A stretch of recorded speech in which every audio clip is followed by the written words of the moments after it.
Anyway, that's why I'm not doing it, and please don't just be like, just export it. It's really not that simple. There's no reason to put stuff on YouTube unless there's some sort of like inherent entertaining value or value to it to an audience, and one of these days maybe I'll figure out value to those intros, but we're not there yet.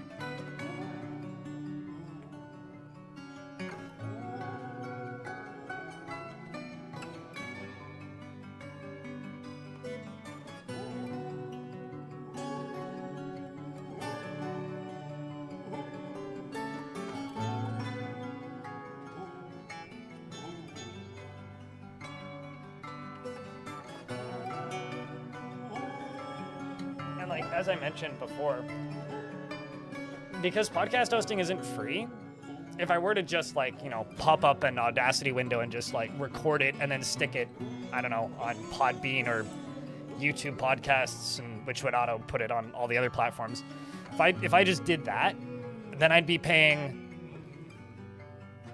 like $110 a year to SoundCloud, $30-something a year to Apple Podcasts. I don't remember how much Spotify costs these days to put your podcast on Spotify. So I'd probably be paying like $300 a year to host a bunch of audio files that nobody's gonna listen to.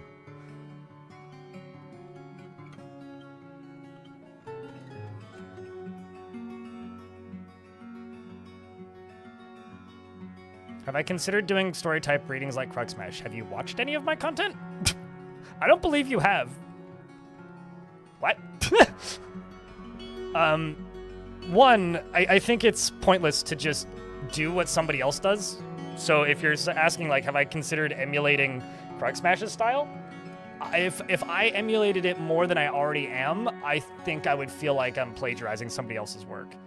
I make hour-long YouTube videos. Hour-plus long YouTube videos, like highlighting all of the events of a fortress. So I don't think you've actually really watched my stuff. I'm happy that you like what you have seen, but I don't think you've watched most of what I do. Or I don't think you've watched a large portion of what I do, I guess, is what I should say. Because I've made like a dozen plus hour-plus long videos. And no, I won't I don't have any interest in doing the Krugsmash style, because like Krugsmash is like, he's practically making an animation. Like Krugsmash is very much like, I respect the hell out of what he does. I try not to watch his stuff though, because I don't want to like subconscious copying of other people's work is like a very real thing. And it's kind of funny. Like, I don't know if this goes for like every person on YouTube who makes stuff for YouTube, but like, as somebody who's on Twitch and streams, and that's the stuff I love doing, and also makes YouTube videos, and that feels like work for me, but I accept that as part of the job. I try very hard to not watch anything else made by other Dwarf Fortress channels, because if I do, and I find myself subconsciously copying it. It's like, the thing that made me stop watching a lot of video game content was making video game content. Because you don't want to like, sometimes it's good to research what does well on YouTube, but I still don't do that in the form of looking at what other people are doing with Dwarf Fortress, because that tends to lead to subconsciously emulating somebody else's style, and that feels plagiaristic to me. Like, there are times in my videos where like I will reference something from Krugsmash. Like when I made a Fortress of Vampires, I had a direct Krugsmash reference. I reached out to him and asked if I could reference it. Because I was like, I can't make a fortress full of vampires without referencing Honeystoker. But at the same time, like, I'm going to ask him. Cooler_SK or Goblin Art. It depends on the video. Our lives. Goblin Art has been very busy as of late, though. Goblin Art is apparently quite well known in the RuneScape community for RuneScape fan art, which I learned recently because the RuneScape subreddit was posting one of my videos from a little while ago. They're like, oh shit!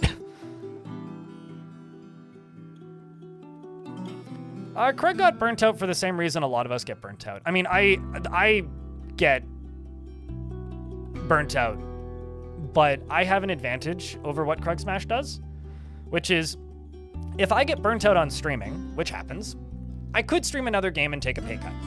If I get burnt out on streaming, I could stream less and go work on a video. If I get burnt out on Dwarf Fortress, I could still stream Dwarf Fortress, just stream less, and then make a video about a different game. If I am burnt out on making videos, I can just stream 60 hours a week for a bit. And I do. I did that back in February. Like, when my foot was broken and I felt like shit and, like, I was in a lot of pain and I was cranky all the time. I just streamed, like, 55 hours a week, and it was okay for a bit. So I have this advantage where I can shift what I do pretty dramatically. This has been my full-time gig since 2016. Or rather, I've been treating it as a full-time gig since 2016. It's been all of my income since 2018. And I've been streaming since 2014. Although my first streams were in 2013. I actively started streaming in 2014. Krug Smash has a bit of a disadvantage in some ways when it comes to burnout. And I think this is self-imposed, and I think that everybody who does this is guilty of this to a degree. And I've got nothing but love for Krugs. I just need to clarify that. Just kind of trying to analyze, like, his work from a distance, which is, it's very, very easy to try to one-up yourself. And even I've done this in recent videos, right? Like, I put out a video over a year, like 2 years ago, which was the worst map in Dwarf Fortress history, right? And then I followed that up with I built a cult with Dwarf Fortress. And then I followed that up with following one dwarf for 10 years. And then I followed that up with I let ghosts destroy my fortress. And if you watch all of those videos in order, the editing gets denser and denser and denser. And in the ghosts video, I watch that video now and I go, I over-edited the shit out of this. Like, it is not hard to watch. People seem to really like that video. I find it hard to watch because of how I edited it. And I've been pulling back from that a bit. And like, I still have like my little bits and my little animations, but like if I over-edit a video, I could spend 100 hours editing it. Like that ghost video, I think was maybe my biggest failure, if you want to call it that. It still did fine in the long run, but like out the gate, it didn't do very well. And I think I put twice the amount of time into that video than I've put into any other video because of the amount of like cuts and edits and like frame grabs and very specific fancy things I was trying to do in that video. It took me like 70 hours to edit that video. And like, if I kept up in that progression, I would be insane by now because like that isn't sustainable. I can't put more effort into every single thing. And I think the problem that Krug Smash has run into is I think he really likes drawing. I think he's a very talented artist, like genuinely. And I think that if you constantly try to top yourself, two things are going to happen. One, YouTube is not a linear progression, right? Some things will perform better than others, and there's like almost no logic to it. There are instances where you could look at it and be like, this will do better if I make it this way, because kind of what the retention algorithm or what YouTube is currently rewarding. But that fundamentally breaks the style that I do. Like something that like Krug Smash does, which I think is something he'll bump into, is he has a long intro. Most people watching probably just watch the intro, but if like 10% of people hit that skip button, that hurts your retention, right? If you're just trying to get to the content, that hurts your retention at the beginning of the video, which is terrible. And like, I've done videos more recently where like I've put like a bit of a lore dump at the beginning, and a lot of people skip that segment.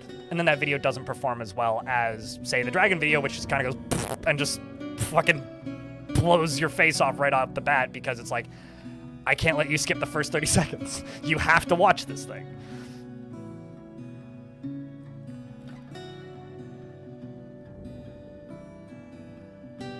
Also, hey, Joey V.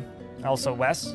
And the TK Mang GT? No, Tiki Man GT? I don't know how to say your name. Something GT.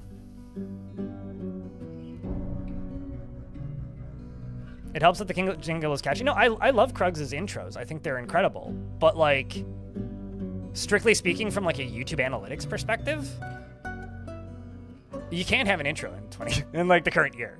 Like, right now we are in the show don't tell era of YouTube, which is why, like, when you start watching that hour-and-a-half long video essay from your favorite video essayist, it's just a guy, like, there's no millennial pause. There's no, like, brief hesitation at the beginning. It's just right in. This happened, here's the pitch, this is why it's interesting, and here's why you're going to watch this video for the next hour. I need a hook. I need a tease. I need to show you something interesting, and I need to drag it. And you need to watch that. This channel feels like a TV show, so the intro feels natural. Well, I mean, I'm not talking about live streams. For clarity here, Windshield. Oh, sorry, no, I see what you mean. My brain got flipped around. I understand what you're saying, but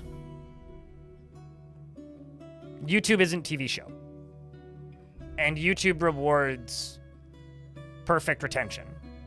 It's why, like, for a while there, sponsored segments for videos on a lot of YouTube channels were, like, in the first 3 minutes. Now they're about 15 minutes in, usually. And that's why they say this video is sponsored by so-and-so, more on them later. That's why a lot of those videos do that, is so that you don't skip the beginning, because sponsors realize that if people are more dedicated to watching the whole thing, then they're more likely to watch the ad segment in the middle or at the end than they are in the first couple minutes. Because a couple of years ago, it was like, your ad segment needs to be in the first 90 seconds of the video. Now the ad segment is in like minute 10 in an hour-long video. Also, hello, Hand of Fate. YouTube is fickle, indeed. 'Tis indeed fickle.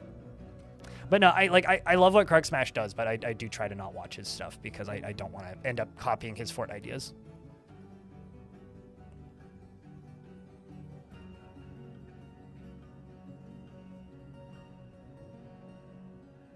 Like, similar thing goes for, like, what Von Galactic is doing. Like, I will... When Krug Smash or Von Galactic or... I guess Just Don't Die disappeared again. But whenever any of them will upload a video, I will skim it. Just kind of get a brief idea of what they're doing and go, oh yeah, that's cool, and then move on. But that's kind of all I feel I can do, because if I do more than that, I don't want to, like... I think it's just time to quit YouTube. Allow me to tell you the good news of uBlock Origin. Kaiji YT? It'll make your life significantly quieter.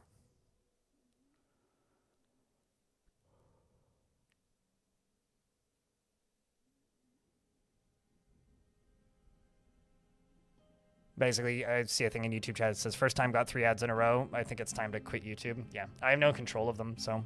I could set it, full disclosure, I do have more control now, but it's still not as granular as YouTube, as Twitch, and it still doesn't give me a notification. Like Twitch, there's an ad running right now, right? It's 1 minute and 30 seconds of ads. It runs every 30 minutes. There's a giant pop-up at the top of the screen. It's like right here.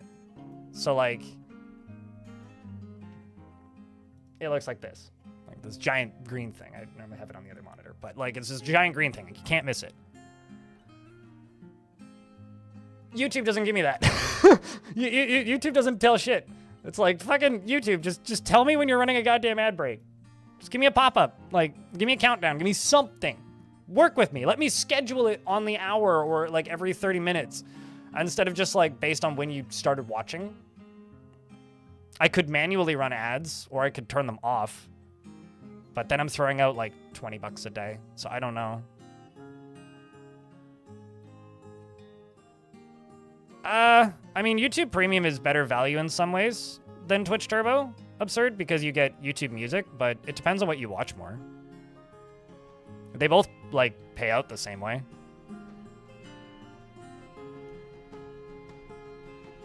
Like, if you're the kind of person to watch a live stream and then immediately go to another channel and then watch another channel and then watch another channel, like, I would recommend paying for Twitch Turbo. Because if you're gonna subscribe to like 4 people on Twitch, it's better to just get Turbo.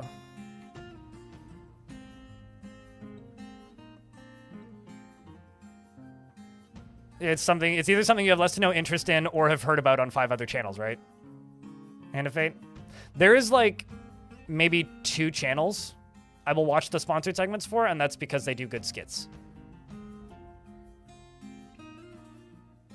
Or if it like blends in really nicely. You had to cancel your YouTube Premium for now? Yeah, I get you. I get you.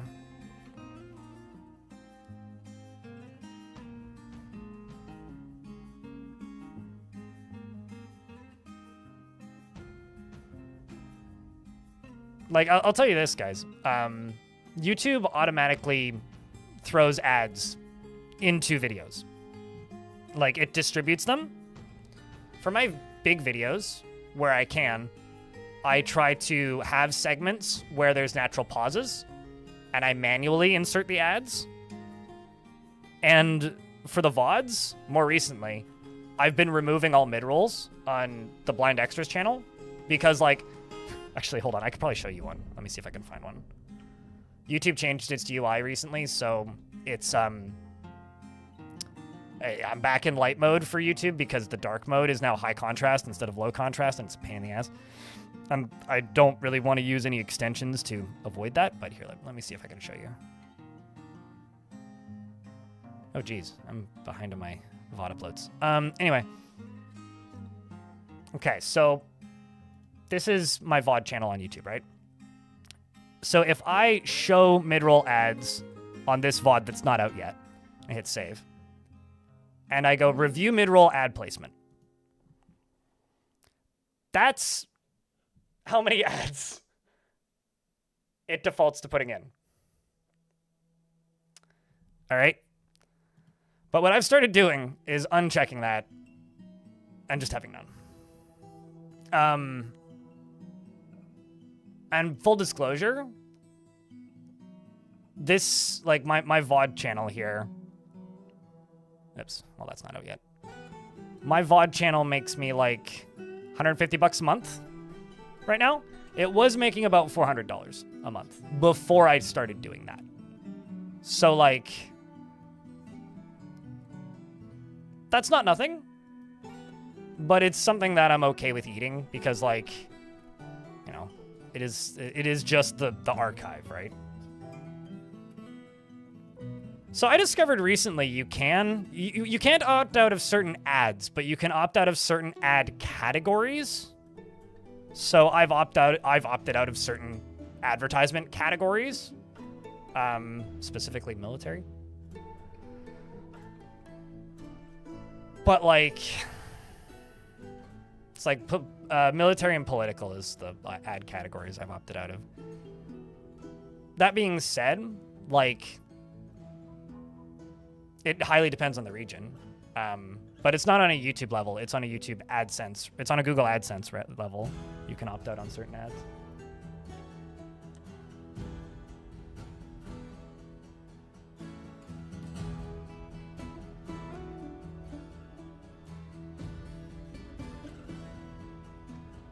That's like my VOD channel, Stellantis. I mean, if you're saying like the numbers that you see make you feel small, it's all perspective. I mean, I don't feel like a big channel on YouTube, and like this is the main channel. You know, like that was a short I uploaded yesterday that did terribly.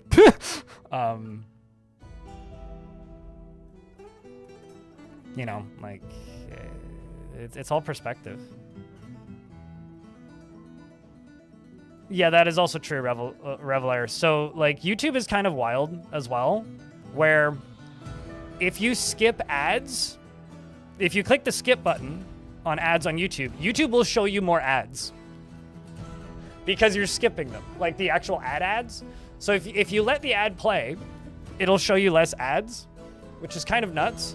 So if, like, every single one of those ad slots on the VOD, those are places where an ad could play, but if you haven't skipped ads, it's less likely to play more ads so that you keep watching. But if you keep skipping them, it's more likely to show you more ads, which I think is kind of backwards, but it does make sense. I don't know, man.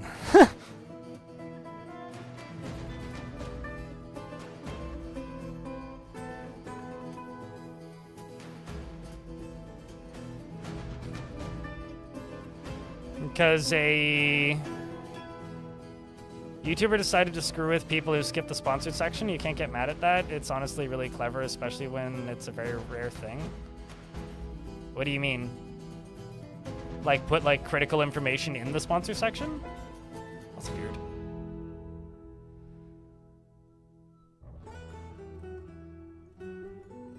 All ads would be solar punk animations for yogurt. And talking about Zima Blue, right? Or at the very least, have some good comedy in there. Can't wait for a Warframe player to find Dwarf Fortress. I hate to break it to you, but many of them have.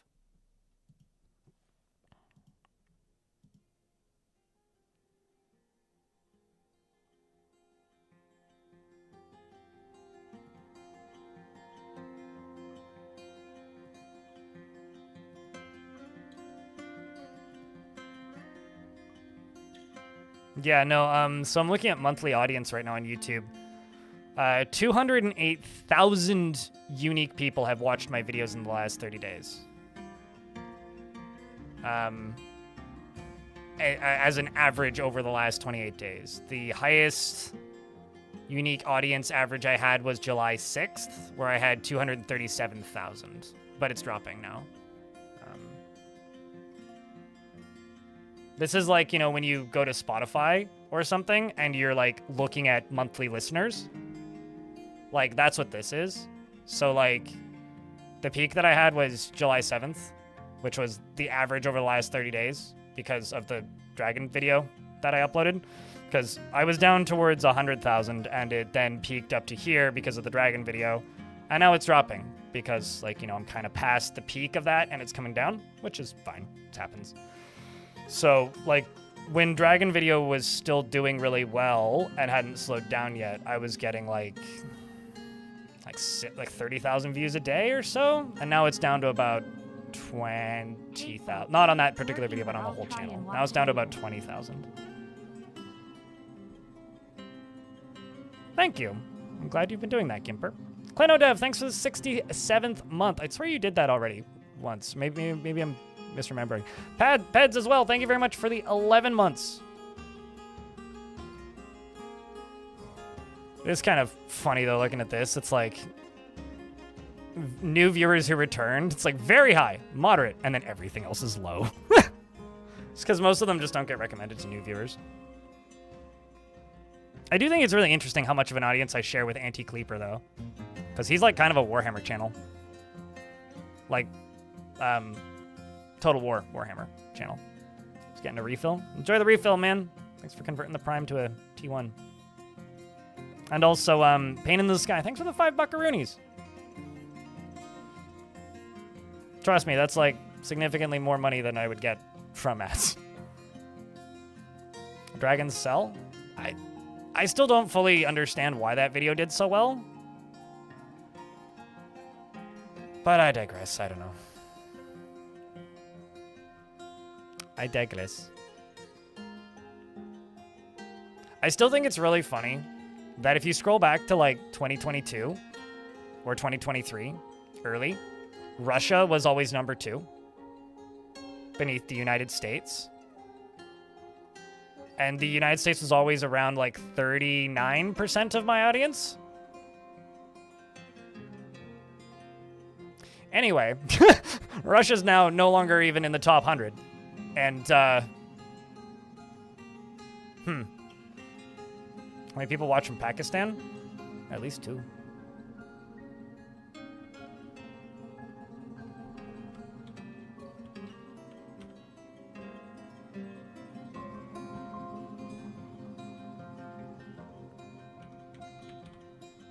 Who's the second one? You're not even in the top 50.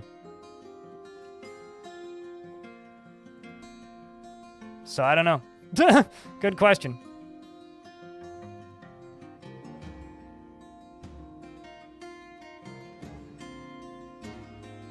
You haven't seen me stream in like years? I was live yesterday.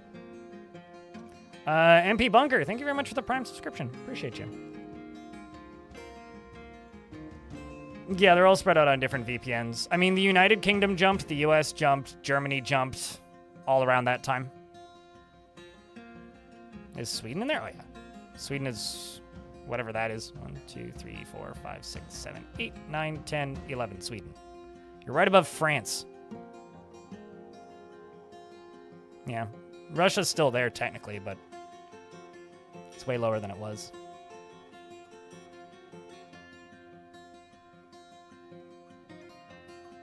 I don't own any cats, and I don't feel like getting a cat for content. Yeah, there's enough Brazilians that I can't go a day without people being like, Brazil mentioned, and then them all being shocked that people from Brazil watch me. It's like, people from Brazil are adorable on the internet. I just have to say that, because it's very cute how they're just like, oh my god, you mentioned my country, holy shit! Like, everybody's surprised that, like, people acknowledge their existence. Like, there's a lot of you, did you not know this? Like, there's a lot of you, holy shit, Serbia's here. That's kind of crazy to me.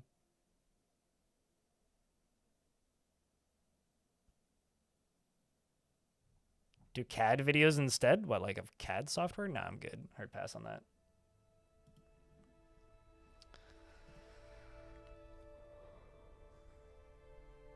Sometimes you forget you exist. That's where the surprise comes from. I guess. I suppose. I don't know. I love people from Brazil in my chat. I just don't like playing with you at multiplayer FPS games because y'all lag a lot. And it's annoying. At least that was my experience back in the day. Maybe it's better these days. I don't know. But back in the day, that was always my experience. Was I didn't want to play with everybody in the Brazil servers. So you sometimes would just like log in one day and realize, oh shit, I'm in the wrong room, and then you leave. Because you're just like, you don't want to play with me because I got low ping, and I don't want to play with you because you've got really high ping. Like, let's just, we are not the same. I will go over here. We'll just like spam jokes in the chat for a minute and then I'll leave.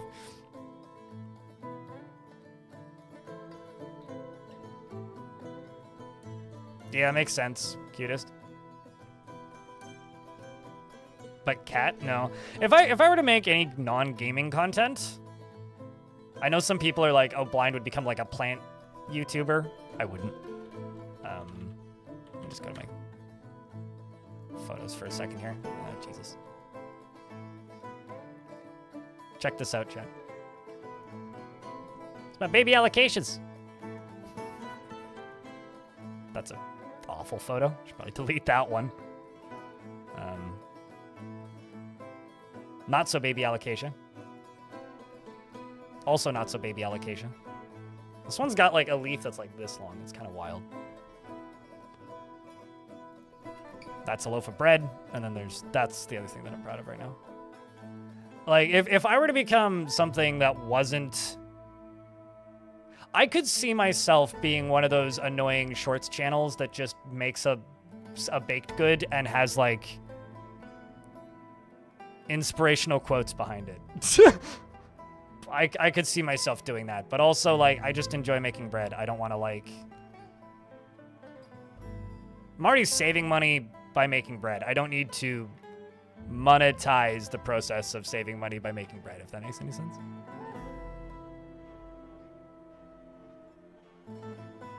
Or, like, make that into an obligation.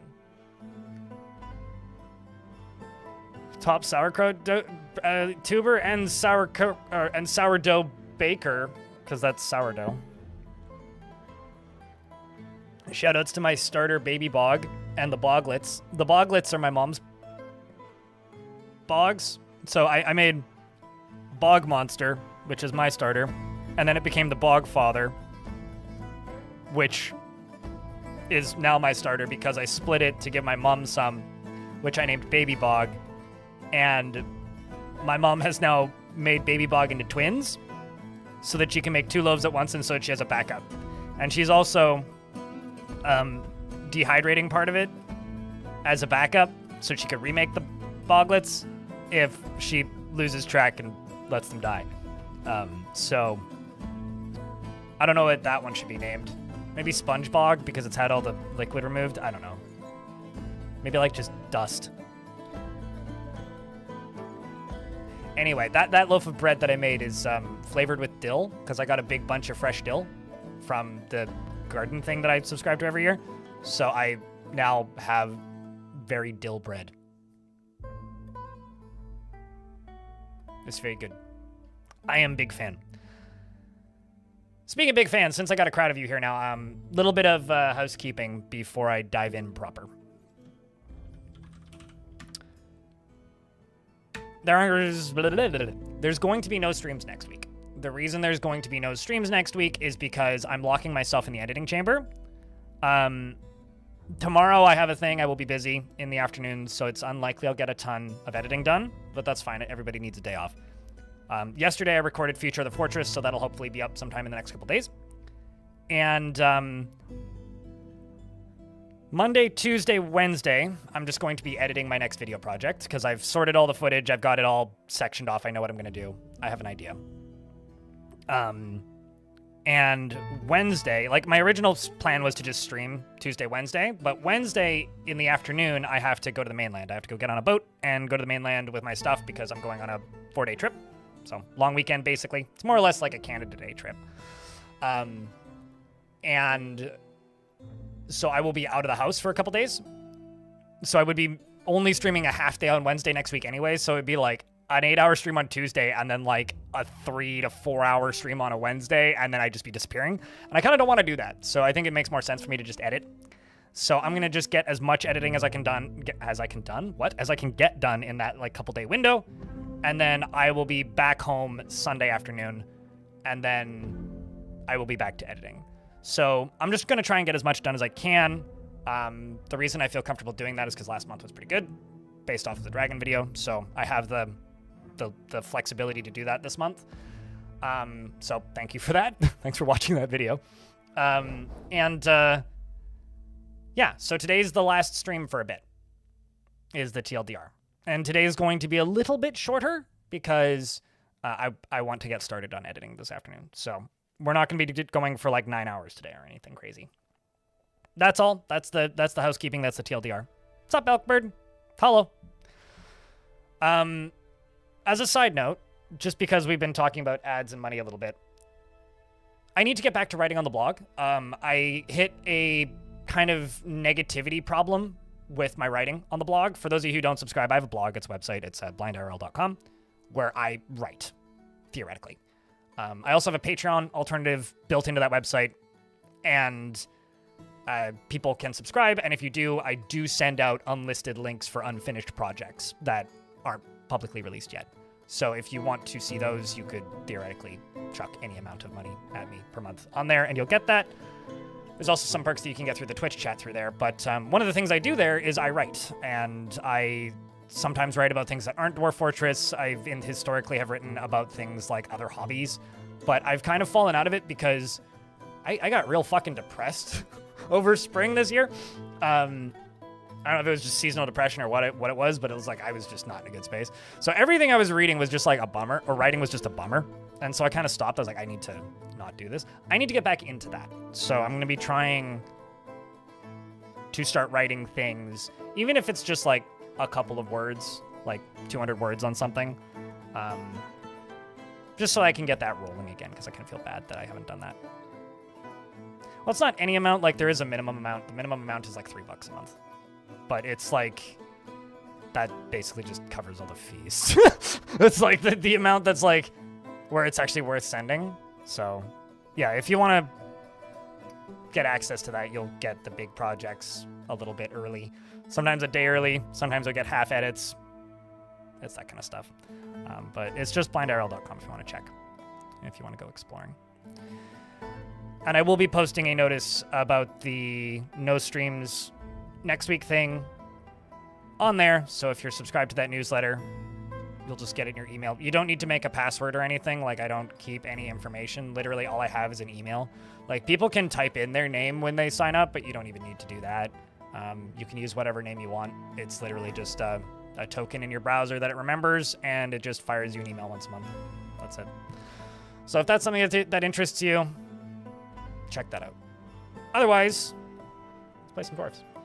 But first, actually, I'm just going to go open the sliding glass door in the other room so I get some fresh air coming in, because it's getting a little stuffy. I don't know. It's like around 11 a.m. here that my apartment starts to heat up. So it's about 10:30, so I'm going to go open the door.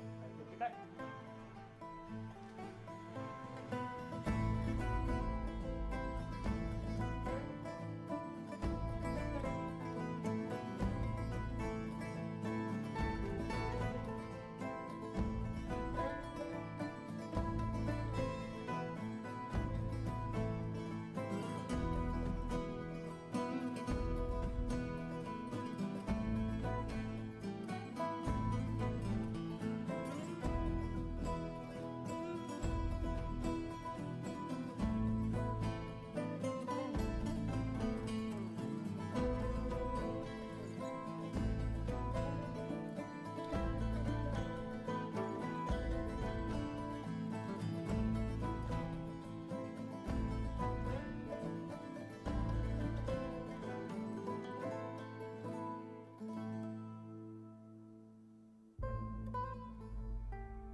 Okay. Let's play some Dwarf Fort.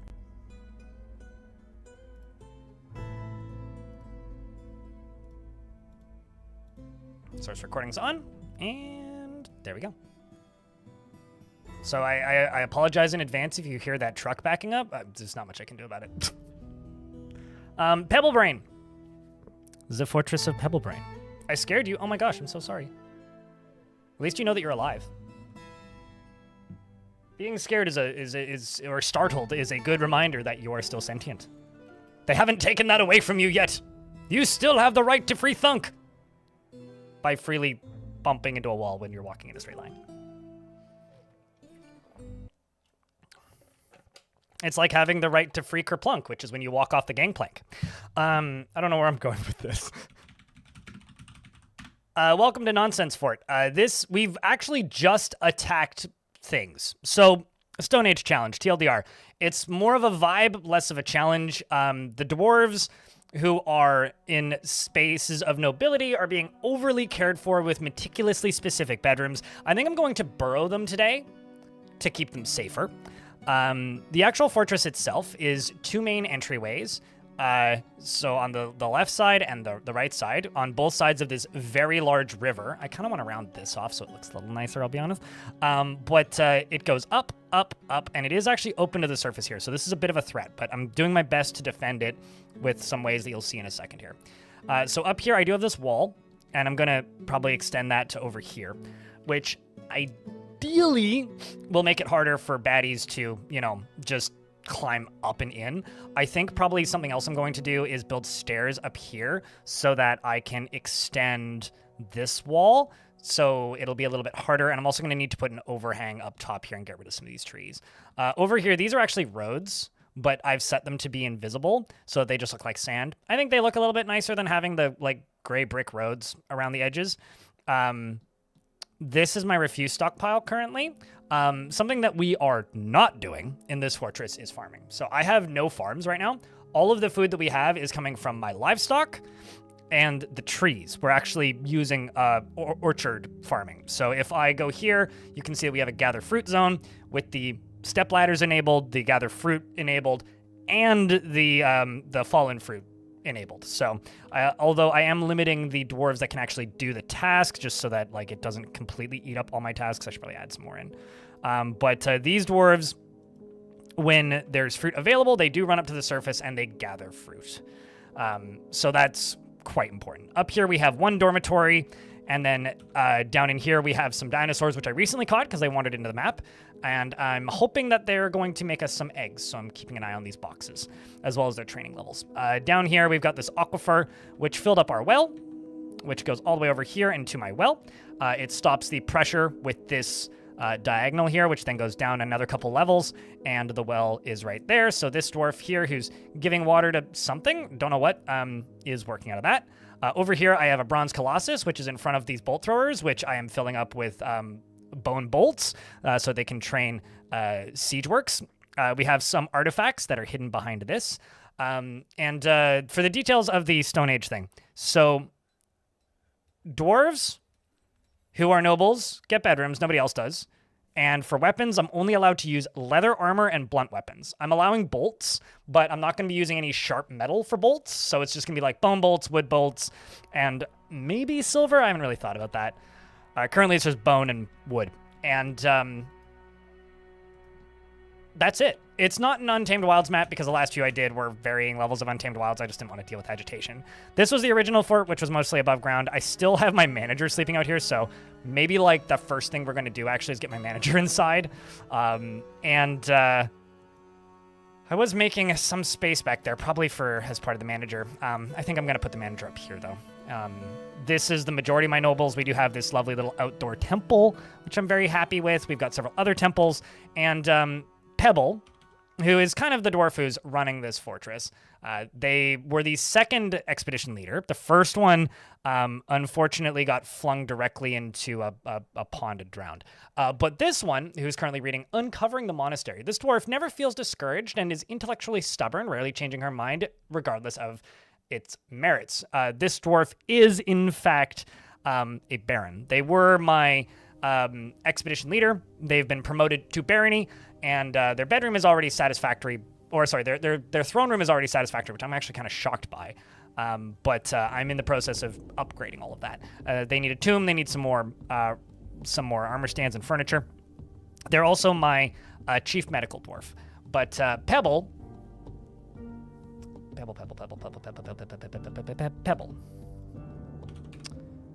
ended up standing out to me because Pebble never feels discouraged and is intellectually stubborn, rarely changing her mind during a debate, regardless of its merits. She's quick to anger, she's not inherently proud of her talents and accomplishments, curious and eager to learn, often feels lustful, and she has a greedy streak. She takes offered help and gifts without feeling particularly grateful, and she finds helping others to be emotionally rewarding. She is a friendly individual and not particularly interested in what others think of her. She is somewhat fearful in the face of imminent danger. She is often nervous, and she prefers to present herself modestly. She tends to ask others for help with difficult decisions and generally finds herself to be quite hopeful about the future. She tends to not be swayed by emotional appeals and inhales sharply when she's angry. Additionally, she dreams of ruling the world and believes that it would be a fine thing if all time were leisure time, truly values merrymaking and parties, sees power over others as something to strive for, and treasures independence. She finds romance distasteful, values family, believes it is important to conceal emotions, and of course to refrain from complaining, and values tranquility and a peaceful day. She's also married to Soap Goat, or in love with Soap Goat. Soap Goat is my captain of the guard and is pissed at everything and grouchy about everything, which I kind of love. We're in an ad break, so I will let that ad run on there. We'll continue babbling. Mind, it's good to see you. I hope you're not in an ad, and I hope you heard me say hello. But as a reminder to everybody, this is a crowdfunded channel. I do make the majority of my money because people throw money at me.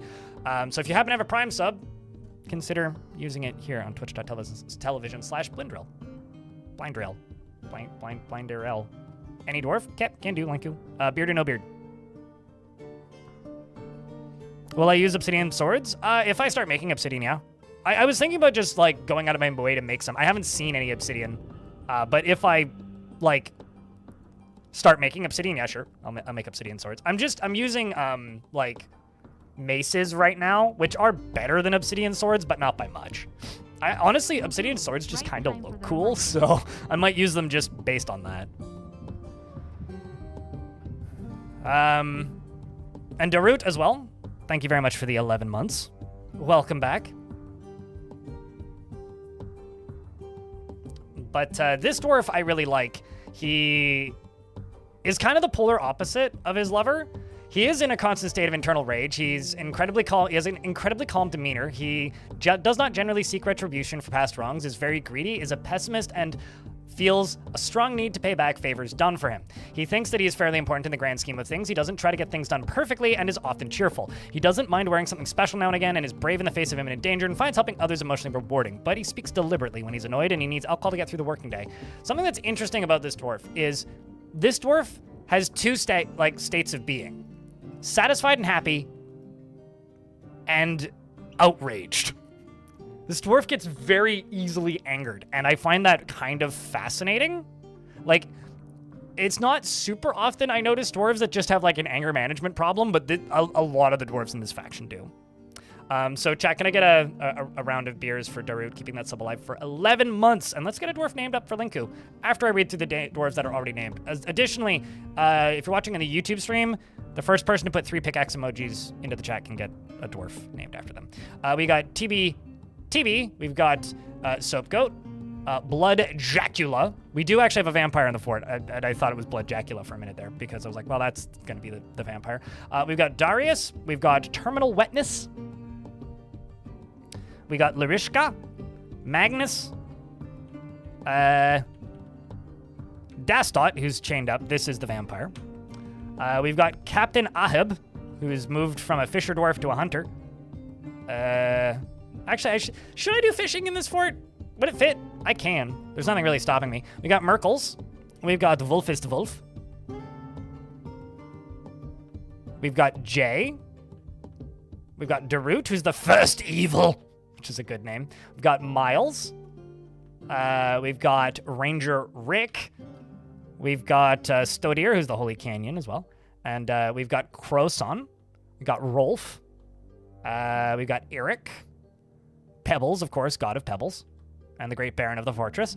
We've also got Stormwolf and Mohreb, as well as Brutal Pebble, who 1v1'd a... So we got attacked by a were creature, and the were creature then turned back into a human. And Brutal Pebble chased that creature all the way across the map twice, trying to beat that human to death, and they haven't come back yet. So I figured that the incredible dedication to the cause of punching the ever-living shit out of that human was worth a nickname. And then down in the kids section, we've got Corey No Pants, as opposed to Corey Fancy Pants, because Corey No Pants is a baby, and so No Pants because baby. We've also got Zortos, who's pissed off. I'm trying to rehabilitate my kids. I've stopped them from doing labors, so we're working on that. Yeah, you got promoted from Trifle to Evil. The Trifle is now Terminal Wetness. Speaking of terminally wet, I need to name Linku, who just wants a dwarf with beard. Congratulations, Linku, you are now the manager. And apparently a competent swords dwarf. He seeks out exciting and adventurous situations, is conflicted by this because he considers tranquility to be preferable to tumult conceptually, though he is disturbed by this since he finds a good fist, since he values quiet, at least in the abstract. He very easily falls in love and develops positive feelings, often feels envious of others, and tries to keep things orderly. He is slow to trust others, and he is moved by art and natural beauty. Of course, he is troubled by this because he dislikes the natural places of the world. It's like, it's so, you're like, Werner Herzog. It's so beautiful, and I love it, but they're all in pain. The screaming. You can't escape it. Anyway, he is given to flights of fancy and has a noticeable lack of perseverance and prefers that everyone lives harmoniously as possible. He scratches his nose when he's nervous, and when he's thinking, his body becomes very still. He mutters under his breath when he's angry and needs alcohol to get through the working day. He is corpulent and has a very long beard, which is braided. And his wife is Dobar, who's in the military, and they have 2 children, Feb and the now no longer with us. Actually, I think they're both no longer with us. So both of your children are dead. Sorry. One got eaten by a vampire, and then the other one...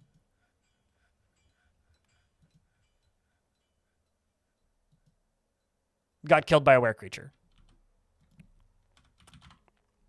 Yeah.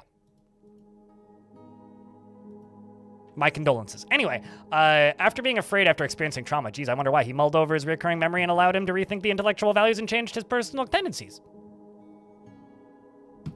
Pain in the Sky. Would you like a beard or no beard?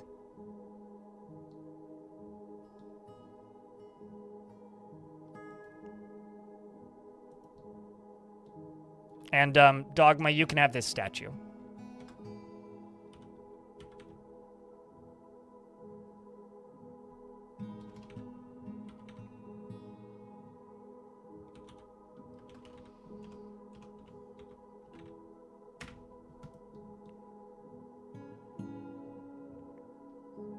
To the great big fortress in the sky? Are you sure it's not the great big tree up north? Or the farm? Or the goblin fortress down below? Anyway. I have some child soldiers. Not really. I can choose. All right. Happiest unnamed dwarf it be.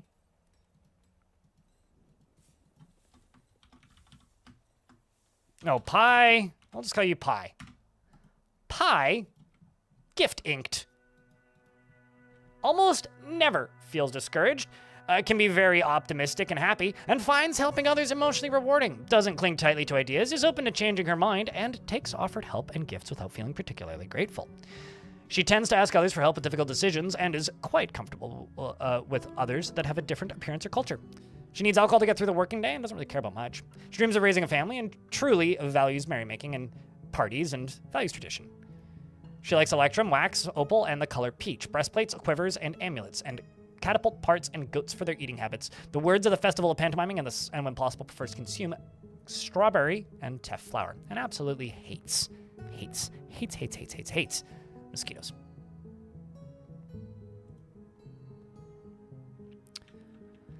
Well, it's time for us to beautyify up.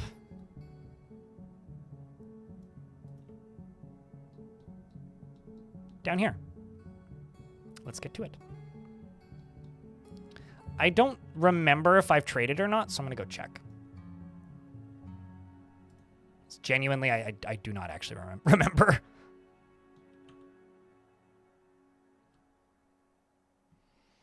Fish? What about fish? Did you see a lungfish or something? So is there anything else I need to fill you guys in on? You hope they don't end up in the circus? I don't really have much plans to go into the circus, purely because, like, oopsies. I should just say you didn't know orders. The last fortress that I mean, not the last fortress, but recently I've gone to the circus quite a bit, and so it's one of those, like, kind of once I've done it, yeah, okay, we've already traded with you, and we've already traded with you, sweet.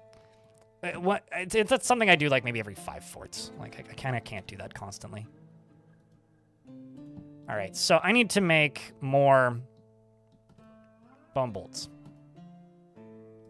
Just period.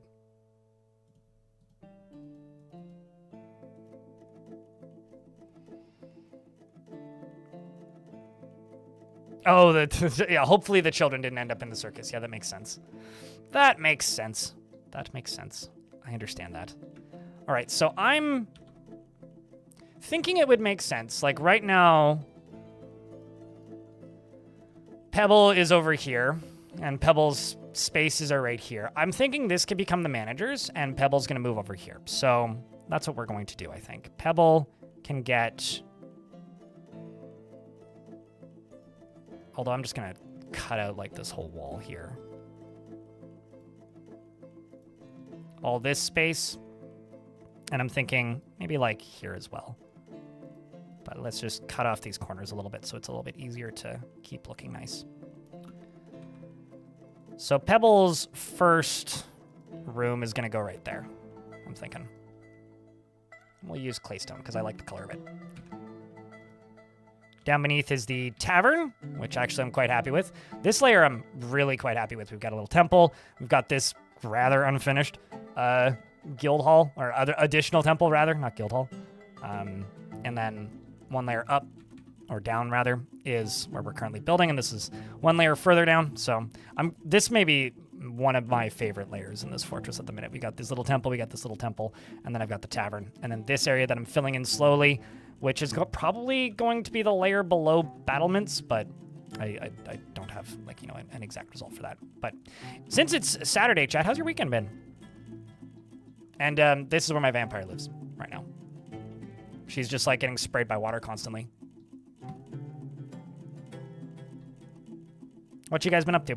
Do anything fun? Got any fun plans for the weekend? I know it's, like, for a lot of you last weekend, or for me, last week, was a holiday, so I realize most people are either probably recovering from holiday or, like, you know, coming down from holiday in a way.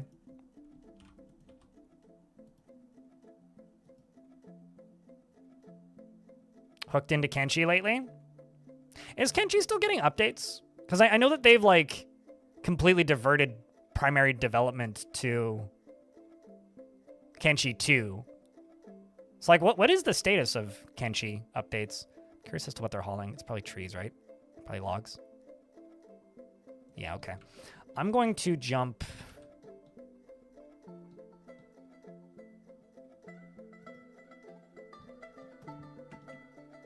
to here, because this is my wood stockpile, and I'm just going to put 6 wheelbarrows right there, which will minimize the number of dwarves actively hauling. So they'll just put 6 wheelbarrows right here, because I do have a bunch of those. And then instead of them all manually hauling one at a time, they'll just... only 6 dwarves will use the wheelbarrows. So that'll actually, like, slow down the number of dwarves. There's something rotting here. What is that? What is rotting? Do I have an automated totem job? That sounds like an innuendo for something.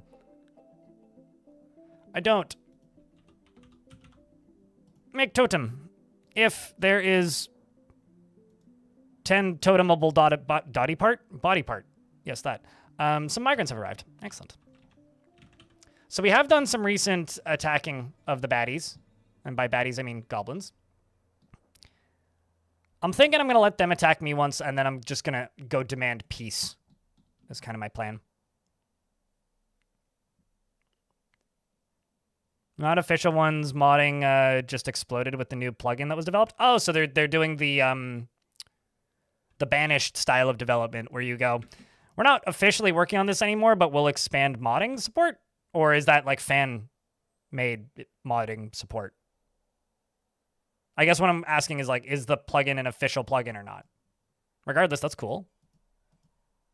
Fan-made? Oh, okay, cool. Nifty. I really want to, like, Kenshi 2 is one of those projects that I'm fascinated by. And would love to see succeed, of course, but... because it's like, that must... You know, I was thinking about this recently just with, like, the state of the games industry.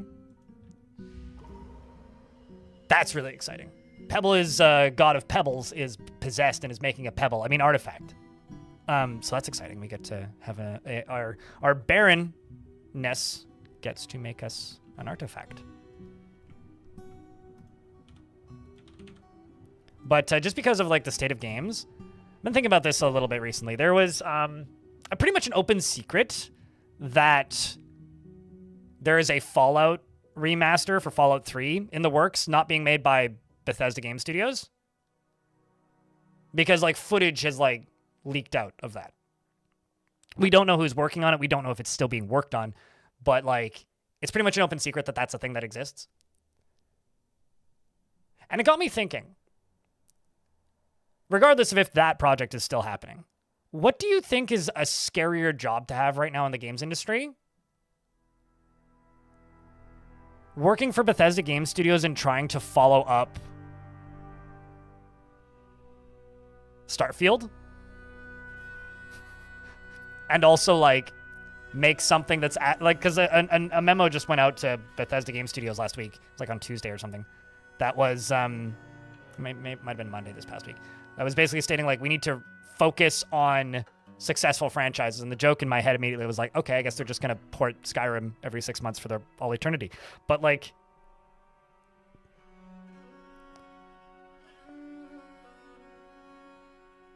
yeah, no, lots of stuff is happening. But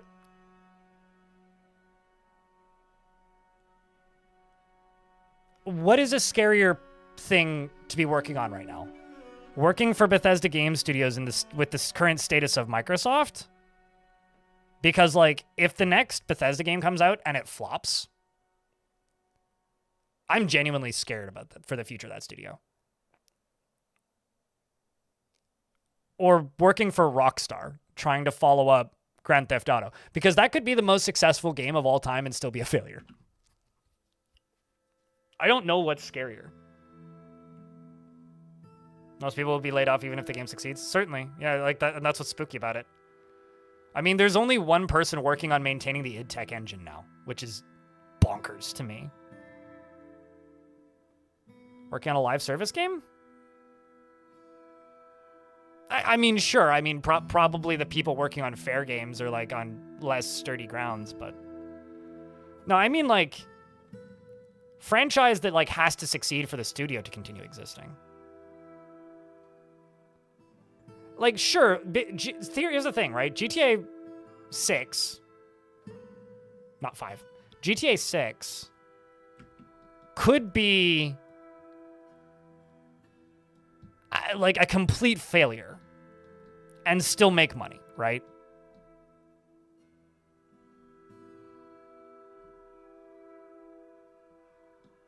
But it still can't be a complete failure. I feel like I'm kind of... I don't know if I'm really making my point, but... Like, it could sell as well as Red Dead 2 and be a failure.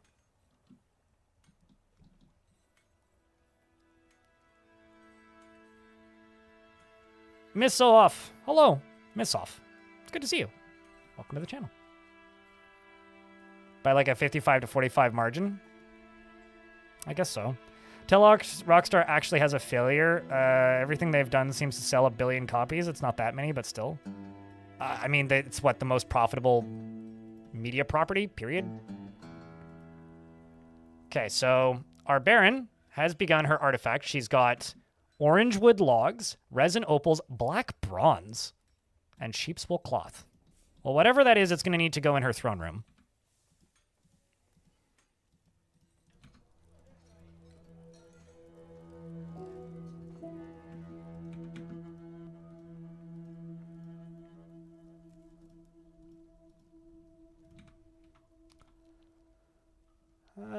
Let's just do a ring of marble. And then maybe like some like nice hardwood avocado floor impressions.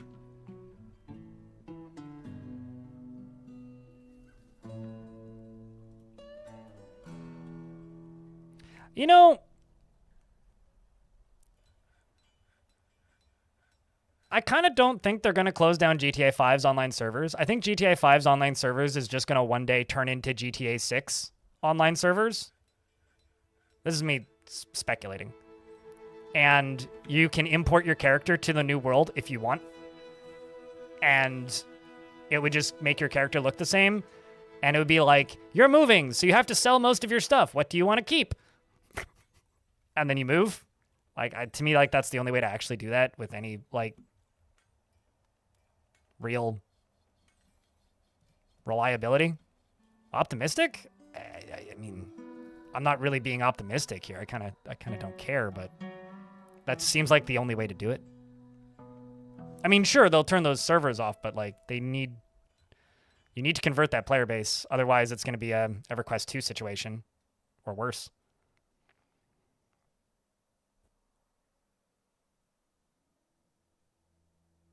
Didn't they, correct me if I'm wrong, but didn't they buy FiveM? Like the people that made FiveM? Or am I like conflating that with something else? Like I could have sworn that Rockstar bought the people that made FiveM.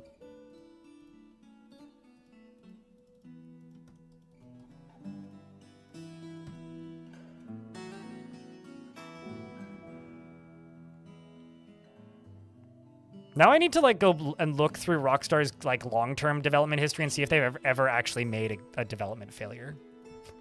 Because YouTube chat says, until Rockstar actually has a failure, everything they've done seems to sell like 1 billion copies. Like, how well did table tennis do? You know? Like, How well did... I was going to say Rock and Roll Racing, but no, that was Blizzard. Like, I'm sure they've developed a failure, but for 6M, it's called to exist. GTA 6 has no release on PC first. Well, I mean, they've never released one first on PC. Like, they've never done that. Also, 5M doesn't make them money. They probably... Corporate level Rockstar probably doesn't like the existence of 5M's popularity. Because they probably see it as, like, taking potential money away from them. So I think they want to have a for-sale version. You know, it's like the Minecraft Java versus Minecraft Bedrock. It's like Minecraft would be a much more profitable entity if Java didn't exist, but historically they have to let Java exist. Evel Knievel video... They made an Evel Knievel video game? For the Game Boy Color? The worst game for the Game Boy Color, certified IGN. Man, it must have been pretty bad then. Jeez. Huh. Okay. Good to know. Thank you very much for sharing, Wolfus Wolf. I need doors. What do I have for bars? Lead doors it is.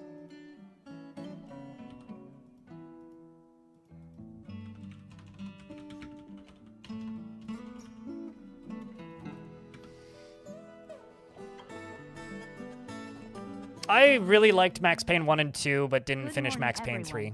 Hope you're all having a good Saturday. A Metalsmith's Guild has been established. Well, that's exciting.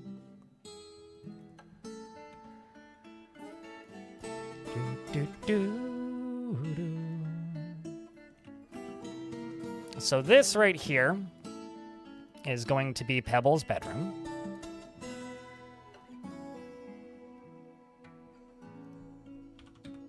Even though Pebble currently already has quarters. These are Pebble's quarters. Pebble's going to be removed from them. And the manager's Linku is going to move there. And Linku is going to move here. And I'm going to go above ground to up here and get rid of these, because you no longer live up here. Got this kind of little slowly becoming dilapidated half fortress that's getting unbuilt.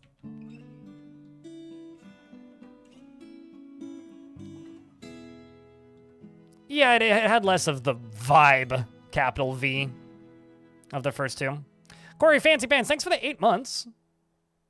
But so far, yeah, no complaints about the Saturday. I woke up mostly on time. I kind of slept through my alarm for a bit, so I was a little bit alarmed when I woke up. I woke up about 30 minutes later than I normally do, so I was a little bit rushed, but... Pebble, the god of pebbles, and Baroness of the Fortress, has created Alod Borlum, an orange wood crutch. Okay, it's not what I was expecting. She is the chief medical dwarf, and claims it as a personal treasure. Well, I suppose... Chat, okay. Her personal treasure. Office, bedroom, or dining room? Where should I put it? What do you think?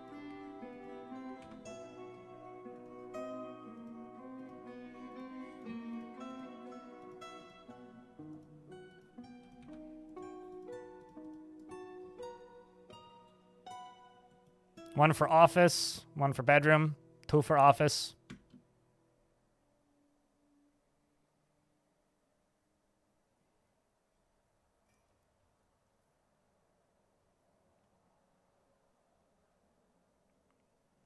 Will I help you learn Dwarf Fortress and read aloud your funny learning experiences? I mean, maybe, but I'm not going to guarantee you all of that. That's not really how this transaction works. Accidental in YouTube chat. The way this transaction works, if you subscribe to me, and by that I mean pay me money, I will read things if I see them, and if I feel like reading them. I won't if I don't. And that's that, basically. So if you want to subscribe to me, it's because you like my work, not because I'm guaranteeing you anything in response. Can you be the ace snake? I don't know why you would want that, but if you want an unremarkable character that's not going to do much of value, then sure. G-Funk. You sound like a character from like Jet Set. Anyway, G-Funk is thinks he's fairly important in the grand scheme of things, and tends to be a bit stubborn in changing his mind about things, evidently, and is not inherently proud of his talents and accomplishments, and acts with little determination and confidence. He tends to hang on to grievances. Congratulations, aka G-Funk. I hope that the Funky G is successfully funked. Just making sure these are all maintaining their training.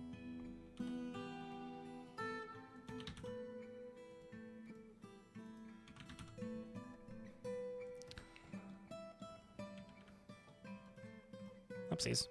Wrong button.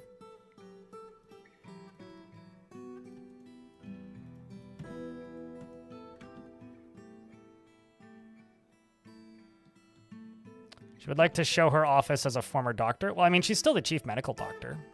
I haven't decided if I want to remove her from that task, but okay, sure. We'll do it in the office.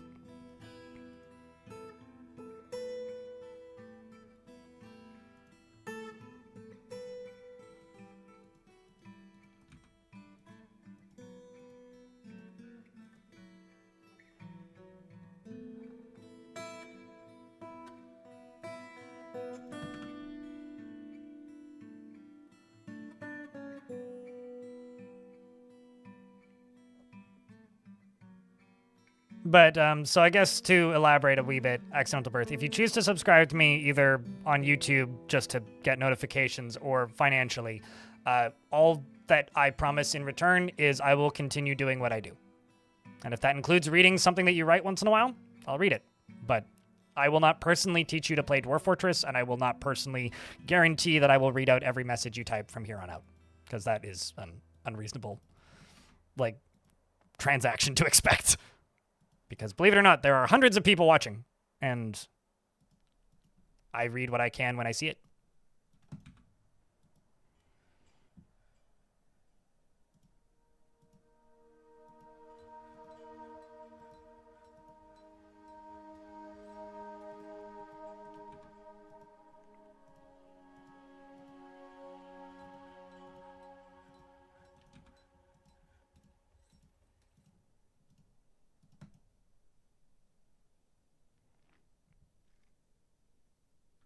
I am using DF Hack, you're just dense.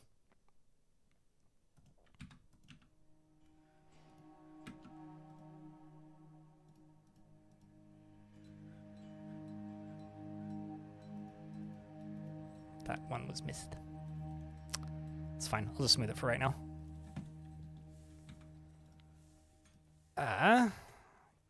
Don't really want a wood chair. So I'll have to make you a better chair alternative. Let's just make one. Do I not have? Oh, I know what I'm doing wrong.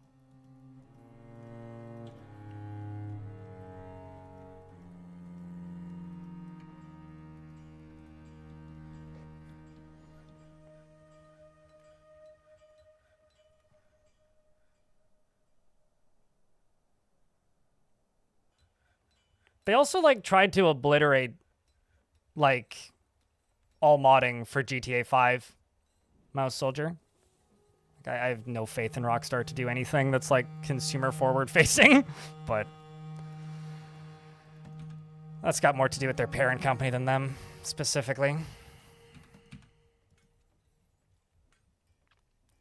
Vertical bars, what do I got?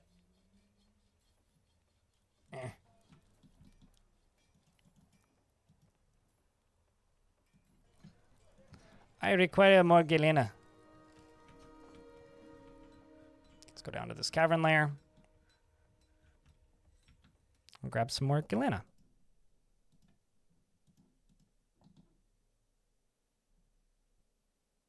That's coal. Indigo tourmaline. Let's mine out that. It's coal.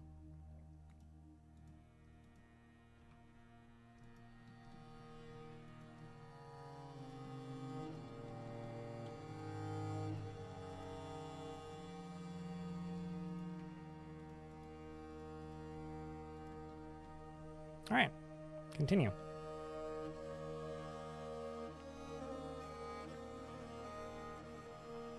Yeah, that's the part of history that I think a lot of people have forgotten, is where they actually came from.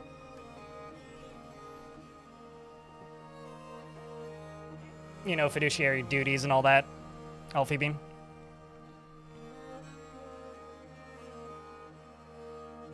You just ran a brook through the fortress using my guide? Hell yeah, man. So the old UI wasn't a UI, Chunky Jirai. It was a list of hotkeys. So the game has a UI now. So objectively, the new UI is categorically better in all aspects. I think it's a silly discussion to have because the old UI is no longer a thing that exists and no longer is really worth talking about. I don't miss it because I don't have to explain to people what I'm doing all the time. It's much easier to naturally tell people, show people visually what's happening by moving a mouse around than it is to talk about, I'm doing this. This is so much nicer. So which UI do I like more? This one, duh. Because I'm sane. Is there some nostalgia for the old one? Sure, but like it's not really relevant. Ice cream sandwiches are like crack. Counterpoint, get diabetes. Then it will just feel like pain. Okay, Pebbles, you get this as your office. And crutch. We'll stick your artifact crutch here.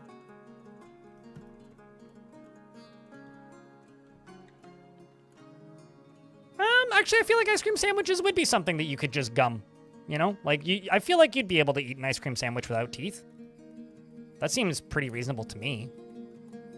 Maybe not the most pleasant thing, but I don't think you need like no teeth to like dislike ice cream sandwiches.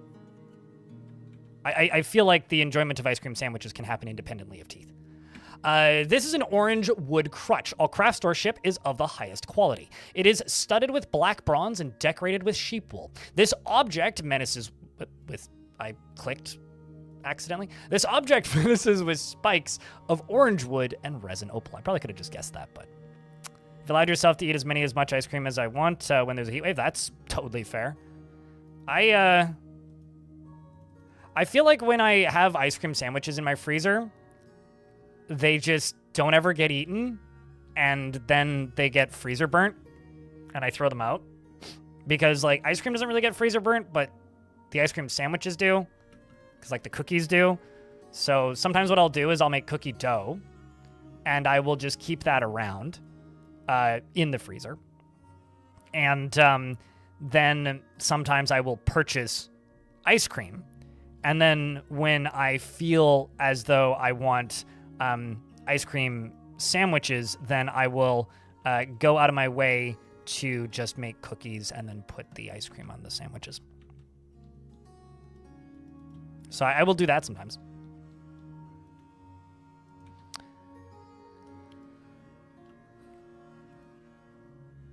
But I try not to go too heavily out of my way to purchase ice cream sandwiches. Just because they're not very good for me. Haven't had an ice cream sandwich in so long. Maybe now's the time to change that. Maybe now's not the time to change that. Who am I to say? Who can say? What do I know? So as far as the Baron, she's very satisfied with her bedroom, and she says she's satisfied with her office. She actually isn't. She needs a table and a chair in here for it to be functional. So right now it's not functional. And then I will put her dining room, I'm thinking like over here maybe, because I need to build this wall back in anyway.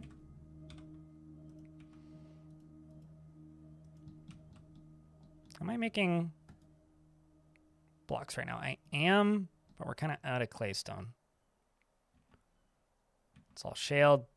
This is kind of where the claystone is.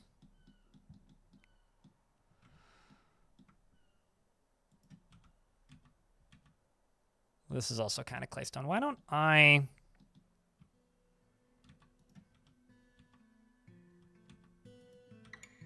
go down a layer here? Just dig out all this. Don't really want to put a weak point above the fortress. So if we go down there, we can just dig all that out, and that'll be pretty fine and dandy.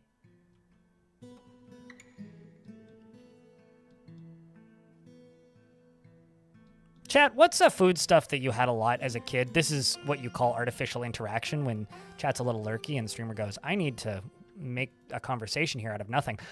What's a food stuff that you had as a kid that you, like, kind of despise now as an adult? Because for me, I gotta be honest. Not ice cream, but most childhood desserts I think are kind of gross now.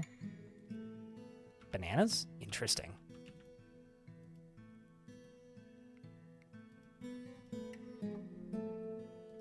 Get you over here. Going to get... Yeah, we'll just leave it as is.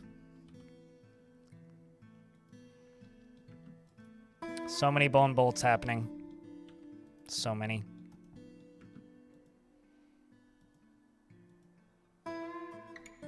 So many totems as well.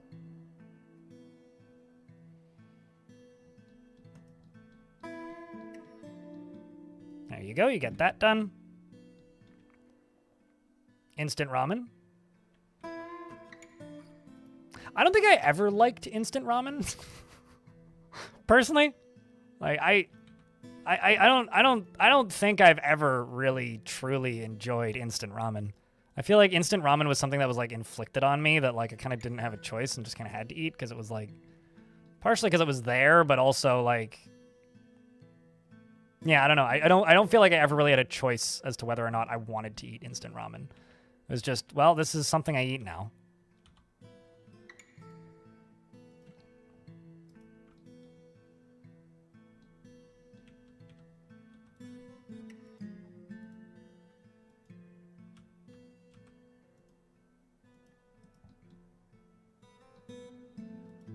So they'll dig out these top bits up here and then head back upstairs.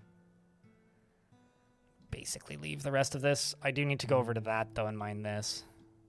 There's also a bunch of stuff up here that I could mine, but I should be careful. I'm leaving this, like, pretty open to Forgotten Beasts, but I'm trying to not be, like, dumb with it. I would, assuming you have a commander, just click on their names and just remove them from the squad. There's a few things that could happen, and then keep an eye out and see if they come back as part of a migrant wave in the future, which also could happen. And is like kind of likely even to happen. This dwarf wants to fight and wants martial training.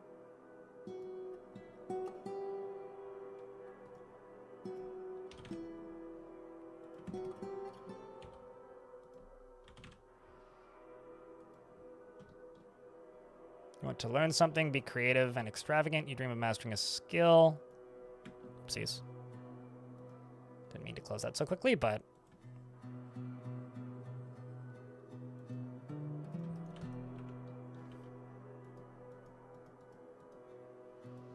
Let's get these three dwarves, these three squads up here training. Get the top two up there. Get the bottom one down here. Which they already are. Sweet. They will probably return as part of a migrant wave. The only way to really know what happened to them is by, like, consulting legends, which might give you more information, but also might not. Because there's a few different things that can cause that to happen. One of the things that I find often can cause that to happen is if a dwarf becomes a religious leader while they're off map. What is this game? Dwarf Fortress is this game. Raw Oscar Mayer hot dogs with ketchup. You know, I like sausages in hot dog buns. I actually couldn't tell you the last time I had a hot dog. Like, just a hot dog. In a hot dog bun. Like, I've had sausages in hot dog buns, but I kind of think of that as a different thing. Maybe I'm off base with that, but... Oh, something else that we're doing in this fort is we are pressing olives and making olive oil. So having a little bit of fun with that. Making some pretty fancy foodstuffs out of oranges, durians, and avocados. You know, actually, I'd eat whatever that is. That sounds delicious. I could fuck with that. Sounds tasty. I don't know about you, chat, but certainly sounds tasty.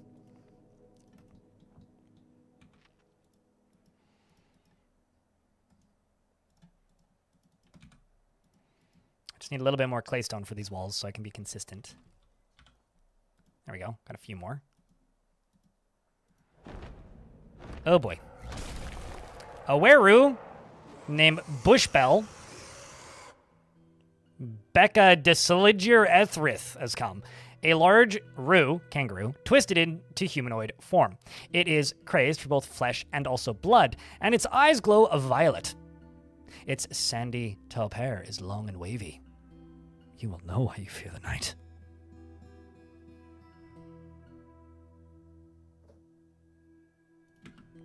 Well, that's spooky. I hope most of the doors are inside hauling stuff, not outside hauling stuff. Uh-oh. Okay, well, there's good news and bad news here, chat. The good news is it is in firing range of my firing squad. And also seemingly pretty far away from the very soft bodies of my dwarves. The bad news is it can see my dwarves. So I'm gonna see if I can pull this. This might be a mistake, but I'm gonna see if I can pull this. It's currently pretending it's in the Matrix and is reenacting Path of Neo and doing its best to dodge all of these bolts, which are being fired by the dwarves, which are elephant bone bolts. Now, some of these dwarves are actually pretty skilled marks dwarves because I had them training on, it's firing them. Because I had them training on the Bronze Colossus. So this might actually end pretty well. I'm tentatively optimistic at the moment that it won't make it into the fort before the bridge closes. If it keeps dodging, we have higher chance of it not making it into the fort before the bridge closes. And oh god, it's made it into the fort and the bridge is still open. I'm gonna go cancel that. Now, to reiterate, this could end well for us. This could also end very poorly. It is seriously injured, and moving towards the majority of the dwarves. I'm also going to move the militia down here to help block it off at the entrance while the dwarves continue to fire bolts. It is bleeding still, somehow, even though we're literally just using bone bolts, and now I need to watch it and see what it does.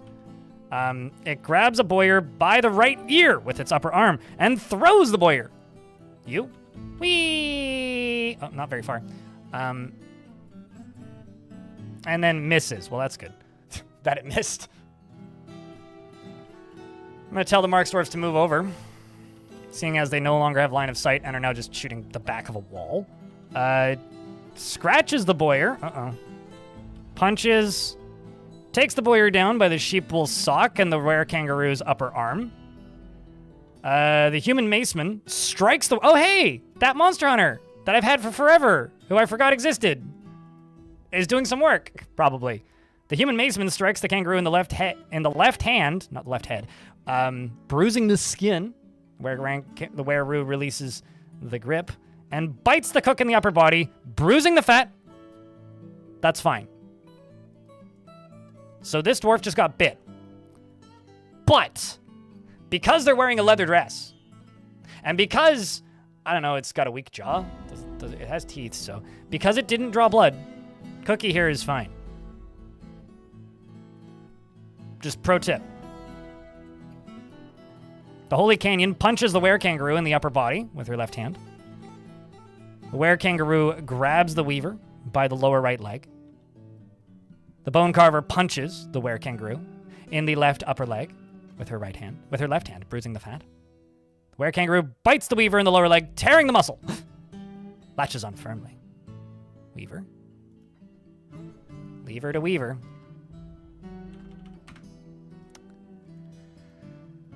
Well, that one we got a mark. The Holy Canyon misses. But, you know, we're not normal civilized dwarves. Maybe we can take advantage of this weaver if they don't die horribly. An artery has been opened in the right lower leg, which has been opened by the attack. Many nerves have been severed. A ligament has been torn, and a tendon has been torn. The boyar misses the were-kangaroo. The were-kangaroo shakes the dwarf around by the lower leg. The cook punches the were-kangaroo. The were-kangaroo shakes the dwarf around, continuing to shake. Shake, shake, shake, shake, shake it. Bites the dwarf again, this time through the cave spider silk dress, latches on firmly, gets kicked, shakes. At least you're just biting the same dwarf. Oh, now you bite the bone carver, which tears the muscle, including the internal organs. That's 2 rue.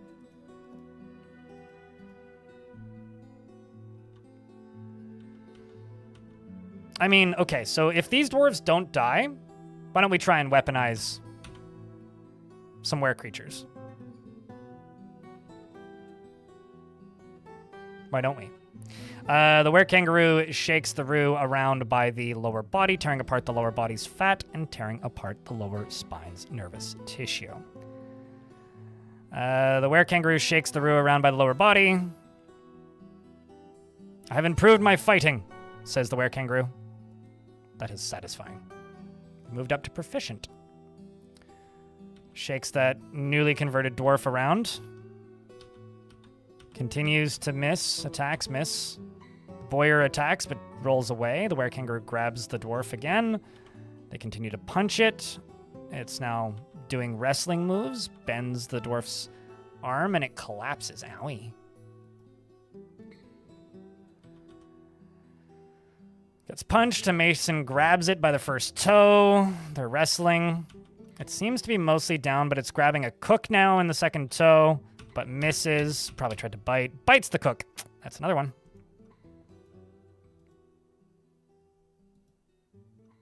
Oh, it only bruised, so you're fine. Where? Oh, I was going to say, where it go? There it is.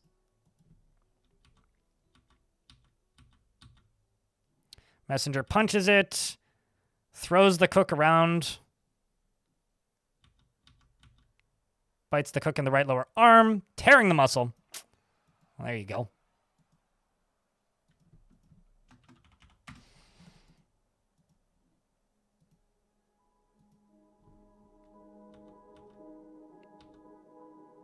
Bites the messenger in the right hand. I'm sorry, Mangus.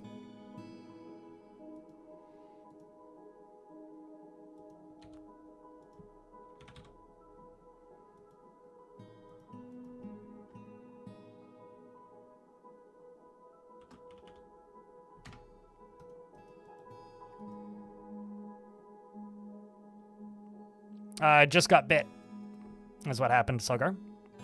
Because you're the messenger, you got bit in the right hand. Our kangaroo bites you again. Breaks the grip. Grabs. Bites the boyar. Boyar, boyar, boyar.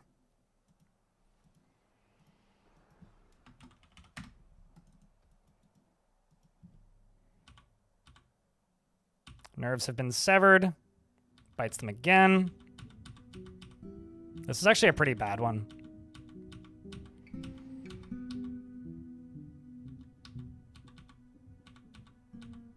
This is actually a pretty bad one. Were-kangaroo grabs the captain of the guard. No! By the neck! Cappy, please. Hang in there. Don't lose your neck. That's important. Tell it to give you your neck back. Captain of the guard struggles in vain against the grip of the were-kangaroo's left upper arm. The were-kangaroo scratches the captain of the guard. The captain of the guard punches the were-kangaroo in the head, bruising the muscle. It scratches the captain of the guard. He punches it again, misses the were-kangaroo. The were-kangaroo throws the captain of the guard and misses the captain of the guard. Flying elephant bolt strikes the were-kangaroo in the lower body, bruising the guts. scratches the captain of the guard in the right foot. Captain of the guard punches the were-kangaroo. Captain of the guard punches the were-kangaroo again, scrambles away. Bolts are flying from up north. It's literally just Magnus now, who's punching it, even though he's been bit, which tore the fat. It's dodging bolts now, which is really what we need. Damn it.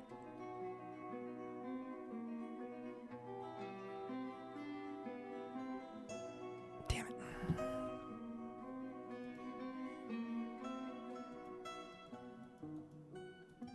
This is brutal, chat.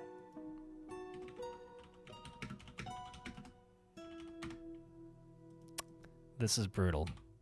So currently we are up to 1, 2, 3, 4, 5, 6 infected. That's almost a full squad. Kind of fun. Also, this creature dreams of ruling the world. Who are you, monster? 54 kills.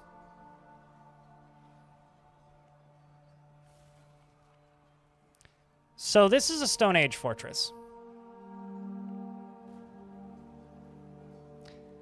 I'm trying to figure out a bit of wordplay to say, instead of guerrilla warfare, were-kangaroo warfare? Were-kangaroo affair?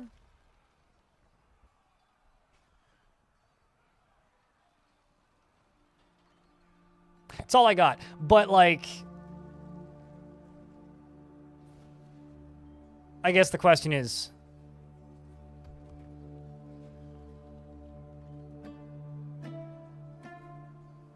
I need to start thinking of ideas on how I can weaponize this.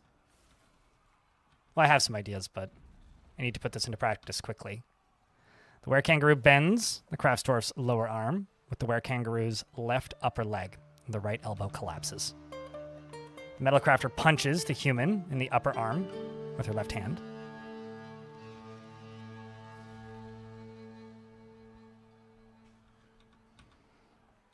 Human Maceman strikes it. Metalcrafter strikes it. They strike it. Oh, it's a human again. And the human says, I must withdraw. Beat the shit out of him. Goodbye, creature. You monster.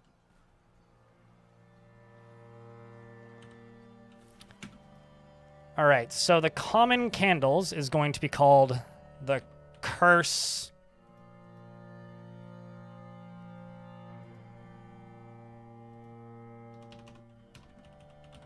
The curse of the common, the curse of biting is what we're going to call this squad. I'm going to type in the word rue. One, two, three, four, five, six.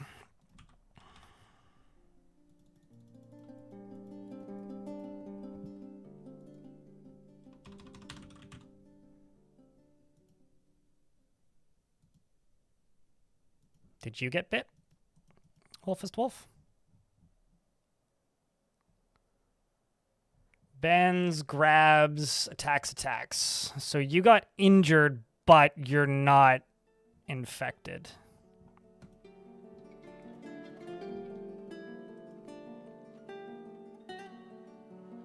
So if you want a list of the stones that are lava safe in game, go to stone use.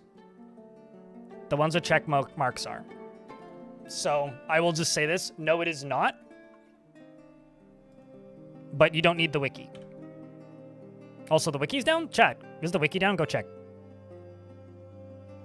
Do were-dwarves fight each other? Yes, if they are different species of were-dwarves.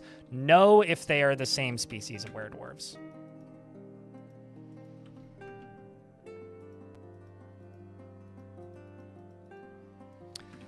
So here's what I'm going to do. I'm going to go right here.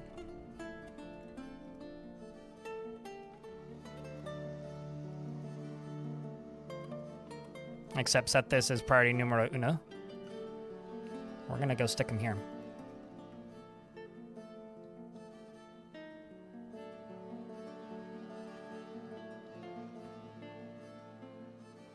.404 error? Weird. Deleted? What do you mean by deleted?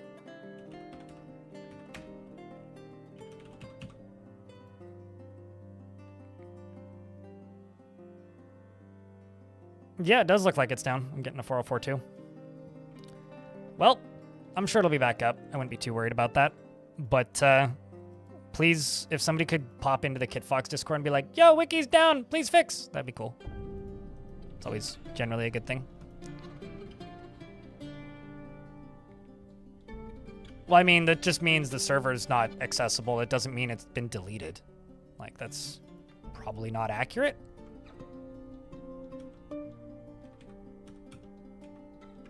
Like, I'm aware that it comes up if the website doesn't exist, but that could happen if the server crashes. It doesn't mean that the website is gone. Basically, what I'm saying is, please be specific, or, like, you'll cause fear-mongering, which isn't necessarily beneficial here.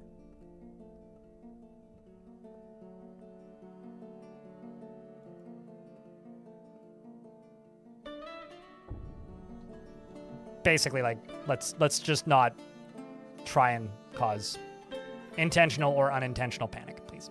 That's all. I will make a different messenger because I need a new messenger.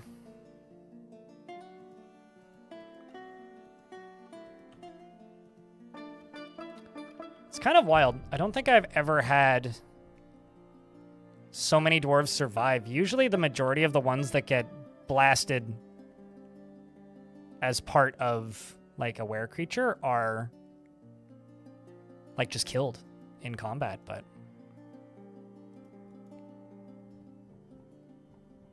it's kind of crazy to see the alternative.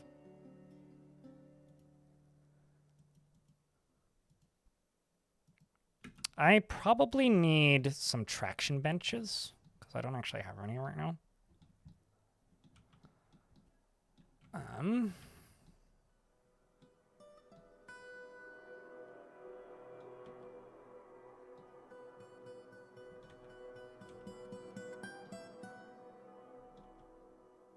Yeah, I don't need people to freak out, especially if, like, you know, it'll be back. Thank you for sharing, Traced Soul.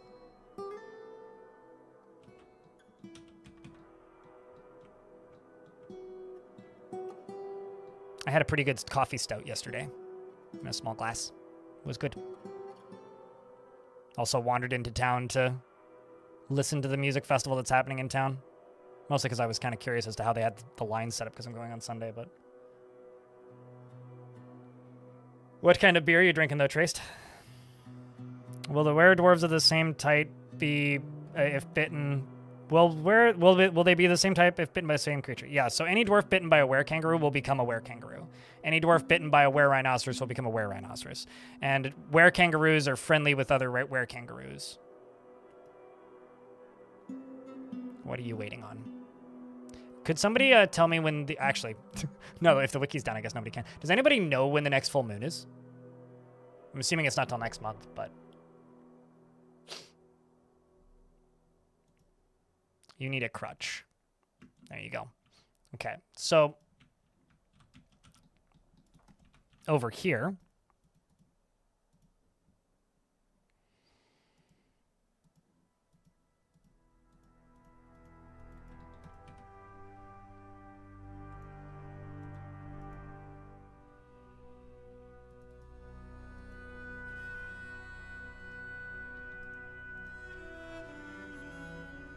We're just going to throw all this in. Go here, go here. Throw that in. And this in. We're in an ad break, so I will let the game wait. Oh, I know where it is. I can see the moon phase. But, like, there is an exact date for every month when the next one is. And so, like, the moon phase, yeah, you can go off that. I know we've got time. I just don't know the exact date. It's probably like the 12th or something of next month. Your own dwarves will have knowledge of traps while in were form if the traps were built before they became infected with it.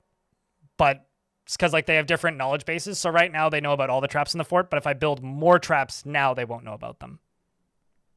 Thank you for the amount of unit money. Money unit amount. Of course I would remember you. How could I forget you? We have a running joke.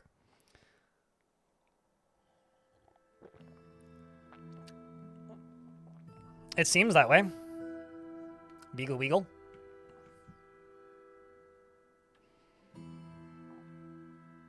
Although I will say my Marks dwarves will fucking murder these dudes. Just a heads up. Also, I'm going to put in some safety now because we need some safety.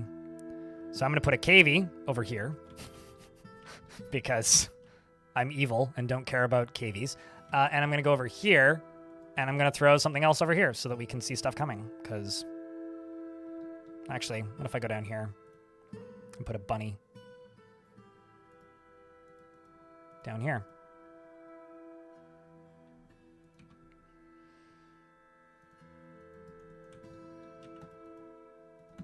Sweet. Now I've got 2 defensive Petarinos.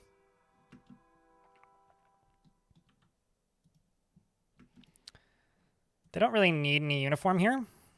Thank you for the additional units of money, YouTube chatter. Friend. Twitch chat, can I get a round of beers? Because I've gotten 4 units of money in the YouTube chat. And Zwari, dwarf, beard, no beard. What want? What want you? Little bit of detail, please. We got some metalsmiths, we got plenty of crafters, we got farmers, we got some militia dwarves. I have a roost squad, which is going to be interesting. Yeah. Metalsmith with beard if possible. Zul'Ban it is. Just don't get yourself Zul'Banned from the chat because then your beard won't be very visible anymore. That was a joke. I'm not threatening to ban you. It just came to brain and had to expel joke. Zwari, are you still doing a hardcore? Was it World of Warcraft you were doing? Anyway, he never acts without prolonged deliberation to his own detriment and the harm of those around him. He is very trusting and enjoys being in crowds. He is somewhat scatterbrained, and he is prone to strong feelings of lust. He does not easily fall in love, rarely develops positive feels, and tends to avoid any physical confrontation. He has little interest in joking around and likes to keep things practical without delving too deeply into the abstract. He is not inherently proud of his talents and accomplishments and is very humble. He is not particularly interested in what others think of him. He needs alcohol to get through the working day and does not mind being outdoors, at least for times. The 6th? Okay, I don't actually have that much time. Thank you much. He dreams of creating a great work of art and personally finds eloquence and artful speech off-putting and does not respect a society that has settled into harmony without debate and strife. And he does not really value skills related to fighting. He likes conglomerate lay pewter as well as clear tourmaline and off-spray and glyphodon. Backpacks, large gems, water buffaloes for their water wallowing, and the sight of the wondrous queen. And when possible, of course, he prefers to consume rum and absolutely hates mussels. He has a very long beard, which is braided, and his sideburns are clean-shaven. His very long mustache is neatly combed. His hair is clean-shaven, and his nose is sharply hooked. He has his nearly fused-lobed ears are splayed out, and his rust eyes are slightly protruding. His hair is charcoal, and his skin is cinnamon. And he's very happy about the establishment of a temple relatively recently. You are married, and your wife is actually a religious leader, who is the holy mine of the Church of Rocks of the Doctrine of Amethyst, they worship the god of minerals.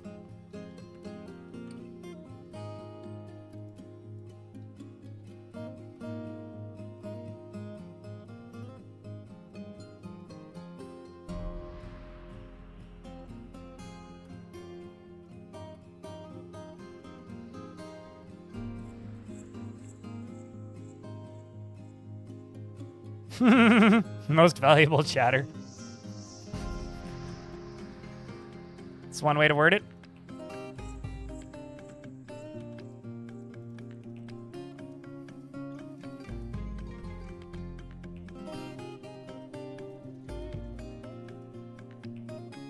Don't actually have all that much time, so I've got to do this quickly.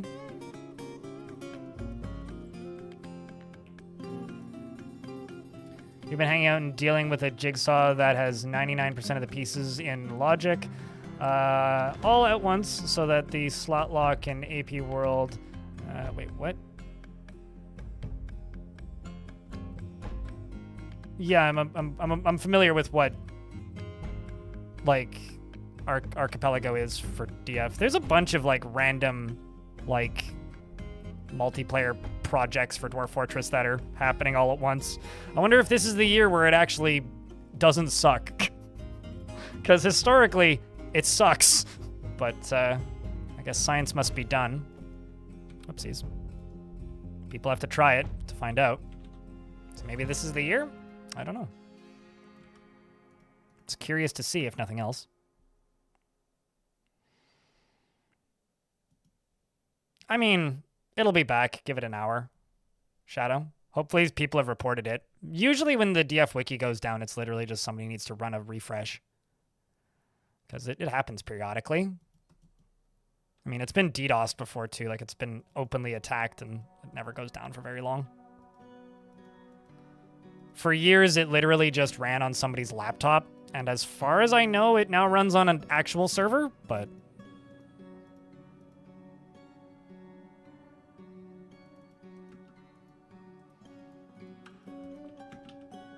Okay, so let's just send these dwarves over here.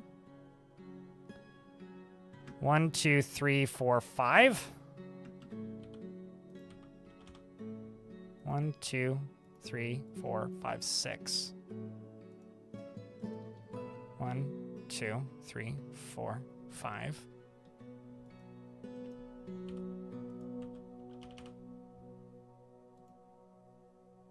Okay, so we got Olon, Feb, Limuel, Moses, Kick Roast.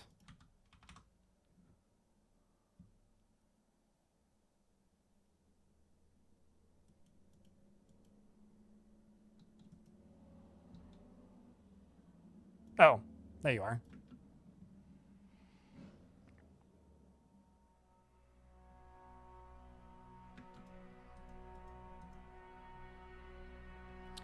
Orc with Bow, thank you very much for the raid. What's up, man? Yeah, it's usually cooperatively building on the same fort, Elkbird. Which means they're probably just going to be vibe-coded messes, but...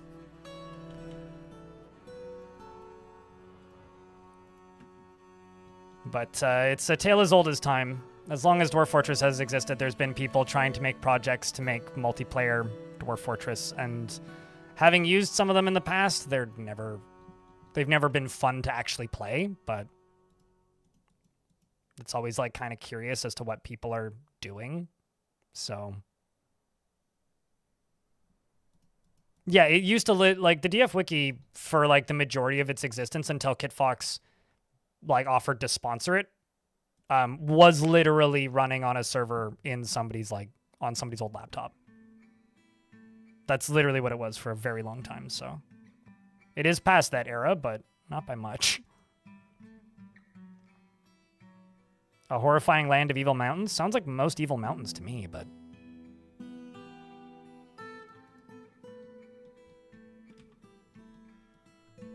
Comes one lead door.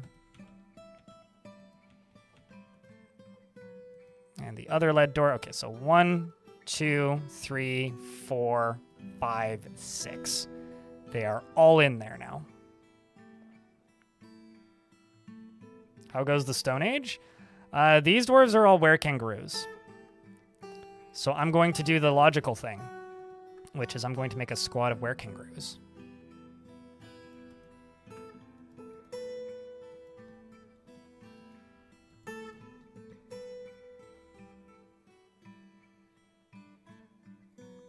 Fort? That would be very difficult to do reliably, but I will make a were-kangaroo squad. You can choose to be satisfied with what I'm willing to do currently, or you cannot. That is up to you.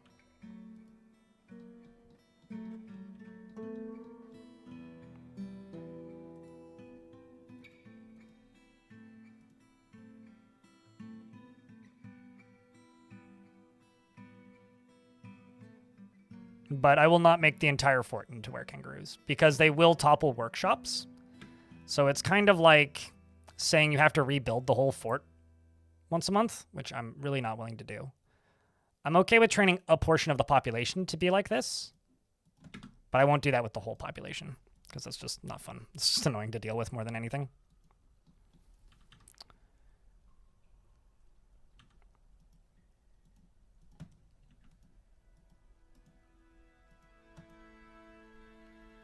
All right. Now they can train for combat. Sorry, kitty. Oh, man. That's this dwarf's cat.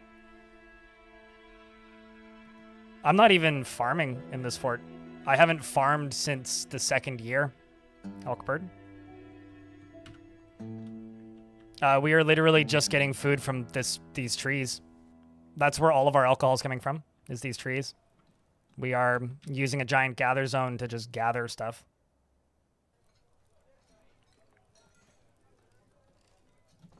I'll have you know,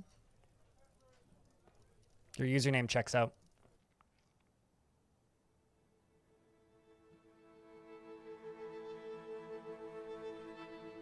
Body parts in the tree? Not dwarven. So I mean, if that concerns you, I could remove them, but they don't really bother the dwarves.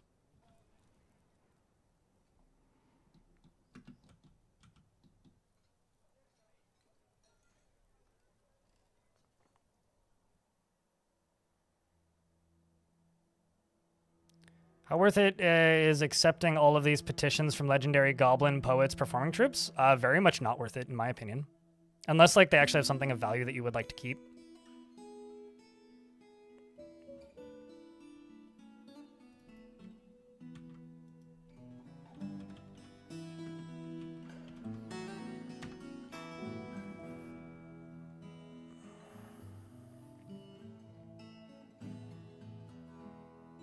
Maybe like 1 or 2, but like poets kind of don't really provide any benefit, in my opinion. Aside from like teaching your dwarves other songs that they might not already know. Okay, so now we figure out if I was able to correctly diagnose all of the dwarves that got bit.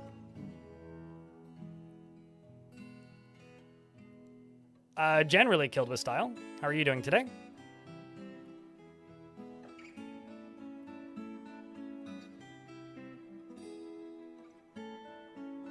Somebody who isn't interested in having a conversation, Stone.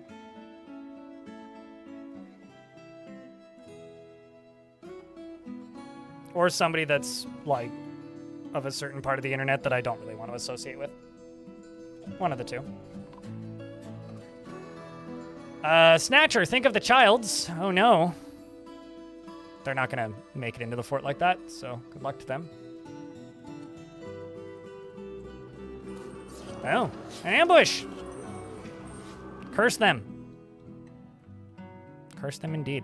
I'm going to close this. I'm going to enable this, except for the ruse. I'm going to turn this on. Remove all this.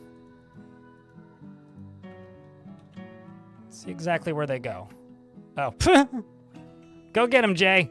Look at that. What a fucking maniac. They're going to fall in the water, aren't they? Don't do that. I kind of... Oh, no, he made it. Let's see. Will they make it? That's... 3 made it. 4 made it.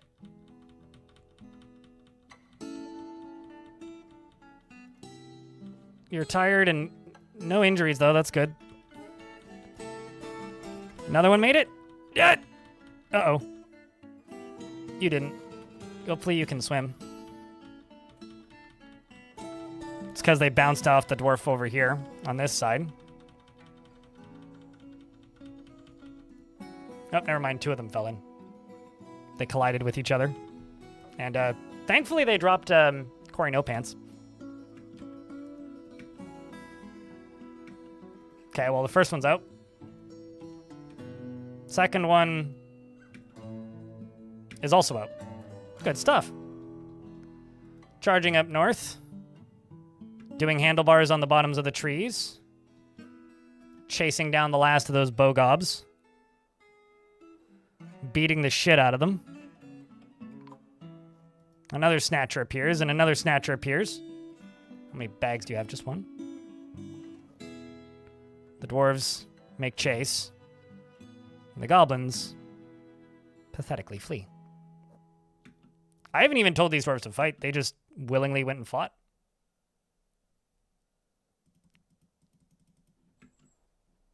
And damn, look at that. Bashes the goblin thief in the head with a silver mace, bruising the skull, jamming the skull through the brain, and tearing the brain. Thwack. Just directly to the back of the head.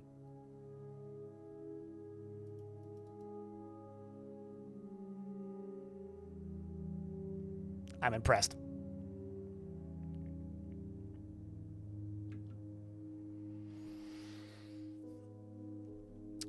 Visitors from your experience often steal books. You can accidentally steal your own books. If your military has a book in their inventory and they leave to go, you know, attack something, they're most likely going to take the book with them and generally don't bring it back. Which I think is real funny. Like, you can, like, actually just misplace your own books. Yeah, it's kind of funny because it's not even, an intentional theft of property, usually, when it comes to book theft. All right, let's see. So they should all just be in here. They're going to completely obliterate this cat, though. It does admittedly belong to one of the dwarves in here. Almost there, chat. I think it's the 7th, actually, is the full moon. Nope, it is the 6th. Okay, so 1, 2, 3, 4, 5, 6. We were correct. All 6 of them are in here, and wow, they're not obliterating the cat. That's crazy.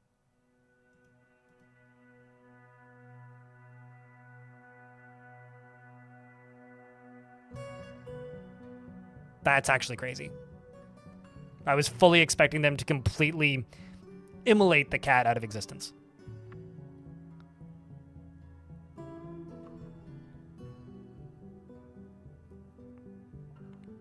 That's why you scribe like 10 versions of the same book. Yeah, that's fair, especially if you just have copies.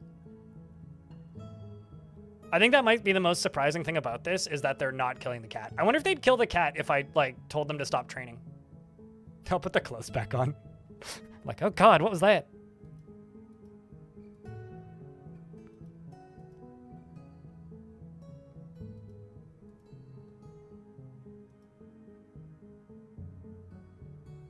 I do need to get weapons in there. Behind that cat, it's literally just the pet of Moses. Moses being this dwarf. Or Moses is this cat's pet, is what I should say. So I don't think that really counts as crazy lore per se, but if we want to come up with something, I'm totally here for it. All right, well, this is in the burrow. Let's just check the burrow status, actually, because I'm sure it's missing somewhere. No, not really.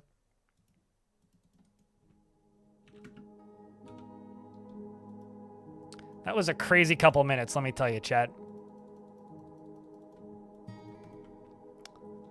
So sorry for getting a wee bit behind on the chittery chat, but been playing alongside your Weather Mountains tutorial for the last couple weeks. It's been super helpful. I'm glad it's still helpful. Random good to know tips for making a library for the first time. Was that why people were talking about books getting stolen? I'm scrolling up into chat. Don't worry about writing books. You need scholars to write books. Dwarves need to make a discovery to be able to write a book, and that is an extremely time-consuming, like, luck-based process that either will happen or it won't. So you'll either make a bunch of discoveries or you'll make, like, none. So don't really expect to write books. Focus more on copying books if you want to make your own books. And make a squad, and then tell that squad to go to, like, abandoned temples and empty locations that are full of books. So if you go to the overworld and you go to, like, this more than a day's travel hamlet of Jade Idol, which is destroyed and doesn't have anything in it, but that might have artifacts in it. This monastery of Heather Bake, which has books in it, but no people. Go to those places and just acquire a bunch of books and use that as, like, your baseline to start your library. Like, Gorge Tangles down here would be a good spot. this would be a good spot in theory, but it is a tower. So because it's a tower, that means that it's probably got the secrets of life and death in it. So you might end up with a necromancer fort if you steal from one of those. So yeah, that's what I would recommend.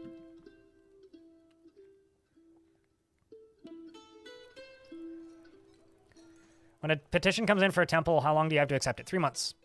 Once you've accepted it, you have 3 months to build it. So I accepted this on the 13th of Sandstone 254. It's now the 11th of Moonstone, meaning it's been a month and a half, so I have to start building it soon. But you have 3 months to accept it and then 3 months to build it. I think it's 3 months.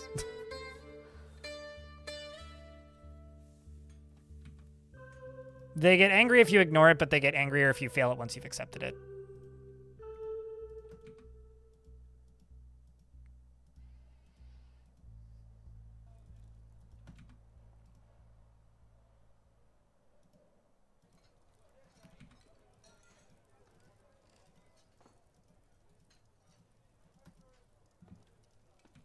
And what else can I do in here?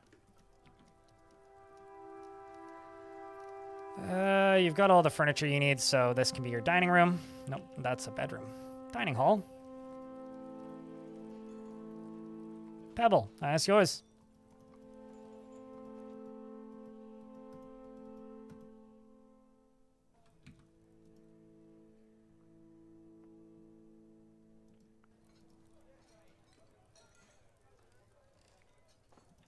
What if I put a statue here in the corner?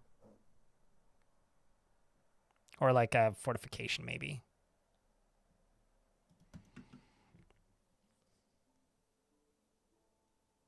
I'll take your word for it. I want to say it's 6 months total, but there might also be a setting for it, so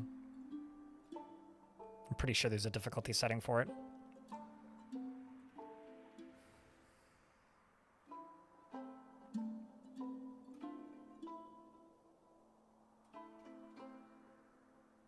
It's one of those things that I generally get done pretty quickly, so I just kind of don't worry about it. But I'm pretty sure it's 6 months, but I might be thinking about maybe the hard difficulty. You have a good amount of time, but like, you know, if you're planning to actually make it, be like relatively swift about it. Would be my advice.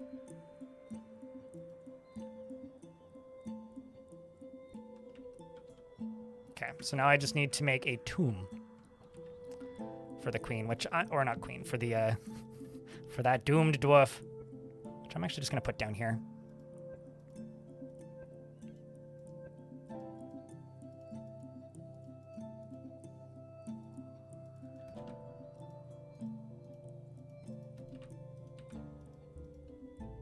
I'm doing all right. And yourself, Jimmy Toasty? Hopefully your weekend has been off to a start. That sounds kind of like a stopgap there when I'm like to a start, but like hopefully it's off to a good start. A start of enjoyable variety. Doing okay? Good to hear, man.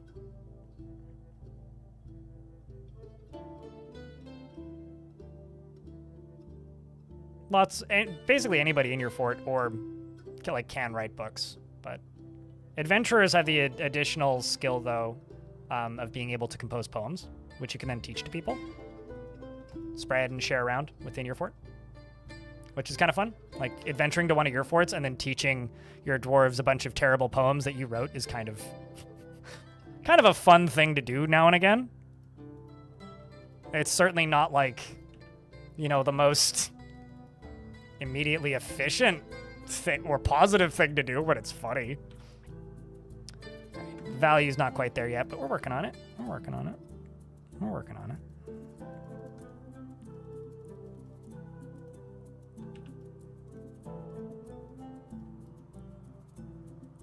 I like the natural element in the corner there. What's up, Dwight? Mirozel, thank you very much for the Prime subscription, by the way. Check, can I get a round of beers for the brand new Prime?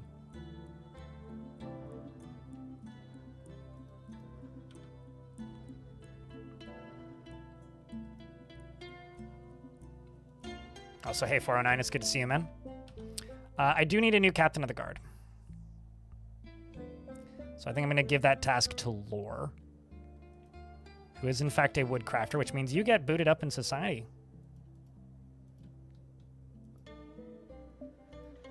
Sorry, Soapgoat. You've been demoted to leader of the strange side squad. Let's get to know Laura a little bit. Laura wants to be extravagant. Okay. I wonder. What can I give you for you to be permitted to have this extravagance? I gave you these 2 fancy socks. And I was going to say like a fancy hat, but I don't really actually have that many super valuable items.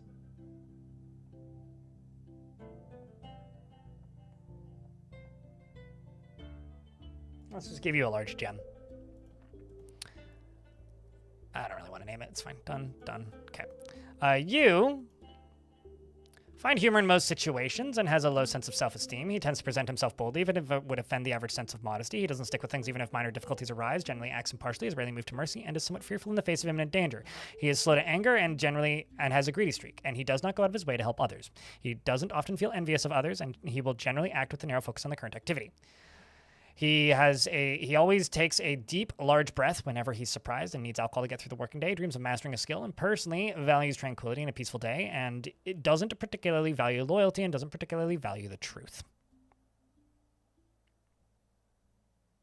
It's good to see you, 409. Busy concert season, as in, like, you're playing concerts or going to concerts?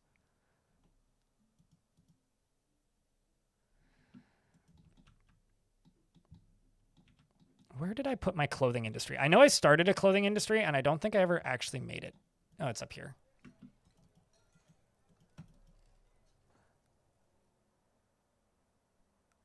I think I see what happened here.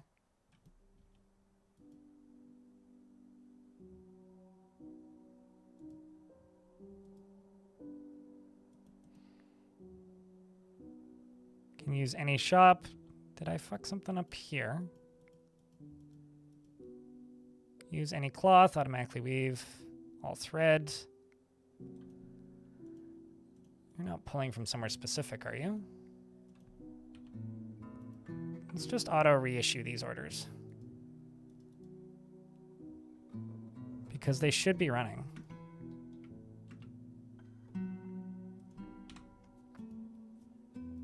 Let's also do leather leggings. What other leather things can I make? Let's do leather cloaks, actually. Just make 80 of them. But what I need is a farmer's shop over here. Actually, I need farmer shops up here.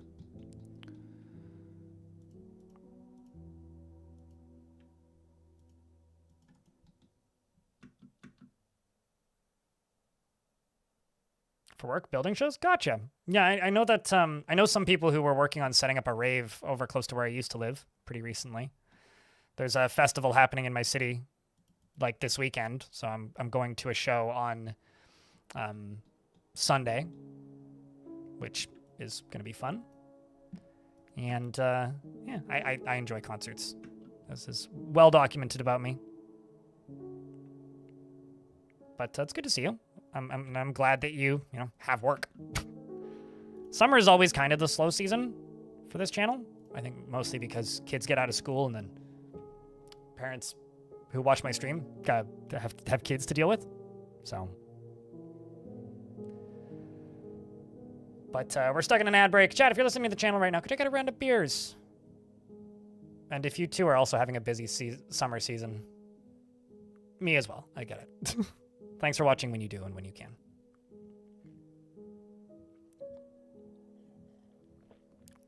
That is actually why I accepted that gig with Kid Fox. Because to me, it's a way for me to get some extra cash during the slower season, which is summer for me, while not having to take sponsorships during a kind of weird, volatile period in time. So, I mean, the average audience for my streams is 25 to 55. That's like the average median. There, like, you know, is a percentage of people that are below that age and above that age that watch my streams as well. Same with the videos, although the videos do skew a little bit younger than the streams, but it's like people in their 20s on the low end and 40s on the high end. And if you're above or below that, then you're the minority. This isn't me calling out saying, say how old you are. That's not necessary, but...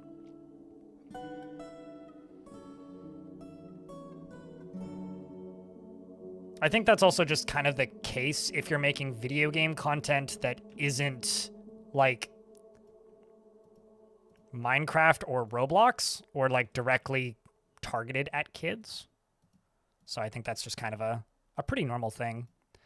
It's like the take that I've heard going around recently, which is video games as we know them and interact with them is an inherently millennial is potentially an inherently millennial phenomenon, as in we are the only generation that has the same level of nostalgia for video games. We are the primary generation that has that level of awareness and history with video games and that values it as much as we do.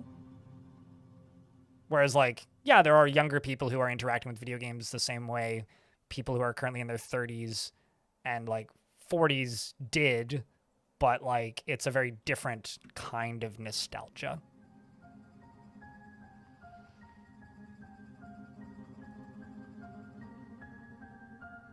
So all I'm saying is play couch co-op games with your kids, all right? That's all I got. Go play some couch co-op games with your kids.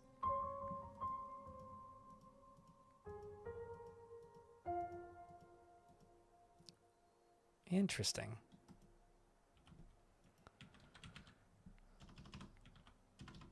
Must have already cheered all the animals. The first forgotten beast of the fortress has come. A huge humanoid composed of snow. It has long curving horns and a bloated body. Why is lukewarm? If your trade sentiments are lukewarm, that means your trade sentiments are kind of mid and could be better. I assume that's a joke when people say that. I don't actually presume that people don't know what lukewarm means. If you don't know what lukewarm means, it means like not great, could be better. Leaves something to be desired. Okay, so for this forgotten beastie, the fun thing of how I set up this cavern entrance, I didn't set this up the way I normally do it. So I've just got this stairs here, right? This stairs goes all the way up and actually pops out right here, which is pretty far away from the entrance of the rest of the fort. So I'm just gonna move my Marks dwarves up here, who all have ammo, because I'll bet you they could just kill this thing. Because it just has a bloated body and it's made of snow. Like, this is like the weakest a Forgotten Beast could be here.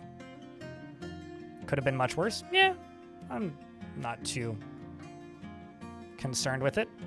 Although it might not even come up here. Because it doesn't actually have access to the fort. Like, it would actually have to climb a wall. Like, it would have to go over here and go whoop, and up and in.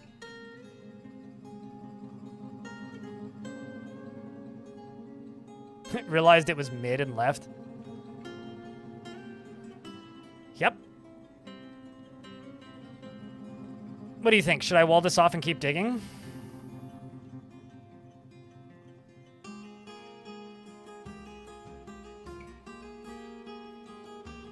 Chill in lava lakes for like 5 years? Huh, that must have been doing some wild things in the temperature readings.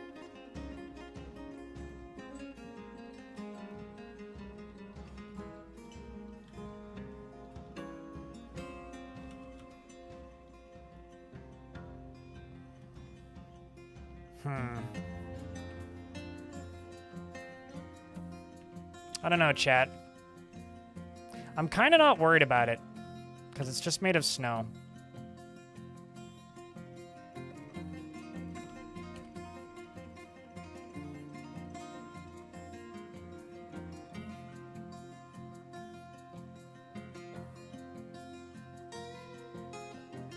I'm going to swap out Inod, though, for somebody else.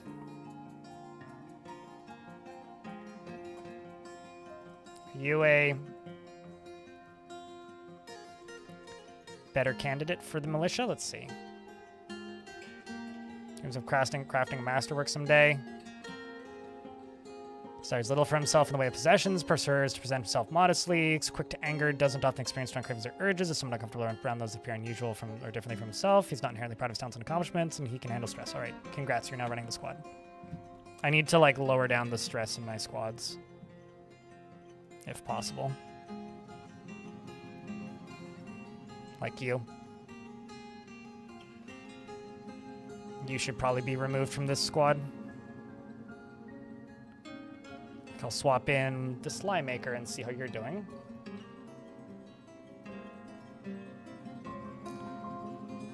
He's raising a family, respects the development of a skill.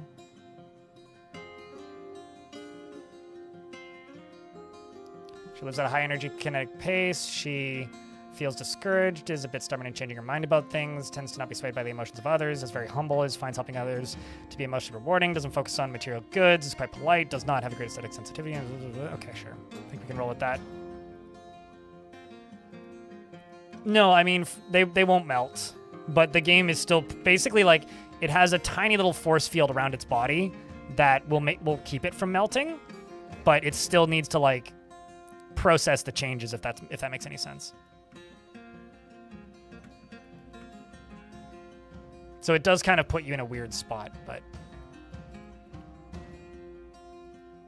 looking for other dwarves I could throw into the military, seeks out exciting and adventurous situations, is quick to anger. Yeah, you'll do okay.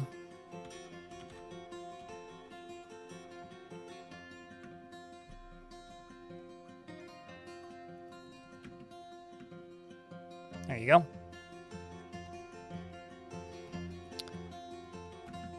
And also I need to go to the hospital again and throw a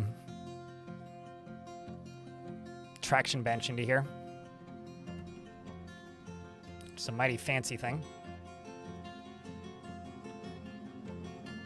I'm actually going to throw you over here. Get rid of this and most of this side. But do leave that there. So that they can just get some mist while hanging out and working out. So these dwarves are just going to get thirsty and then boom, become were creature and keep at it. Why is streamer's contrast so high? Because it makes the green screen not get fucked. Like, if I turn it down, because I had it further down, then I have to adjust the green screen more. Like, if I turn the contrast down, it's actually way lower than it was even. It's actually more the saturation, less the contrast. But like if I turn it down, that happens. So it just is what it is. Hello, Mental Breakdance. How are you? It's summertime, so I get a lot of direct sunlight in my apartment. In the winter, I can have lower contrast. As long as the microphone doesn't sound like shit, I'm kind of okay with the contrast being a little high. Yeah, it's wild that they're not murdering the cat. That is actually maybe the craziest part of that whole thing. Okay, so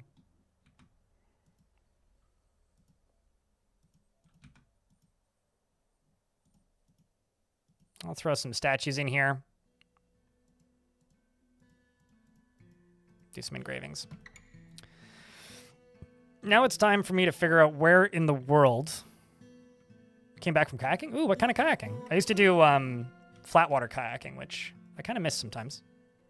I realize this is going to dig where I don't want it to be dug, but...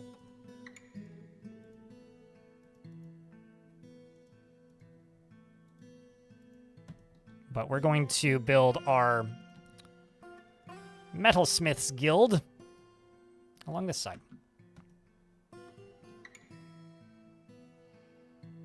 Older than time itself. Should I give them a break and tell them to just engrave images of that cat? Like, maybe I should give this squad a break.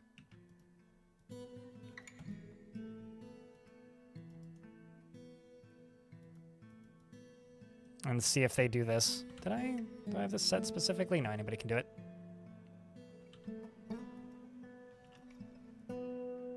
Although I'm a little bit worried that if they're not training when they turn, they'll just kill the cat. Like, actually kind of very worried about that.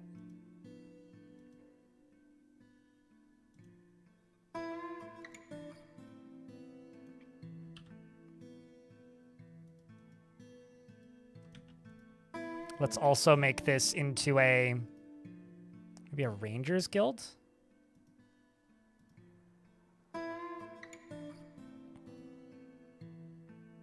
Set it to citizens only so that they can socialize and chit chat. And an acquaintance discussed their problems with me, and I don't feel very empathetic.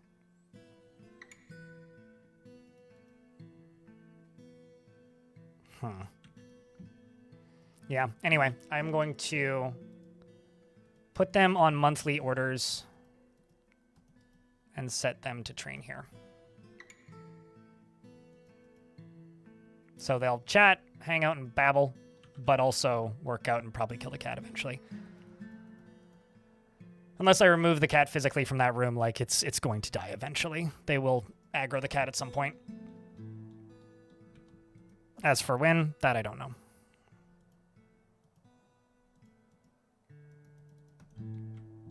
Just eventually. Just down around a river with a bunch of family, recreational. Cool. Are you using inflatables or like hard body? Did you like rent them or do you own kayaks? I actually really like kayaking, so congrats. You found one of my stealth interests that I don't talk about very often. I've been debating on buying a kayak for a very long time.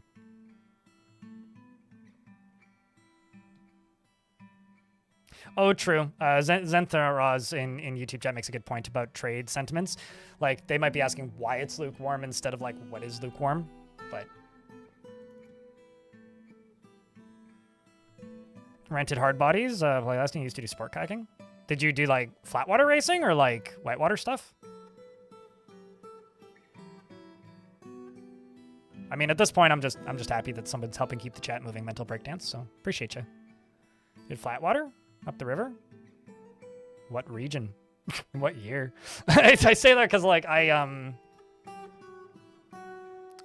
from, like, 2007, like, 6 to 2000, almost 2010, like, 2009, I was actively participating in flat water in Canada.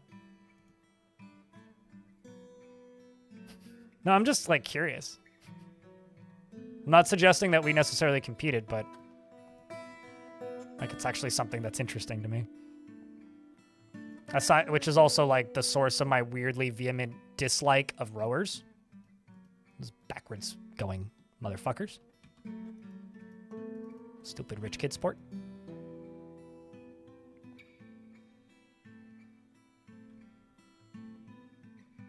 Oh, you chickened out of competing? Gotcha. Basically every single one of the coaches I had was from Poland because they all were Olympians around the same time and all defected around the same time in the 80s, which I think is kind of funny. And so they all knew each other because they were like all on like one of two Olympics teams that just said, fuck it, and just left. So Poland, I would guess.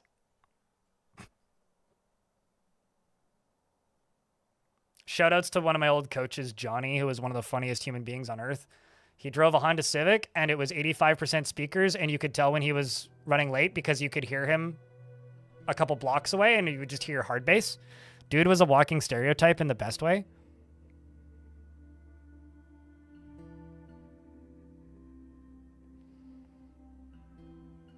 Well, I'm glad that you've been following the videos. Milk Tank. Milk Tank Calcium. That's one hell of a username. Considering the name of my Twitch bot. So chat, we're a little bit outside of the window of the last Dwarf Fortress update. You know, like, I think people are just kind of used to the new stuff now, and we're kind of, I guess, waiting on a patch to like fix or adjust how some of the adventurers work. But I'm curious. Are you guys still playing Dwarf Fort? Are you waiting for the next update now? Like, where are you guys at currently? I'm always very curious to know how long the maybe honeymoon phase is maybe a word I could put it. It's like how long the honeymoon phase for a new patch lasts for people. Because I'm still like weirdly enthusiastic about all these creatures because there's so many new creatures to see and find over the next, like, you know, however friggin' long, kind of long period of time.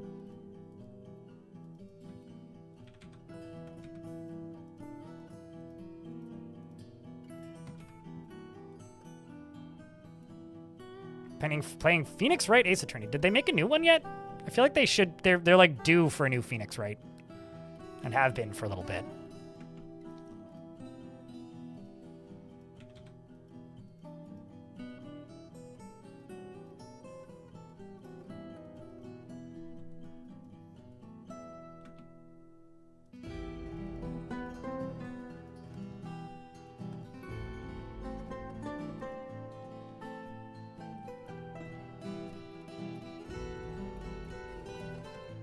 Okay, so this down here is going to be the Metalsmiths Guild.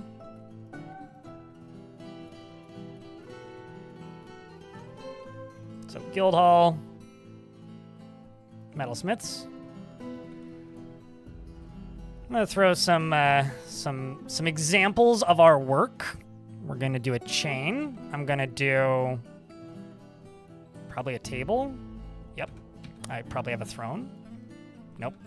What else do I have? I have chains. I got a probably a weapon rack. Probably get a weapon rack in there. I got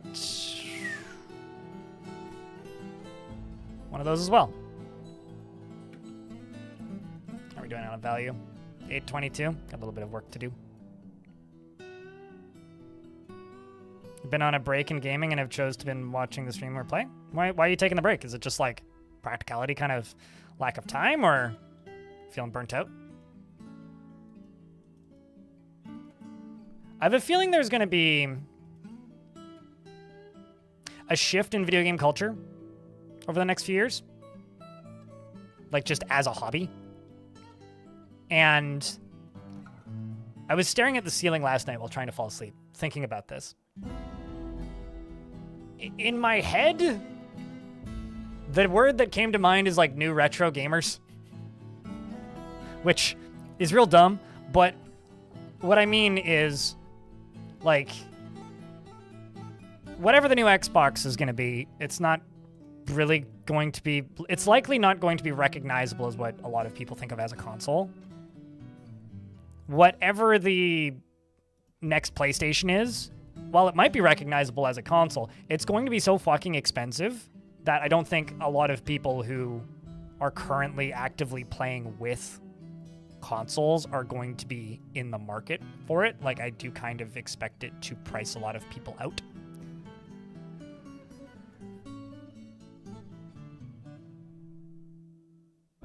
So I wonder. They're currently playing. There's a chance of a glass artifact. Hell yeah.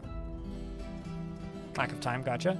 But I think with like people getting priced out of the market largely, and also just like a general shift in what kinds of games are profitable. I think it's that modern games are going to start to skew a bit younger. This is me guessing a bunch, by the way, out of just fascination with this industry. I do think that that modern games are going to start skewing younger, and I think that we're going to have a period of, or a portion of the gaming audience that just, you know those people who are still playing like the Dreamcast, Game Boy, and like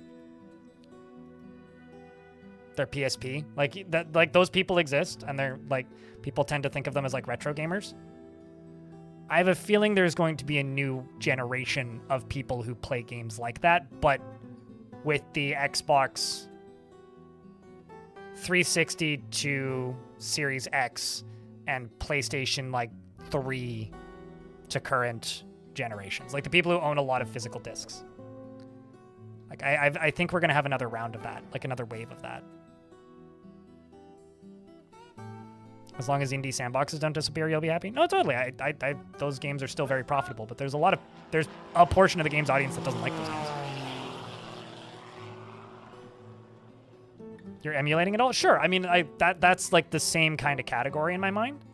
You know, people that are like not buying new games, they're playing games on Dolphin or whatever. Or maybe not buying as many new games as they would have 2 decades ago, but you're getting a lot of games from alternative sources. Hello from Mexico. You're here for work. How long are you in Mexico? How's the weather?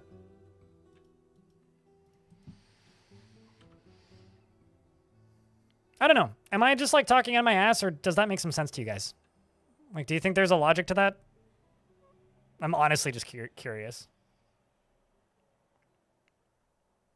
Also, reading your name, FIFA Snipe, I'm kind of a... Is there a level in Hitman that is just like... Okay, cool. We've completed our guild hall. Is there a level in Hitman that's just like FIFA? Like, is there a football game? I know there's like a Formula 1 knockoff thing. But I feel like that would go pretty hard.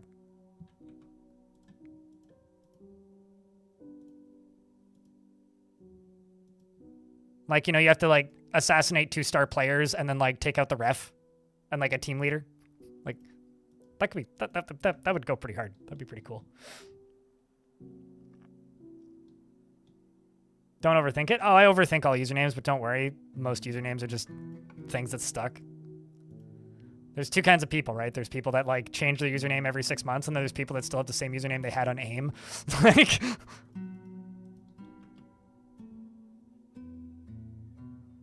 what exactly are the rules? The rules are blunt-only weapons, leather-only armor. Metals can only be used for furniture. I'm not farming at all. I'm only gathering. And nobody gets bedrooms except for nobles. So it's just big dormitories, basically. I couldn't really think of a better name, and I've kind of stuck with it, so I'm committing to it. Your username could legally drink? Mine could drink in some countries. I first started using this username in 2008. So not everywhere, but some places. I'm saying the word drinking, and then I start building a still. That's not what I'm making.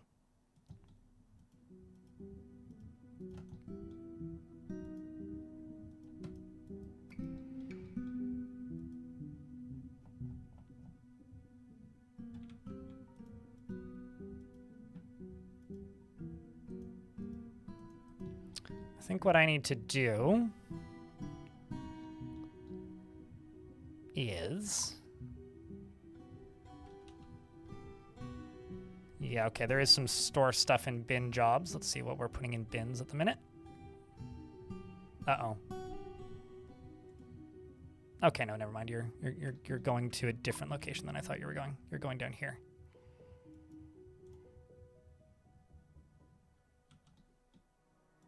But those need to all be put in bins. I was going to say, why did...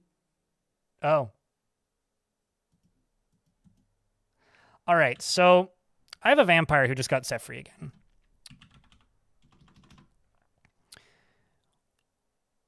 I think I'm going to feed the vampire to the were creatures. What do you think?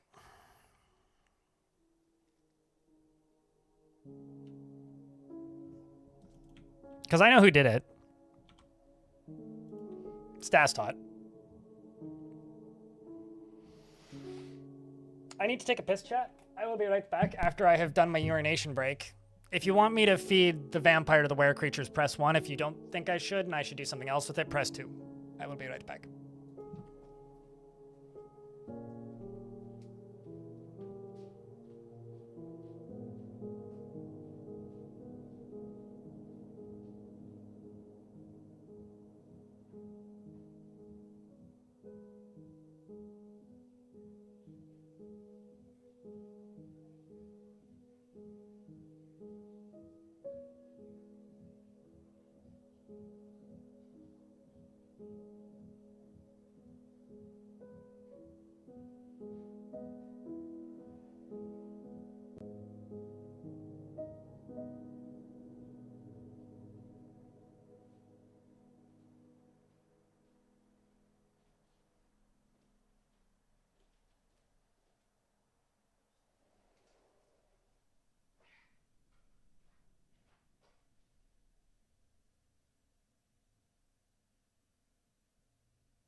I see a bunch of ones. All right. There's a couple twos, but it's mostly ones. Okay, so what I'm going to do is I'm going to close this window, and I'm going to go to my prison zone, which is right here.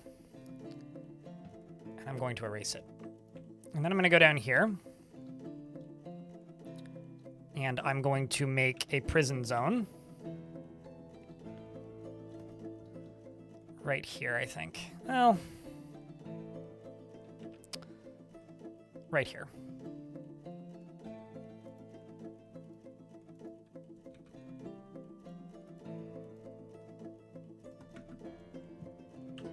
Now we just wait for them to place it.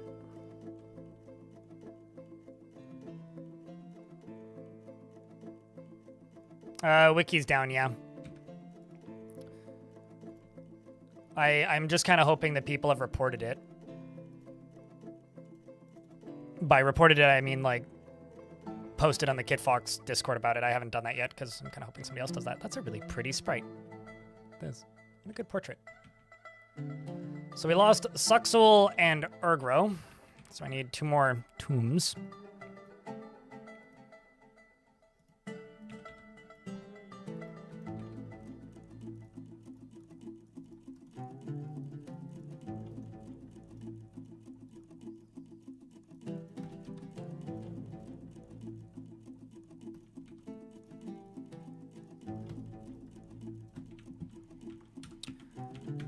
And also all this.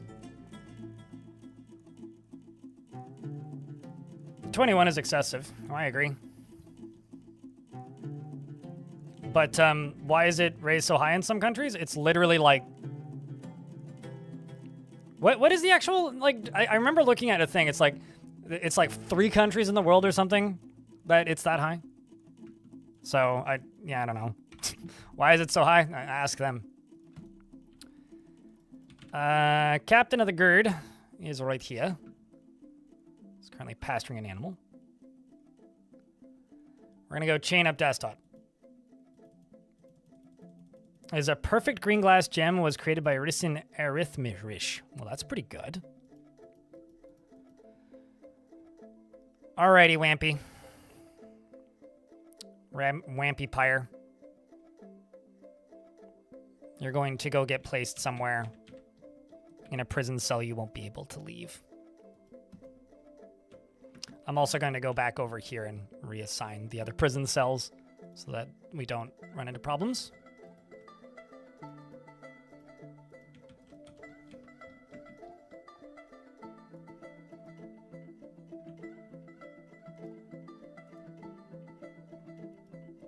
They also haven't killed the cat yet, which is kind of wild. While I'm here, I'm also just going to make some clothing.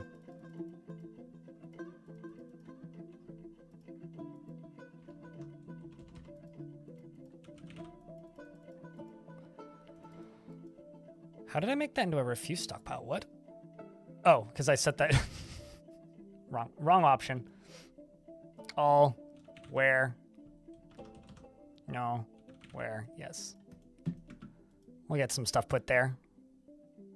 Because this dwarf probably has a really long 448 days.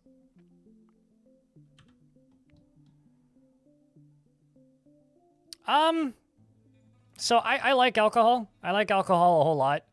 But I don't think it should be available to everyone from birth. Let's not be silly. I think 21 is absolutely fucking obsessive. I think 19 is kind of obsessive. I think that, like, removing the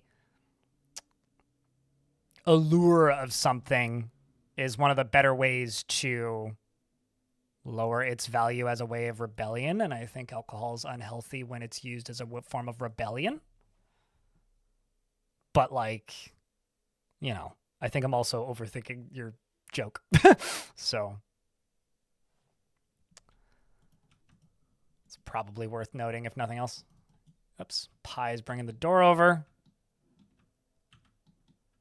Over here can just be coffin. I need to make some additional coffins. Let's just make them out of consistent materials. So this badge can be made out of kapok. We'll do 30 because I'll probably need more.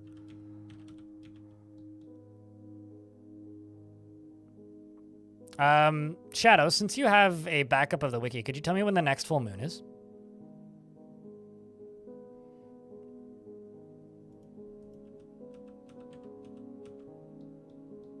If you don't have that on tap, then that's cool. But if you happen to know, that would be appreciated.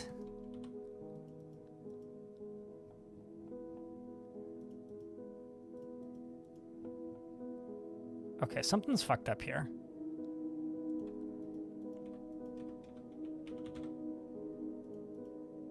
Like, I have 260 something yarn.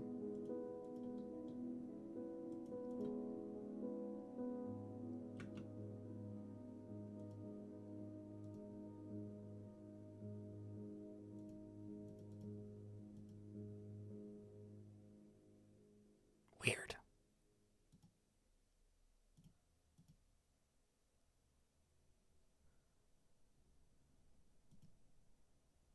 Okay, so how come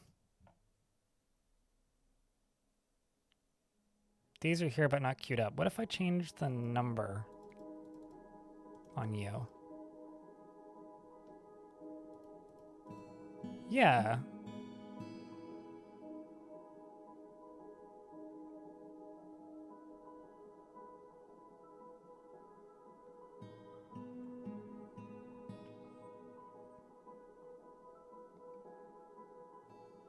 I mean, that's not to be like dismissive, Shane O'Neill. I realize it's a deep topic, but that's as much a cultural issue as it is a legal issue. So you can adjust the drinking age all you want, but if the culture around alcohol, or any substance for that matter, is unhealthy and isn't enforced in a way that makes sense, you are going to end up with a bad culture surrounding. So sure, I mean, you can take my flippant, offhanded statement as seriously or not seriously as you like, but at the end of the day,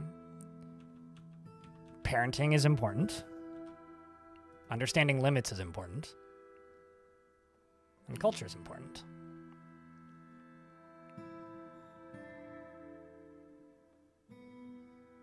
Do you mean the higher drinking age makes people want to drink? Or the younger drinking age makes people want to drink? Because I think if it's used as a form of rebellion, that's almost as bad, if not worse, than just having it being accessible.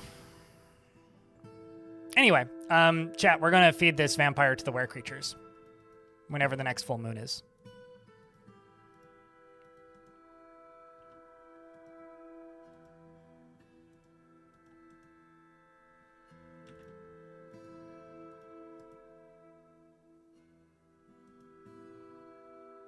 Any questions?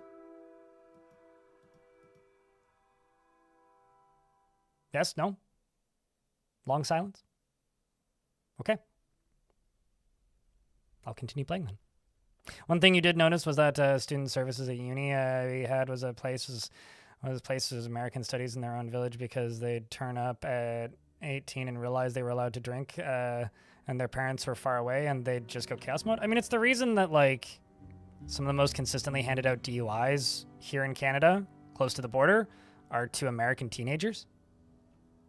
You know, it's like, if you're 19 and you own a car, you live close to the border, you zip across the border, you go to the pub, you have 5 beer, and you walk back, or ride back. Like, it's nice and quick, very easy.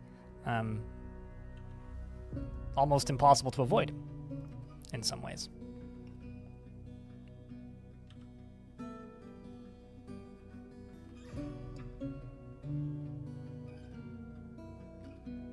Will this hurt the vampire? Oh, they're going to kill it. They're going to eat the vampire. Well, they're going to rip him to shreds. So yes, this is going to kill the vampire.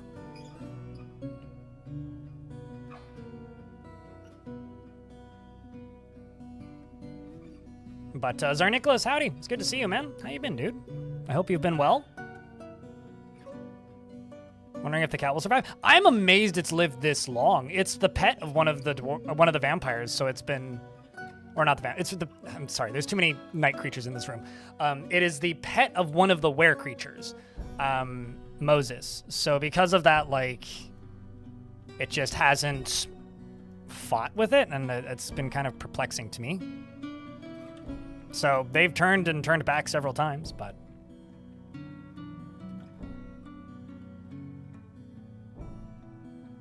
I really wish Obsidian Blades didn't suck so much. The World Gen doesn't randomize moon patterns? It doesn't randomize a lot of things. It's very deterministic. I have no idea. Your guess is as good as mine, Elkbird. So chat, look up, especially if you voted yes. Because the 25th, or 26th, I think, is the full moon.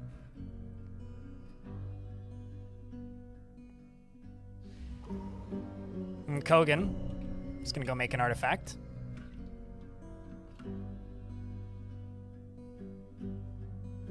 Hey, chat, can I get a Vile Force of Darkness? I know the chat is, like, kind of active, but, like, it's not very reactive, if that makes any sense today. Like, things are kind of lurky, but also kind of not. So if you're lurking, could I get a Vile Force of Darkness? Let's see how vile this punishment is going to be. You know what's really funny, though? Sometimes you can skip months if it's cloudy. Like, if it's raining and the moon is covered and it's just a cloud, they won't turn. Which does happen sometimes. Pretty rarely, admittedly. But sometimes. So, let's see if I can tell them to... I may actually have to expel the vampire to do this. I'm going to quick save just to make sure this works. If I'm not entirely positive it will. How dare you lurk, Aquamouser? No, it's fine. You're being forced to play WoW with your 2 wives? Wow, bucking all of the stereotypes of World of Warcraft players. Aren't they supposed to be the forever alone meme? I say that it's my older sister met her husband on WoW, but...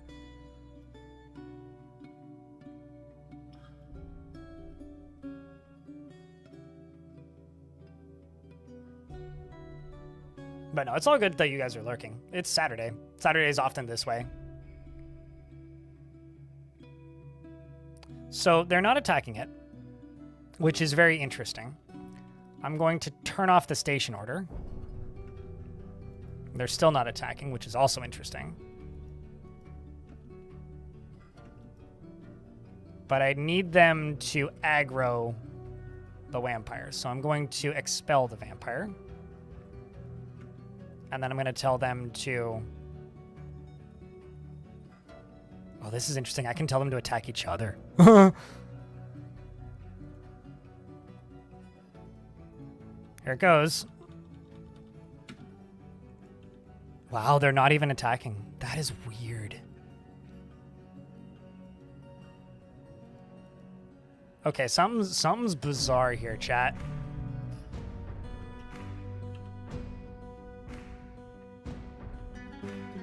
We've been talking about this back and forth and back and forth and back and forth that no, they're not attacking the cat. They're actually not attacking anything, which is really weird. To the point where I kind of want to test this with a non-chained up, non-murder pyre.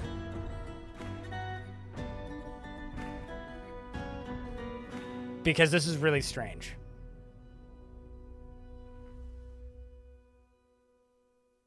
When was the last time I had were creatures in my fortress? A fort and a half ago. There's been one patch. So if there is a change, I don't think it's intentional.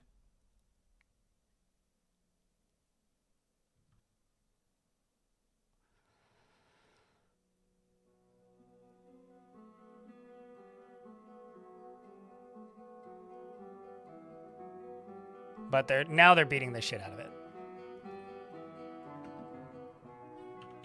Which is also very strange.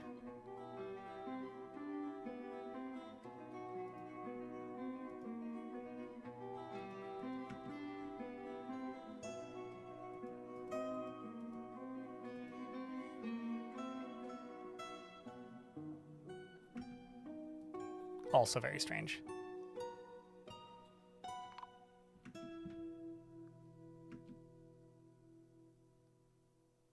The vampire's going to kill all of them, isn't it? Or did they kill it? Yeah, no, they killed it. Truly bizarre.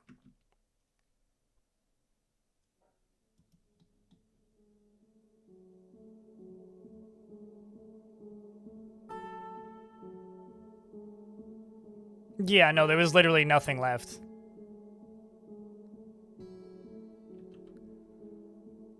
Well, here's the thing. They're supposed to just kill everything. But with an asterisk. Also, I lost one of them. I don't know. I might go back to the save.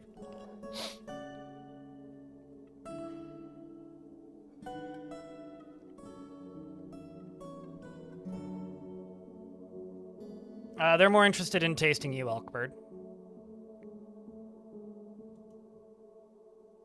I'm going to go back to that quick save.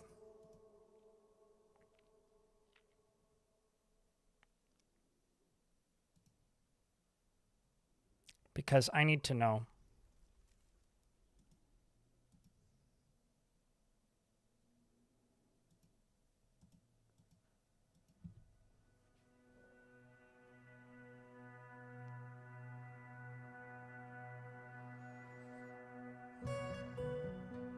I may have also gone back to the wrong save, actually, I think.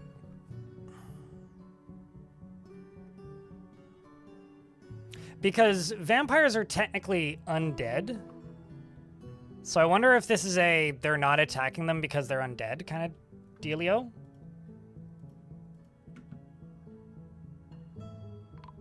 Oh, whoa. What? Now they followed the order. And they killed the cat.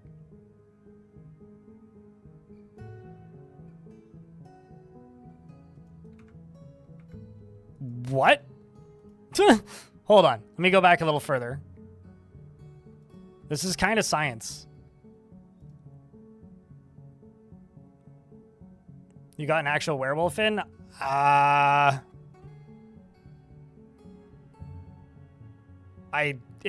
might have been the dragon fort? I don't know.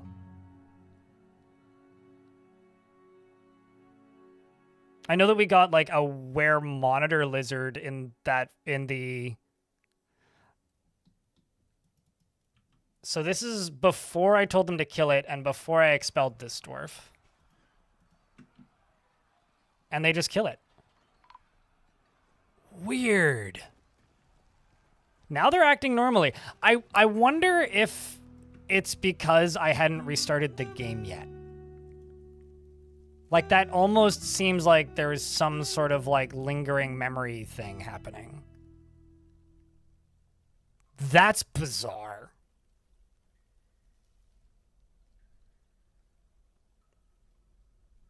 I will do this right now, Elkbird, and say that's not personal, but please never bring that up in my chat again. I just don't want to talk about cannibalism.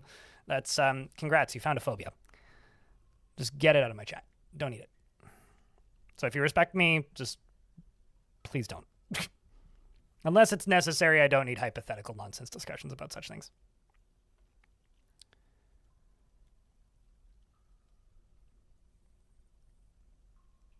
It could be updating their job, maybe. I know that, like, if they're in the middle of a long activity, like training or dancing, they'll finish that activity before aggroing stuff, but, like, their activity had changed. I told them to kill a thing. I mean, if somebody clips it, then maybe. Your stuff.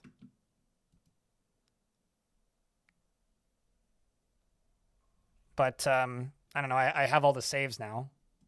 It's weird. Certainly possibly worth investigating, but... Let's go back to training, please. You're being annoying and attending a meeting.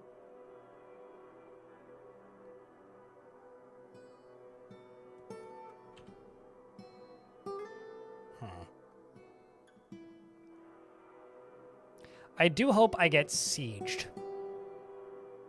though. Because if I get sieged, that'll give me the ability, like, if they demand a parlay, in short. That'll give me time to go stand a were-creature in the middle of them and sabotage them.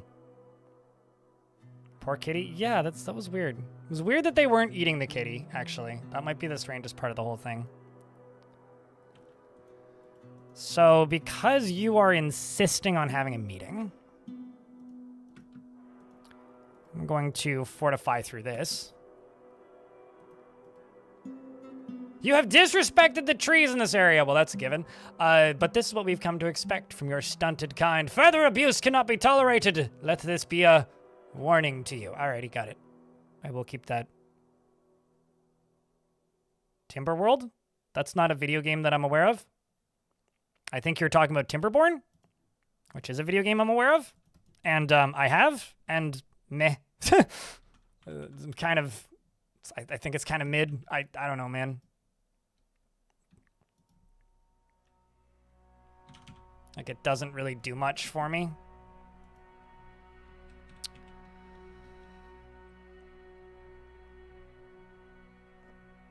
Like, there's kind of not much about it that's, like, particularly interesting, in my humble opinion. Like, it's fine. It's just meh. It just kind of makes me want to play Dwarf Fortress. So. You mistaken it to the Power World? Fair enough. Two video game names collided in head and is confused now. Kogan the Gem Setter has created Lamar Ulosh, a fancy-ass gem cage. I feel like I'm just going to put that, like, right here. Because this is the god of, like, torture and misery. So I feel like that's fitting right here.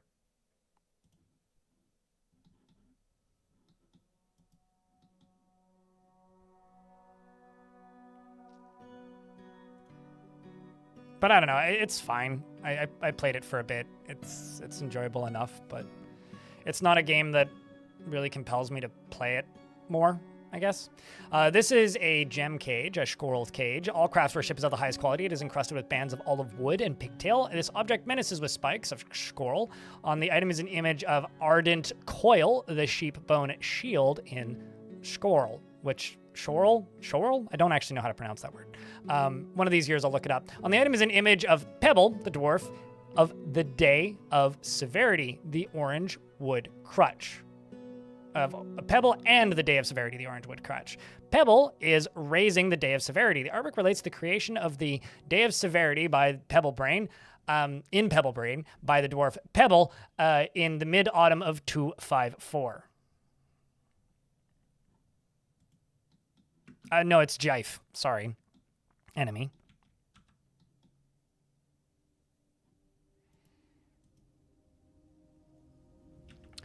I'm going to throw a dump zone over here.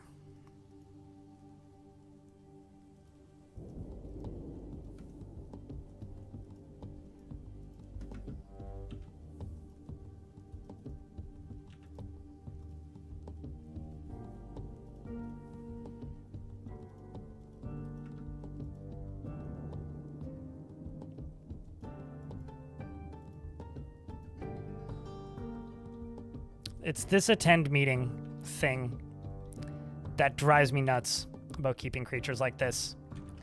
Because it's basically going to just be a stuck conduct meeting job forever.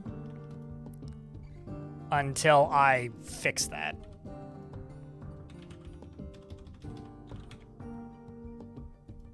Like, you should just go conduct that meeting. Presuming it's this dwarf that dwarf is trying to meet with. Which it might not be. It could actually be like that dwarf. It could also be the mayor. It could be glass half empty. So let's throw glass half empty over here.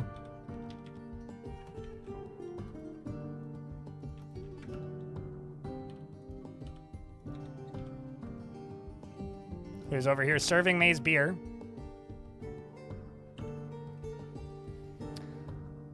Serve river spirits. Presumably not this dwarf. So I don't know. I don't know. Yeah, I don't know. I guess I'm just gonna have to ignore them until they turn again. And then once they turn back, then I can do stuff with them again. But until then, they're just kind of SOL useless. Can't move them, can't do anything with them. All I can do is just wait. Which kind of sucks. I don't know.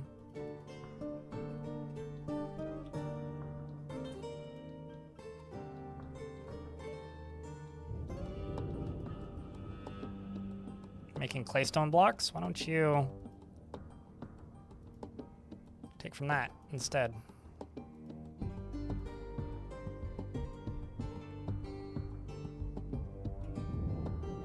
I mean, generally, I think that if your dwarf isn't dead, because your dwarf is still alive, I don't like to give people second dwarves, but I'll give you a free pass this time. Also, why don't you name dwarves after yourself, like a normal dwarf? I guess you get Domas. Richard.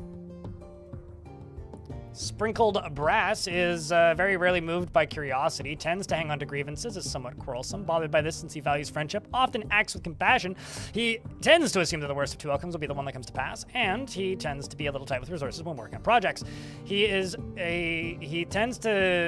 prefers that everyone lives as harmoniously as possible, and he is not particularly interested in what others think of him, and he can handle stress. He is slow to trust others and has little interest and likes a little excitement now and then.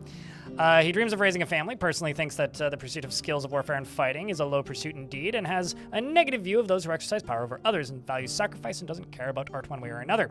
He likes keelite and steel and pink jade and giant kea leather, giant giraffe horn, not bone, geese for their formation, flying elephant head amaranths for their leaf coloration and the sound of the lacy silk, and when possible prefers consume hagfish, hello hobo, and cherry wine, and absolutely hates slugs.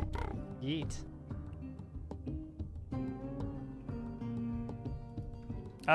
If you're digging into a stone aquifer, you can smooth the stone. Just a pro tip for the future. But how you doing, hobo? I'm doing all right. Today's been a little weird. I don't know. The vibe's been strange. I can't quite put my finger on it, but there's something about today that's a little strange.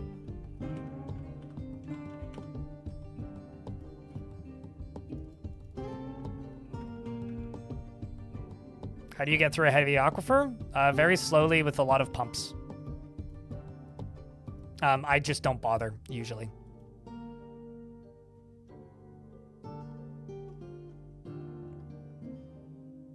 Okay, well, I'm glad I have both of your OCs in. But for future reference, like, your dwarf ain't dead, so. Just for future reference.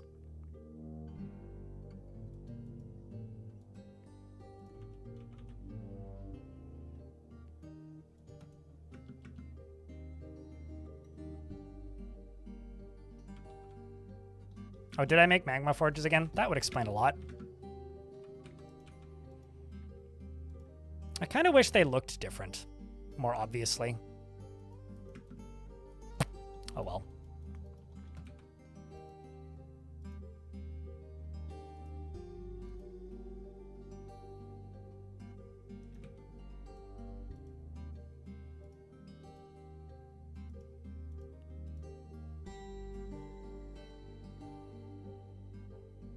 Forgot how good this was.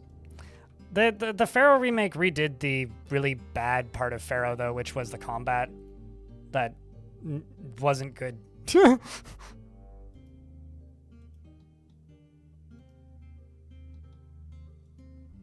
it's good they redid that, but yeah. Oh shit! Stormwolf has discovered the construction and use of the flask. I feel like we already knew that, but well done, dwarf. I'm sure I have... I was going to say, I'm sure I have sheet. I don't. We'll have to get some sheet. Because that's kind of exciting just on its surface.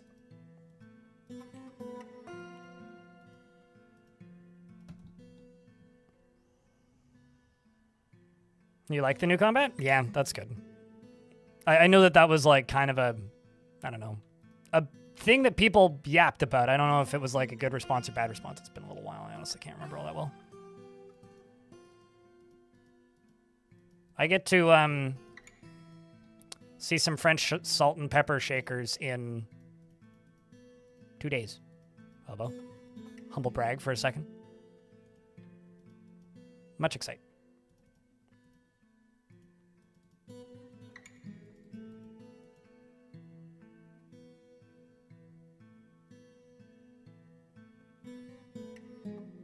A light bulb moment without the light bulb? It's more of a torch. Oh fuck! Finally! I've been waiting for them to like lay an egg or something, but we've got new baby dinos. Look at that.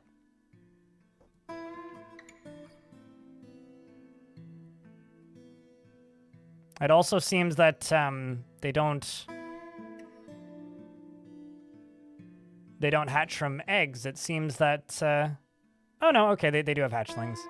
I wonder if that was from eggs then. Because I wasn't paying that much attention, but that's still exciting.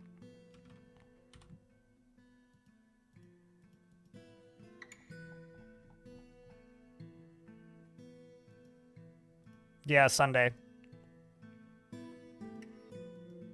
Hobo. Is the day that's happening. You haven't seen these goofy guys? Yeah, they're kind of funny looking. They look like they're about to go see like an Earth Crisis show or something with those mohawks.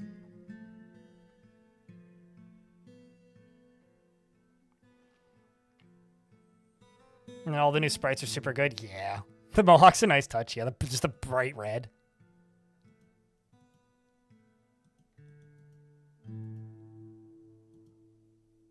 Yeah, I'm not sure if they give birth to live young or not. It's a bit of a dice roll. Store item in bin.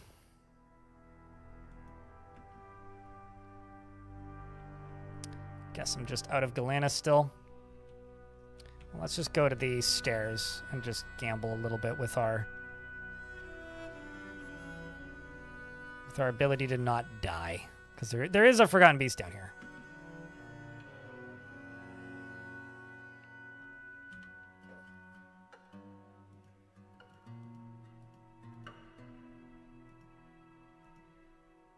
There you go. Go dig. That is what I need you to do. I also need you to go back this way. You know what? I'm going to let this dwarf go on their meeting. So, some ads are about to run. When the ads are done running, I'm going to open this door up and let this dwarf go have their meeting. That's what I'm going to do. I'm just going to micro the shit out of this.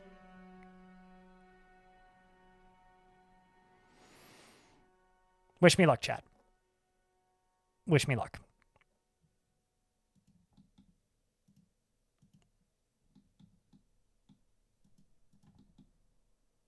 Because I think these dwarves are going to need it.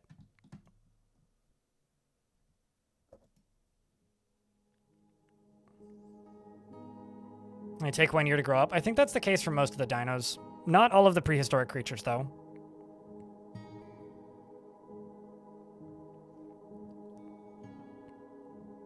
For some reason, your animals you bought via the adventure to map are hostile to anything that isn't part. Yep, that'll happen. So you have a use for them. You made a pit, assigned the appster to it, and you quickly dispose of anything you don't want in your cages just by placing the animals with your savage Tyrannosauruses. Yeah, so if they came from a Nimruz, I don't know if you're in an ad, but I guess I'll wait for the ads to be done before I finish up that thought.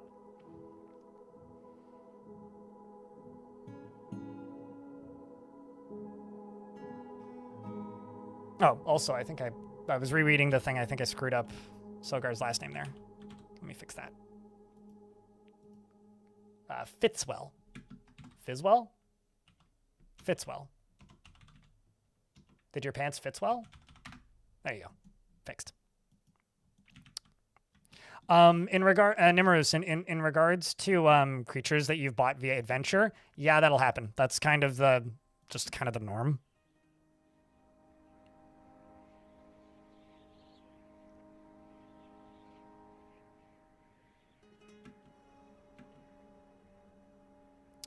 This ain't sketchy at all.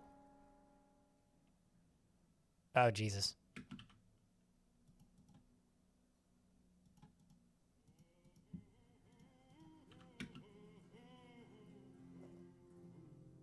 You were supposed to go have a meeting. Not like this.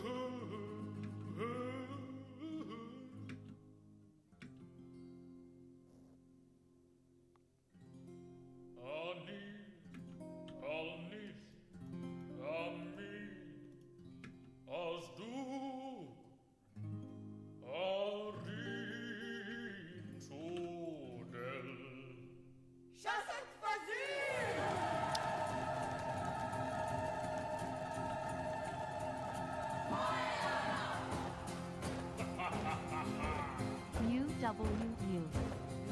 Yeah, huh?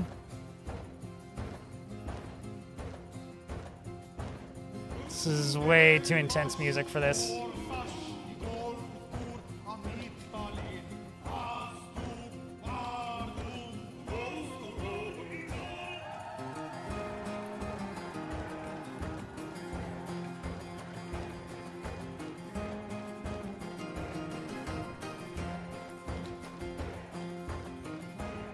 Actually, if you go outside, problem solved.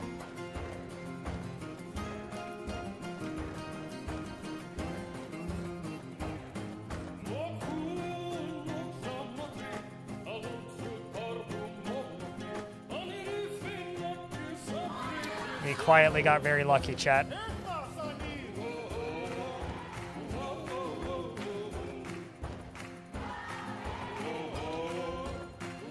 Ah.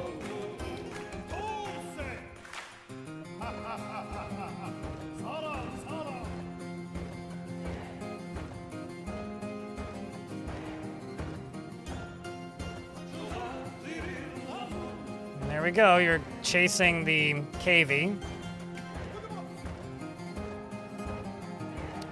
Brutal Pebble, the militia commander, versus Moses. The Brutal Pebble is currently shirtless, badass if you ask me, and is running directly towards the creature. The Brutal Pebble is one of my better militia dwarves, and is currently puking, or was. Most recently puking. Were you fighting with... No, it's a while ago, okay. Miss attacks, and says... And bashes with the Silver Mace. It'd be fun if, like, silver was, like, the one material that gets an advantage against them. So every single world has a singular material that gets a massive advantage against were creatures, but the game doesn't tell you that anywhere. I don't think there's a way to figure out what it is.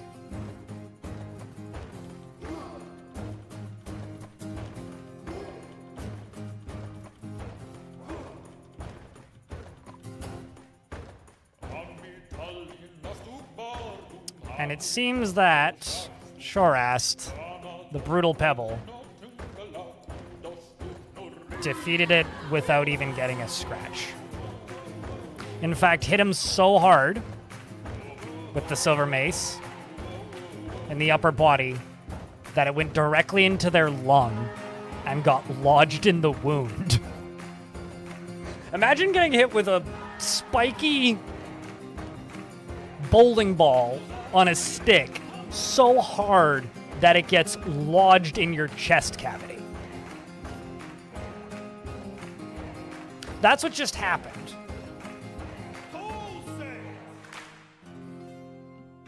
That's what just happened, chat.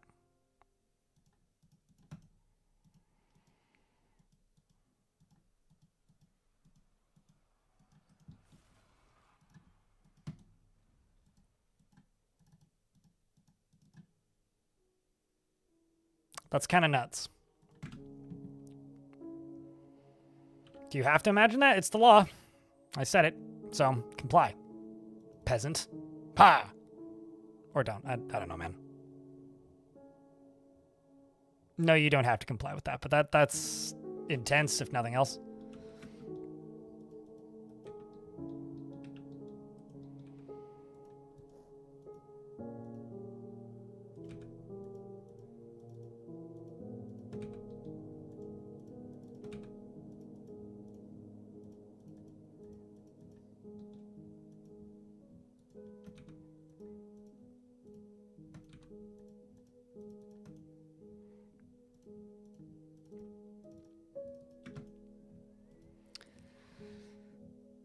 I think it's time for us to make some of these. Get some more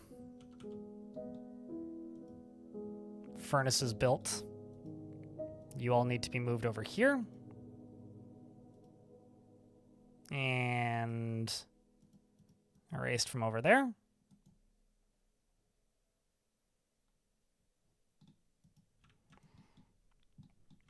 That could have gone so much worse. Oh, so then it is coming back. Yeah, that's usually how it goes. Is like if the DF wiki goes down, usually the front page is the one that stays down for a bit. And then the others kind of just slowly come up as time goes. So that kind of checks out. That doesn't surprise me too much.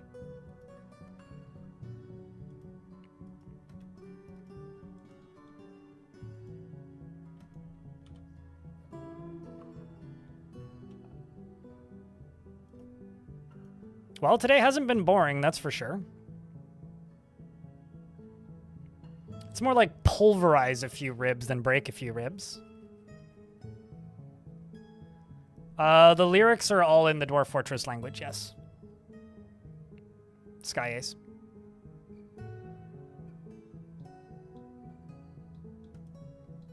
I also should probably widen this a little bit so that they can get around each other a little bit easier.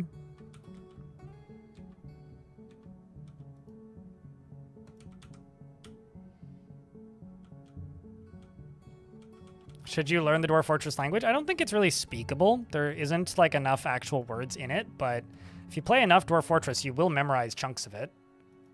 Like, I know chunks of it. I don't know the whole thing, but I do absolutely know chunks of it.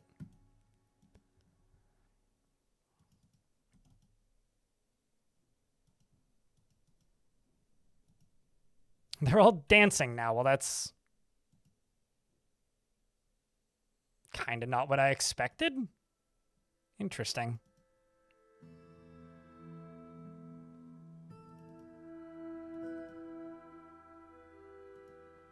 This is a shame. Because this dwarf and Pebble are lovers. So Pebble's not going to be able to see her lover in a very long time. And all of her close friends are dead. Oh, that's grim, dude. That is so grim.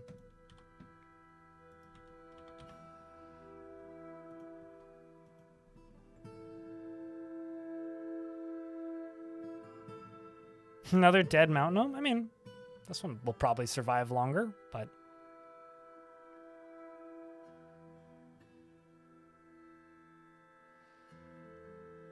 a fort where everyone's a were-animal, it doesn't really work.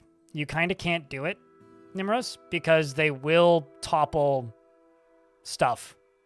So unless you are totally cool with them completely obliterating like half of the fortress structures once every couple seasons, it's really not like doable. Just because like everything will collapse once a month. Like all their clothes will fall off, their clothes get destroyed.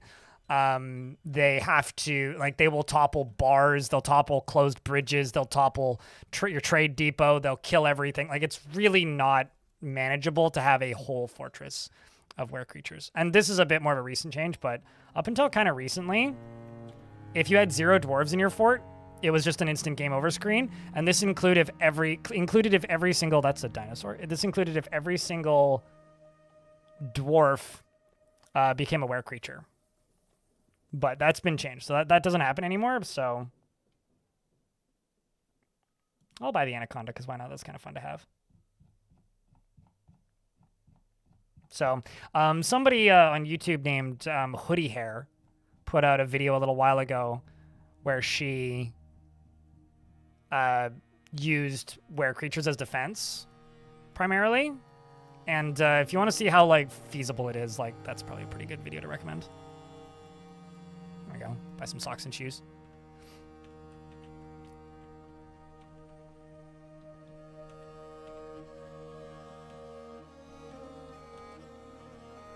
Everybody can just go get new shoes.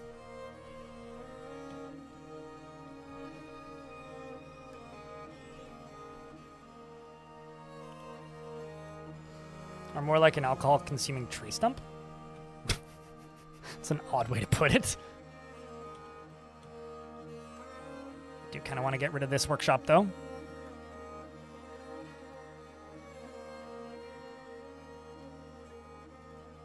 Nope, those are definitely corners and should be a different type of stone. Get rid of you, go walls. Shale and shale. Shall we do it? Complete this quest. Get rid of that.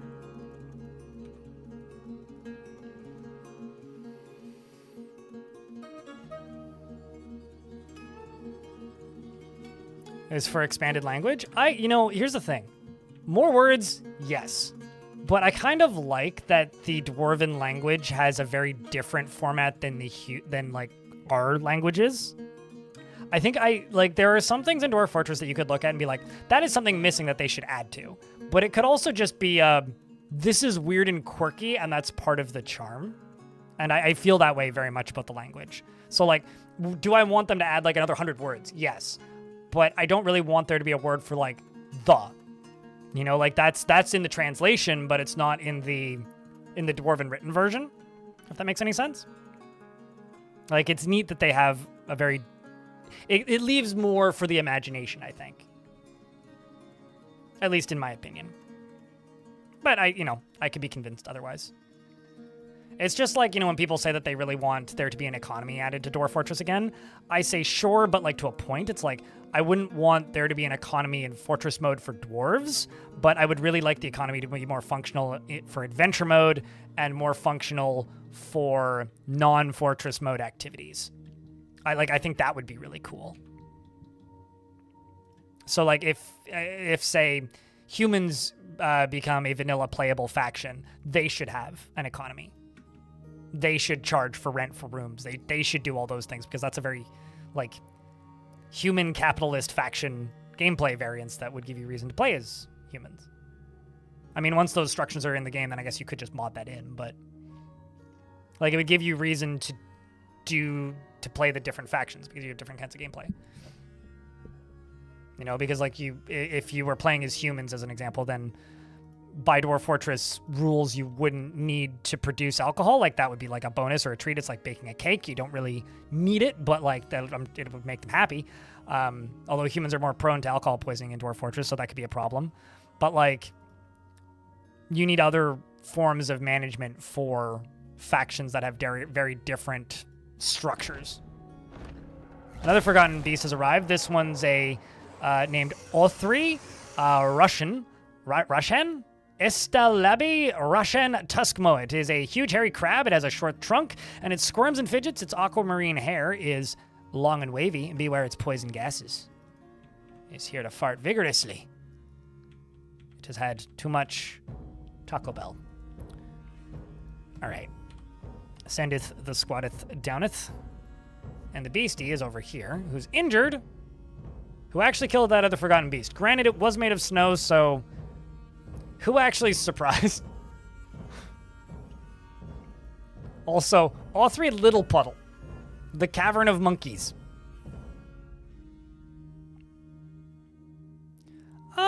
Their ethnicity is very different. They're, like, if you look at their hairstyles, like, if you read, like, actual descriptions and personalities, aesthetically, they'll all be very different. They can have different, like, more like ethnicity, like color, like of skin for dwarves changes based on faction and faction variants. The clothing that they have available changes from faction to faction. Their baseline culture changes from faction to faction, which is based on their deities. But that can mean like you can have a faction that like the first faction I played in the last world that I played, which was also the last faction I played in the last world that I played, was extremely war hungry. Like every single dwarf was brave. All of them really wanted to like fist fight and like really liked martial training. And then the next two factions I played, no, not at all. Yet. No combat, much crafting, no fight. So like it's there, it's just not very, it's just very abstract, right? And it would be really cool if I think that was easier to discern before you played the faction. Like that to me would be infinitely more interesting than just, you know, making it all available. Why don't we just, speak of making it available, if I can dig into this cavern.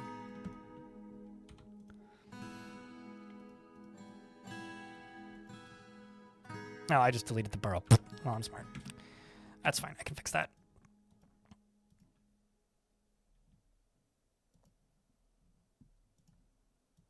I do that way more than I should admit, to be honest. Just delete the burrow. Just be like, oops, well, rip my life.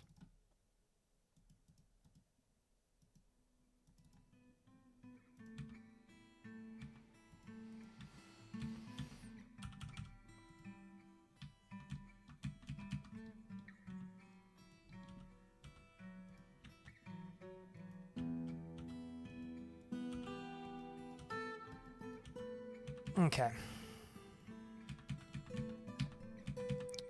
Pretty good. That'll do.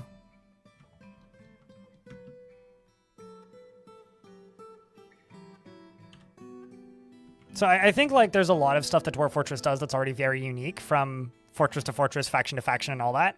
I think what I would want to see is I would want to see the fortress mode starting options more clearly reflect the variety that's already there versus, you know, adding more variety for the sake of more variety. I wouldn't mind more weapon variants, and I also wouldn't mind more gear variants, but believe it or not, one of the biggest complaints and causes for confusion I see when it comes to military in Dwarf Fortress, maybe not so much as of late, but that's, I think, because it's been a while since there's been a large influx of new players. It's mostly just been returning players, which is, why can't I make high boots? My faction, I found a bug. I don't have high boots. Like, I see that kind of a lot. And, like, I don't think that's good. Like, at all. It's not a bug, though.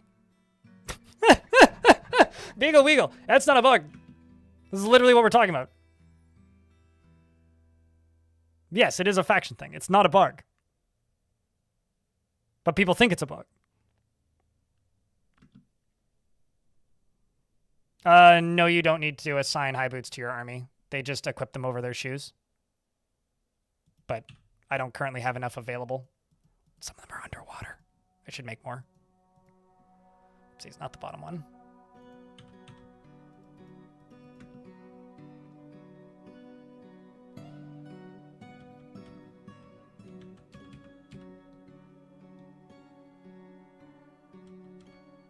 Yeah, if you can't make high boots in one faction, it's because it's literally your your faction's culture doesn't allow for it. It's why sometimes they'll have robes and sometimes they'll just have tunics. It's literally, it's very obvious in adventure mode, like if you go traveling around, because you'll find areas that just, like, everybody is wearing robes. And then the next area, nobody's wearing robes. And that actually leads to kind of a lot of aesthetic variance from faction to faction, which I think is super cool. But most people just think something's broken. It's the same for humans, and humans have more and different variants of clothing and stuff available. So, like, some human factions will have access to things like togas. Some dwarves will have access to togas. Some humans will have scars. Some won't. Scarves. Some won't. Most goblins have access to masks, but not all do. Some humans do, but very rarely. Dwarves never do. have access to masks. And I just think that stuff's really neat. Like, it's actually kind of a really interesting mechanic that I don't think gets enough attention, necessarily. I need to keep a very close eye out for this were creature.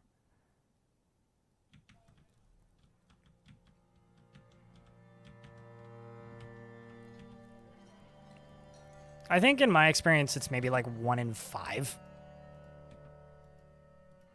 ish that have access to it, or that don't have access to high boots.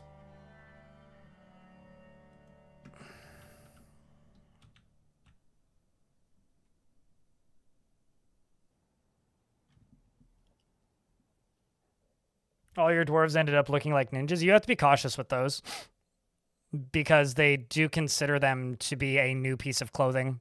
It's kind of like the underwear situation, but not as bad because they're quite rare, so you don't get them so often.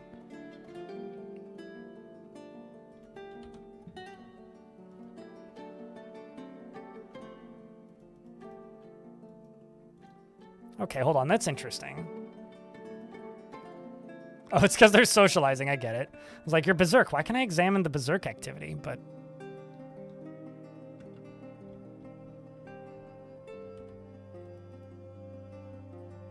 where did that beast go? Did it go off map and die? I'm so concerned. Whatever shall I do? All right, well, let's just...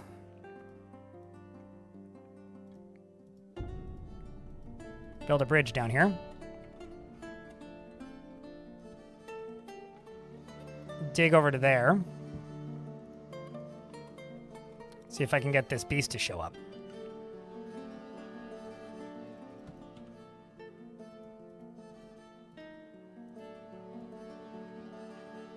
Congratulations on your return, Elfie.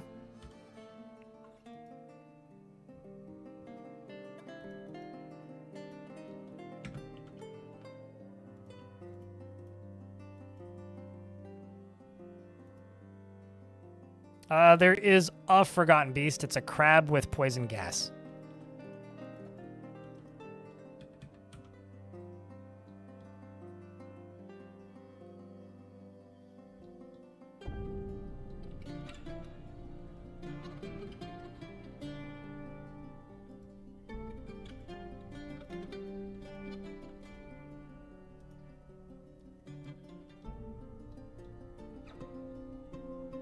But I need it to come back. Which did apparently kill the other forgotten beast, which was made of snow. Why am I quarrying out the caverns? Why not? I need boulders from somewhere. I need materials from somewhere. There's coal and there's Galana down here. There isn't coal or Galana up at the surface. So why not? Why wouldn't I guess, is maybe what I should say. No, you cannot. Also, the elves are leaving down through the caves. That's interesting.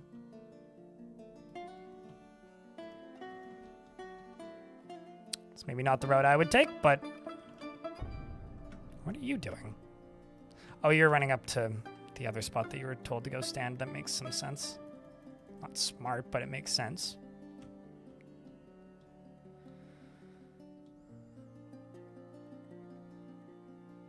Not much of the stone? Well, I mean, my whole fort is built out of stone. I keep running out of bricks and boulders. So I kind of need to. Like, this is all made out of stone, and I need more for the upper levels. This was all constructed. This is all constructed. This is all constructed. This is all constructed. So, and also, like, because I play on pretty low mineral scarcity, I don't usually have access to that much in the way of, like, usable minerals. Like, yeah, they exist, obviously, but they're actually pretty few and far between.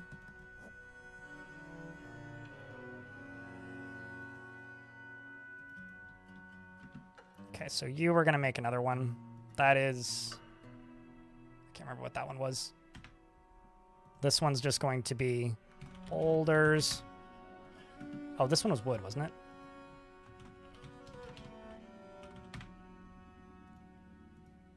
Gonna load from here. Gonna get rid of that.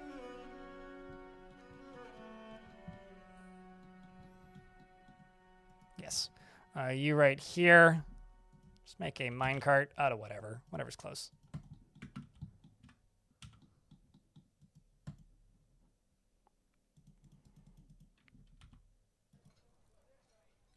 Still no beastie, hey?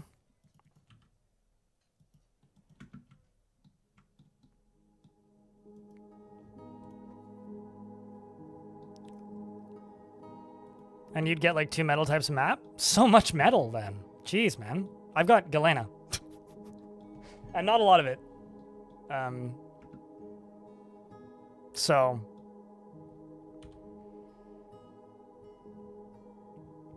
But this is just what I'm used to, because that's what the game had pre-Steam. Before Steam, the default was sparse. Now the default is everywhere. Tarn actually talked about it in The Future of the Fortress this past week a little bit, about how he feels like the game becomes more homogenous and there's less reason to play multiple forts if everything is the same, which I actually think is really interesting. But so I get the impression that he doesn't like that all that much, because like there was somebody saying like, you know, you can only have seven different types of creatures per map tile based on the populations in that biome. And Tarn's argument for that being the reason that he does it is because that's kind of realistic, right? Like there isn't that many different types of animals in a lot of places. And so he like thinks it would be weird if like a polar bear showed up in, you know, a jungle biome. But like it does mean that you're limited to certain types of animals even within the jungle biome, so you kind of get less options. But I do kind of see where he's coming from with that to a point. Galena's 2 types of metal. It's 1 type of mineral, though, you silly. What do I do with a dwarf with a fell mood? Wait and watch. And witness. Generally, with fell mood, like, there's nothing really you can do. They just want to murder somebody. They probably want a butcher shop if you don't have one. Absolutely not. Absolutely not. Absolutely not, Elkbird. If I need to explain myself as to why, I think that's funny, but if you insist, I will.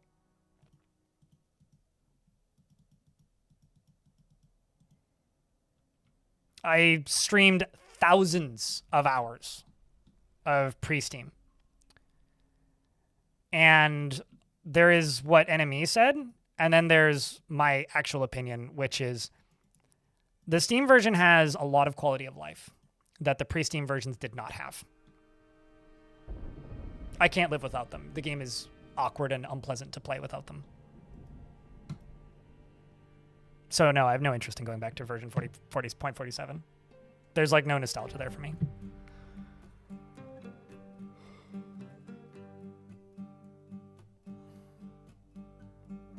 I've got videos on the subject, Lord Anderson, if you need to learn how to use minecarts.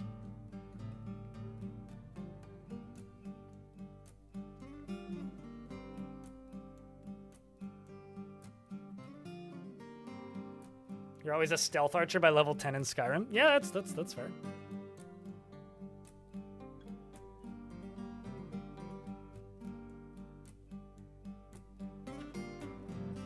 You need to remember that dinosaurs are only about 30% of the new creatures added. Like, I think, like, them going on about dinosaurs actually kind of did themselves a disservice. Because, like, alongside of that, we also have these guys. We've got things like Titan boas. Like, yeah, we got new dinos. But, like, they're only a fraction of the new creatures. So, yeah, I think they're awesome, personally. Well, it's got nothing to do with it being pleasant. Like, version 47, you can't fucking build walls on floors. Sorry, I can't go back to that shit.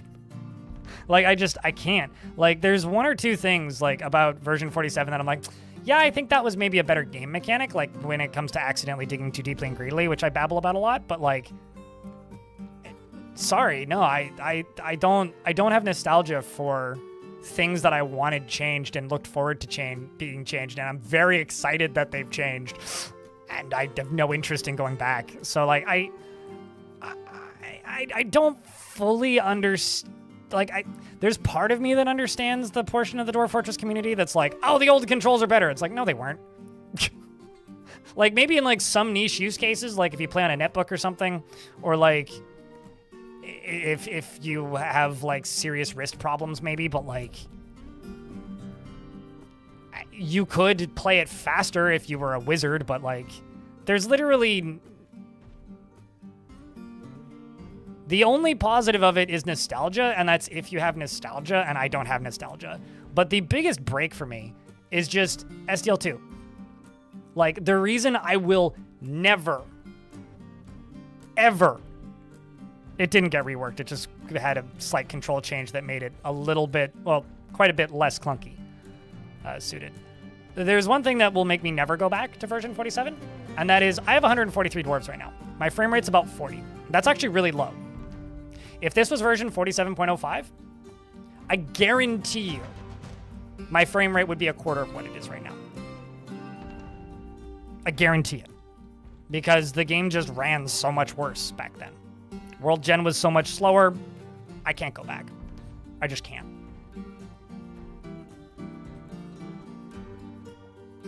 Okay, so go port the tile sets. Like, the tile sets are portable. The hard part is the user interface. And the user interface has some tile sets now. So now that the user interface has tile sets, just go port them.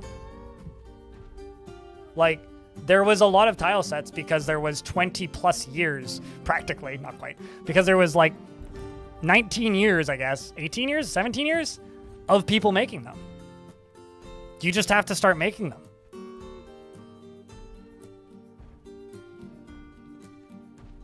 Like that, we could get back to that reality, and it's not that difficult. People used to share sprites all the time and repurpose tile sets and build new tile sets using pre-existing tile sets and customized tile sets, and you could absolutely do that.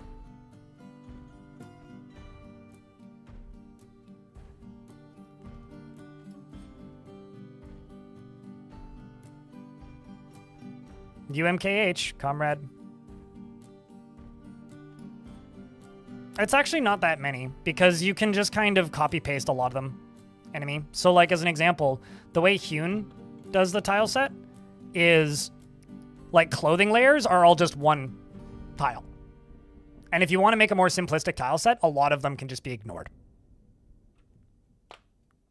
So I actually don't think it's as many. Like, could it be thousands of tiles? Absolutely. Does it need to be thousands of tiles?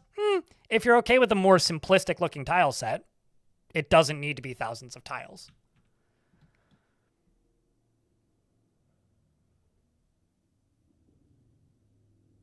I mean, this is why, like, I keep telling people to go download Hewn and then just customize it to their liking.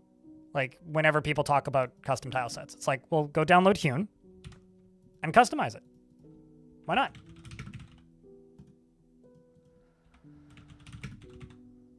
Like, it's all there. Like, there's several templates now for just making whatever suits you, whatever feels right to you. And now that the structure is there, here's the beastie. It finally showed up. Chat room, we found the beast. Wish us luck. This thing does have poison gas. It's already injured. Bolts begin flying. It's immediately bleeding. The very brave Odom the Mace Lord and Turist the Mace Dwarf charge, and the creature immediately begins feeling the pain. And just like that, it's dead. Now we get to find out who's going to die from this. I do want to butcher it, though. Odom has bestowed a name upon a silver mace. Dope. What'd you call it? Nakutzleshin. Let's see if you'll make it, or if you'll get sick.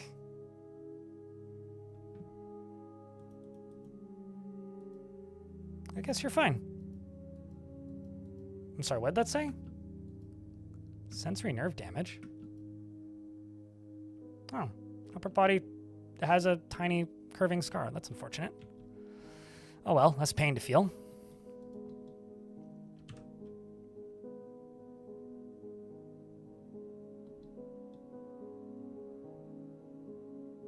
Just do that. Just go like load up GIMP and like change the color. Why not? Like that's not hard to do. Like I think that's one cultural thing that I'm a little surprised changed with Dwarf Fortress. Back in the day, if people didn't like something, they'd just go edit it. And I think like with a game that you haven't paid money for, people are a lot more willing to just be like make it their own, I think. But the second something is like a paid for product, instead of just making it their own and adjusting it the way they want, they go yell at the developer to fix it. I'm like, I get it. To a degree, but just go edit it. It's all there. It's all exposed.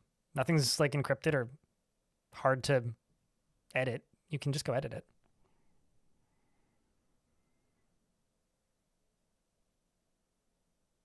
Yeah, but lots of the people watching this stream, Enemy, were playing Dwarf Fortress before it released on Steam. What changed? Like, I don't necessarily disagree, but like, what changed?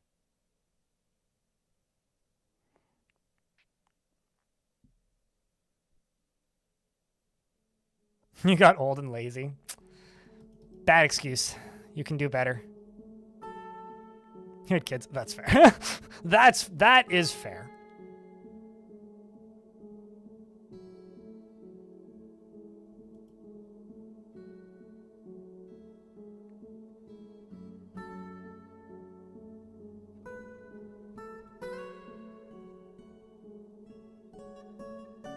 How much meat did I get from that? 256.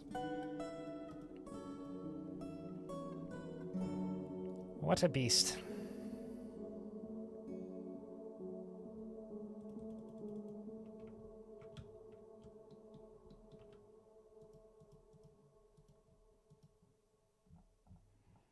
I also need some leather helms.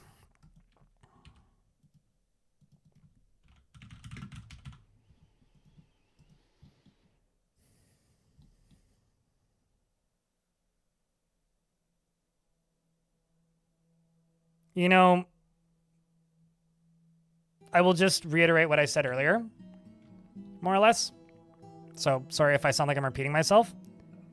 But when the Steam version of Dwarf Fortress was about to release, I had the game 4 days early. And it was maybe the most frustrating 4 days of my life because I already knew how to play Dwarf Fortress. And, you know, I'd spent a very long period of time playing version 47.05. But I suddenly had an opportunity to teach people how to play Dwarf Fortress, but I had to relearn Dwarf Fortress.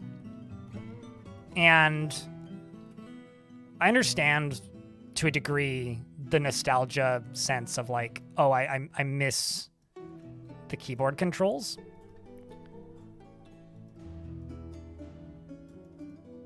But I don't. Like, I really, really don't. And I don't know if it's because of like my Stockholm syndrome of like, I've got all of this positive memory of like the Steam version releasing and the game being accessible to more people and just being more available and playable.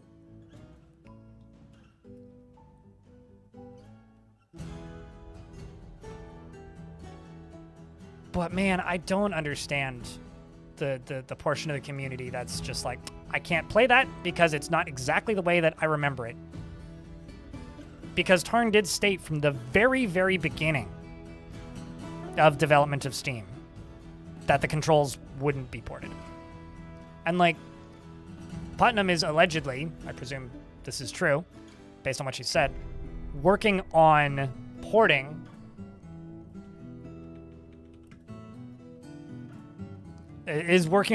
the old version to like Steam. Like that is a thing that is happening. So like, or working on, making the UI modifiable so that the old UI could be ported to, or not the old UI, but like the old hotkeys could be ported over to the versions that we now play. But like that is a Herculean effort that's being done for such a small number of people that I don't even know if they actually miss it.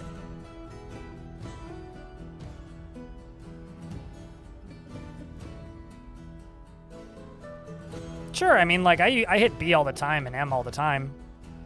Like, but I'm still clicking the buttons after that. It's the people who, like, unironically state that they miss UMKH that I just, like, blink twice and go, what? Are you okay? Like, why? Why? That's what boggles my mind. Also, I need to replace the KV that was over here. Because you died. Duck it is. Maybe and a doggo.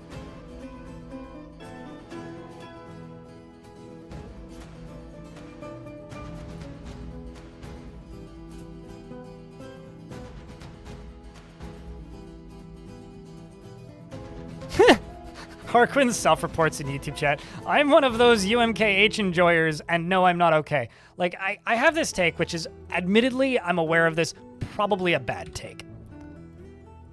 But my take is Dwarf Fortress was a game that existed in a time where nerd cred was something people really treasured. And I think that the biggest loss of the Steam version is the nerd cred that it provides. Nerd cred meaning you could go to a group of like-minded individuals who like similar games and say, I play this game. And people would freak out a little bit and be impressed by that. And now you tell people that you play Dwarf Fortress, and if you're talking to somebody who's in video games, they go, oh yeah, me too. Or, yeah, oh no, I played that. And there isn't this like mystique of like, oh my God, you play that game anymore? And if they're kind of mean and they play a lot of RimWorld, they go, yeah, it's boring. You know, or whatever they say. And I think that might be what people miss. Oh, 100%. Absolutely, Real Gamer Cow. Which is why, like, the people who leave negative reviews on Dwarf Fortress with 30 minutes spent because they can't play the game anymore because the hotkeys were changed, in my brain is like one-to-one with gatekeeping.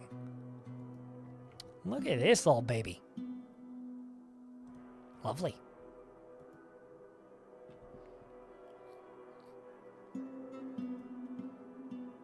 No, I think there is still a portion of the community that does. Enemy. And what is also really funny is like Dwarf Fortress was a community and is a community that prided itself on being the community that learned the hardest game that you could learn. Like, oh, like half of the bragging rights of playing Dwarf Fortress was being able to talk about how complicated the game is. But I see so many complaints about how confusing the new UI is. And what I think is really interesting, I don't quite know the one-to-ones of this, so I can't fully diagnose this myself, and I don't really think it's my place, and I honestly don't think it matters, is the fact that, like, you already learned one of the games where, like, one of the selling points was how complicated the user interface is. Why can't you learn the new one? If, like, once again, like, the reasoning is, like, disabilities or, like, ergonomic issues, and maybe you just don't use a mouse to begin with, in which case, how are you on a computer right now? Like, I understand that there are certain interfaces that you can use a computer with that don't use as much point-click movement, but that's not the norm. So, like, how are you computing? Really? Oh, I know they do, but there are some people who have like 90 seconds in Dwarf Fortress and 12,000 hours in RimWorld and go on about how boring Dwarf Fortress is. Trust me, I encounter these people. Like pretty frequently, Tanner. We don't need to start the like which one's better or which itch they scratch. I've played a shit ton of both of the games. They are very different things, and can be enjoyed independently of one another for different reasons. But I'm just generalizing. And the Earthen Coven also wants a temple.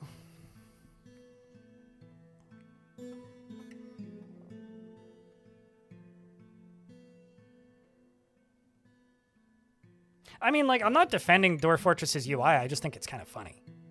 Like, Dwarf Fortress, like, still has some fiddly UI. Like, that's very much the reality of playing this game. That doesn't make it necessarily okay, and it could absolutely be improved. I just think it's very funny that it's, like, a deal breaker for some people.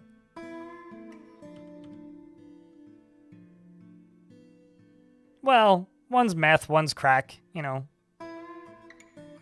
Also, Factorio's crack, so Dwarf Fortress is like meth, and Dwarf Fortress is weed, RimWorld is meth. It's more self-destructive, you know. Hi, new player. I'm blind. I stream video games. You're a new player, so you don't get the rage for the UI. I mean, it's from new players and old players. DF is heroin? I don't know. Certainly my heroin. That's what I was listening to when I first started playing Dwarf Fort. Now I have slightly better, but also more self-aware taste in bad music. I need to get rid of the dye cloth task. It's like kind of moot because I just don't have actually as much dye as I thought I did.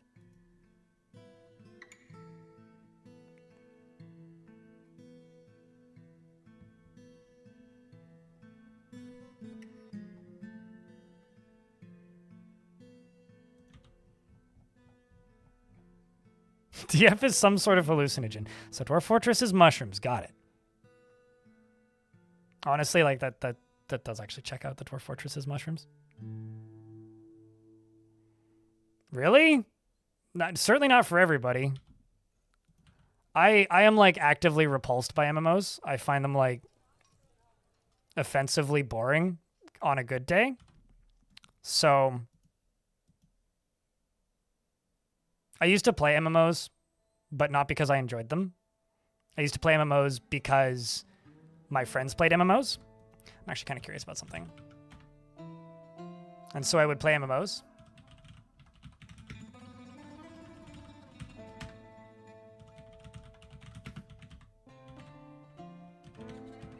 But it wasn't something that I actually enjoyed playing.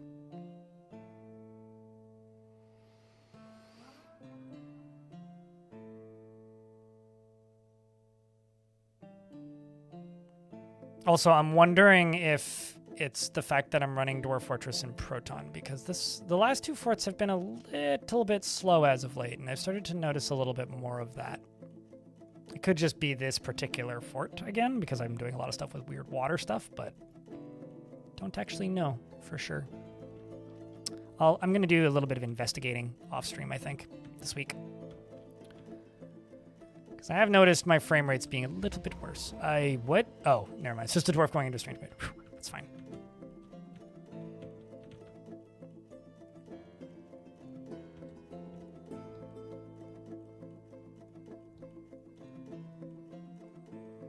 I mean, gachas are just like gamified casinos without the payouts. I viscerally dislike gachas.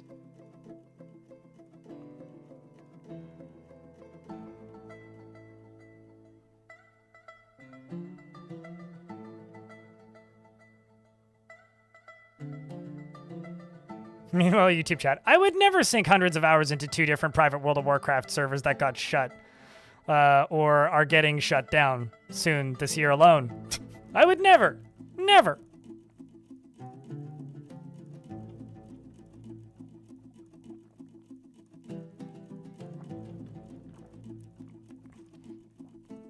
I mean, literally, it's gambling, but you don't get money back and you don't get a physical product back. Like, it's...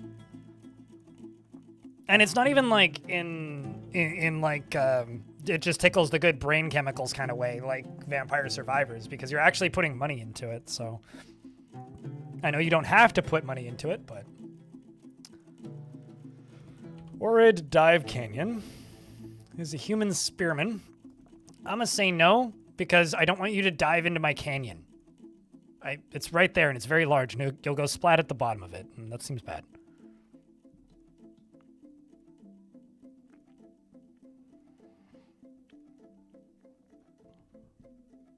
No, I mean that's the same for all free-to-play games. I remember reading a pretty detailed report. I want to say it was on Polygon. I could be wrong. This was a long time ago. About the proliferation and access and availability. Okay, hold on. You know, I'm gonna get rid of a bunch of tasks. I wonder. I'm seeing a bunch of weird cancellations that kind of don't make sense to me. Because I'm not supposed to be using dyed yarn, but they're trying to only use dyed yarn. So I'm just going to get rid of a lot of my jobs here that I'm seeing canceling and seeing if I can fix them. Something's wrong.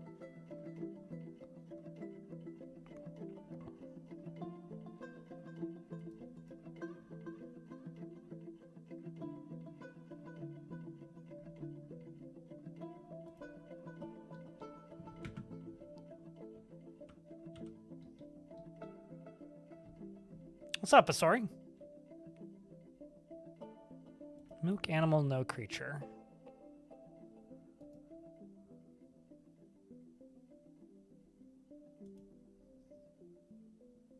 Yeah, this is the one that like really confuses me.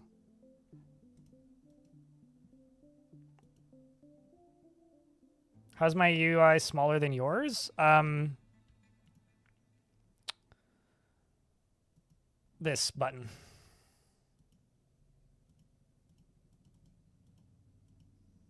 Like that's the default. I've got it off. Fiddle with your user interface settings is what I would say. But anyway, basically it was like the active player bases in Silicon Valley and Wall Street for Clash of Clans. And there was a period of time, it was around like the peak of Clash of Clans' popularity, where the highest spenders for Clash of Clans were literally dudes in suits who were, you know, doing lines of coke and aspiring to be the like Wolf of Wall Street. And they had like, you know, company or firm-wide clans that they were building and competing with like their real life competitors. And these are guys with millions of dollars in the bank, getting paid stupid amounts of money, burning 20 grand a week on Clash of Clans and then bragging about it. Like it's kind of, there was a lot of really interesting reporting around that time. So no, I mean like that's literally like every free to play game is that they cater to a very, very, very, very, very, very, very small minority of the overall audience. And then the rest of it is just, you know, casuals, which also you could read as like most people who play, you know, gachas don't spend buttloads of money becoming a whale. But that's also kind of like saying, I only go to the casino to drink. I never gamble. Which maybe that's true. But at some point you're going to gamble. It's an inevitability. It's going to happen. At some point you're going to go gamble. And you are going to spend money. And you are going to lose it. And that's why the drinks are cheap. And you know, if you play, I don't know, Honkai Star Rail or something, or whatever fucking Hoyoverse game, or whatever like more simplistic horse racing gacha game, doesn't really matter. If you're playing one of those games, and at some point you're like, I get enjoyment out of this game, I'm gonna go spend $30. They've won. Without a shadow of a doubt, they've made their money. You've lost. You only need to buy like 2 sessions of whatever you're buying in one of those games to have like for them to have made their money and then some. That is quite the checklist I'm building. We've also discovered a downward passage. The last one was actually an upward passage. Where the hell is this?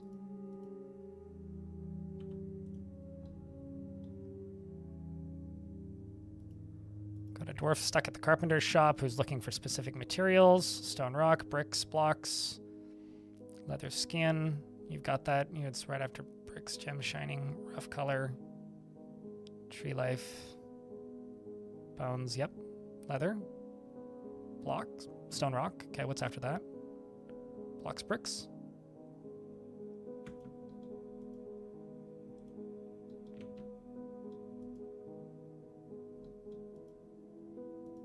Okay, I need to butcher some animals.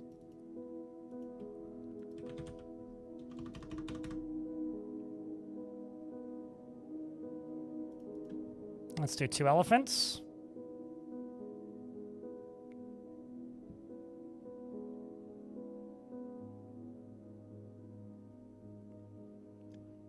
And 2 of you.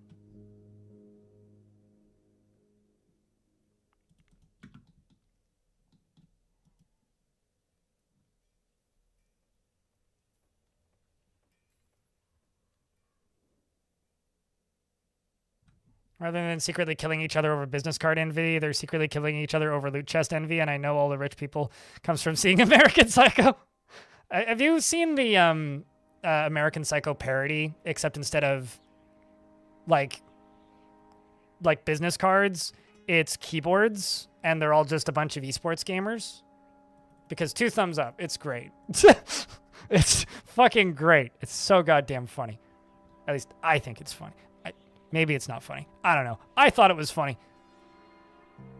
I should rewatch American Psycho. It's a good movie.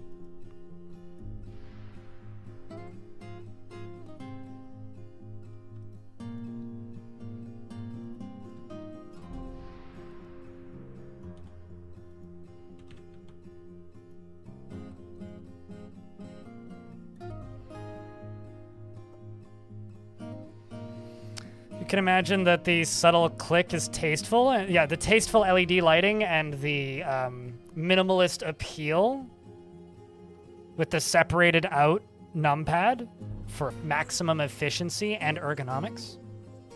It's so fucking funny.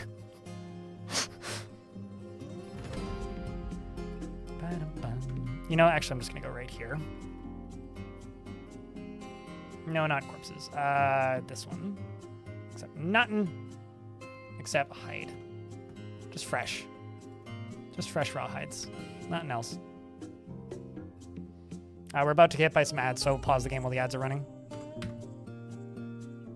It's fine. Treacherous. People have been asking me a lot about it recently, though. You might be in an ad. Are you in an ad? The person who just asked me about, like, Songs of Sex.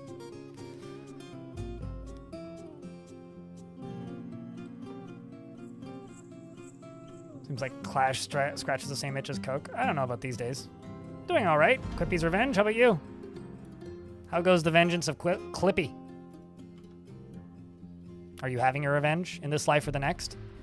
Father of a murdered paper, husband of a murdered Clip. Also, it looks like the DF Wiki's just back up now, by the way. Doesn't seem to be 404ing at all for me anymore. So that's cool. Shout out to the DF Wiki for not 404ing. It's not similar to DF at all. If the question is like, how similar is it to DF? It's not similar in the slightest. It's got more in common with like old city builders. Like it's very much like an Impressions style city builder with a little bit of RimWorld building mechanics. The issue that I have with it is it really, really, really wants to be a war game, and I don't like the combat at all, and I kind of don't like the overworld like metagame of it. I love the city building part of it, but it's got more in common with like city builders like Anno in a lot of ways than it does to Dwarf Fortress.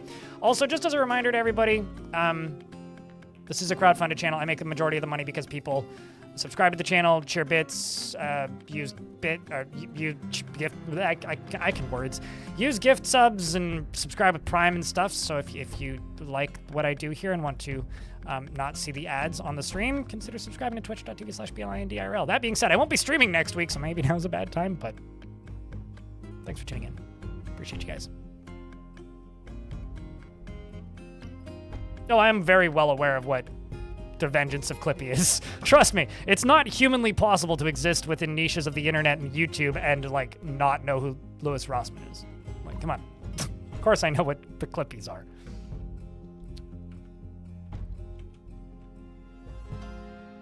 I'm just asking how your vengeance was going. That's all.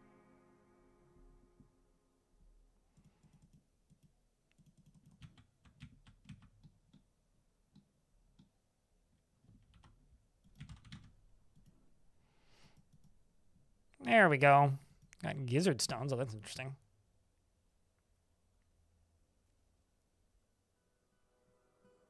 There goes your social contact for next week. I mean, hopefully I can get a video out.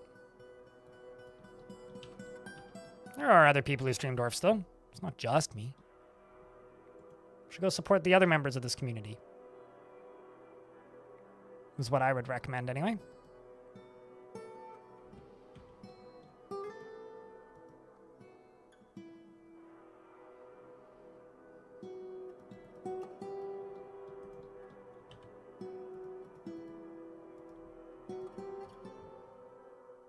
There we go.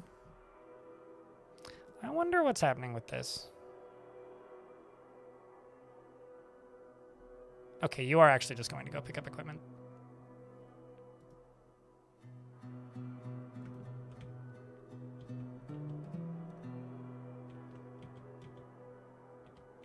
I don't actually see this downward thingy. It's weird.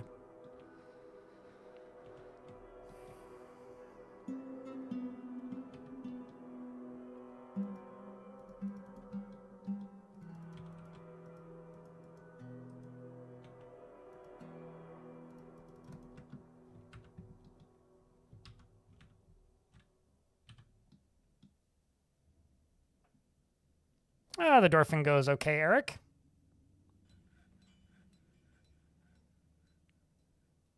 You're going to go delivering food on your e-bike, but it's dang hot. I mean, sometimes you got to hustle. Sometimes you got to enjoy the AC, though.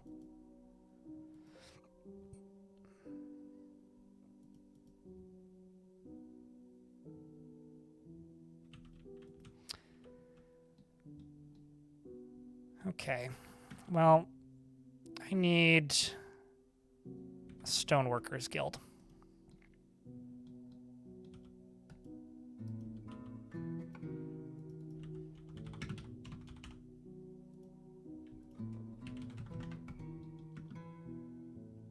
But this is getting done the way I need it now, which is good. How many wheelbarrows do you have? 10? Let's bump you up to 20. A human diplomat is coming to trade. And this was also, you know, actually, I'm going to make this into the temple.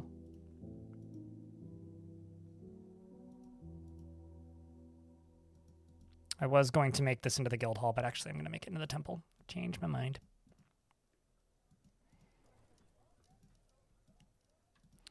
We had a pretty good were-creature scare today.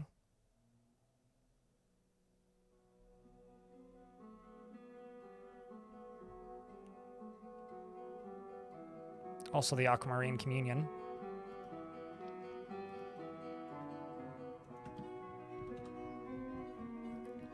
Were-kangaroos is what they were, or what they wear. If you will. Kind of doesn't make sense in a sentence, but... Aerith has created Odokebestruth, an olive wood bucket, and offers it to the Pebble Land of Pebbles.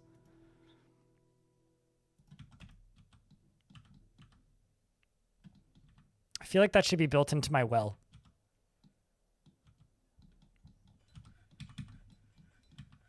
Which is over here. So let's get rid of you. And build this into my well. But also here, I'm just going to go... Oopsies.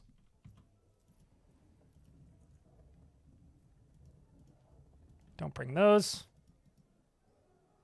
Bring those. Bring those. Don't bring those. Let's bring beds, because I got a bunch of extra beds just lying around that I'm not using. Let's bring shields, because I got a bunch of extra shields lying around that I'm not using. And shoes. That, and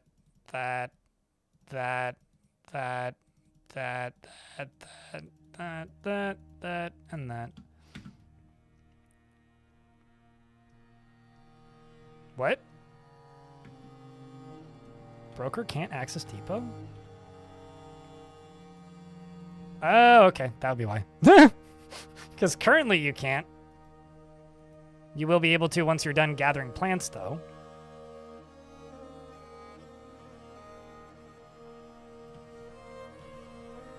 They got Rue. Okay, well, it's almost full moon here. I can show you. If you want to see what they look like.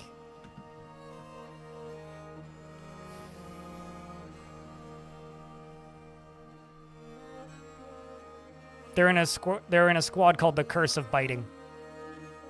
They're cursed to be bitey. I haven't really come up with a use for them just yet. Aside from that, they're all in a squad and they live in here.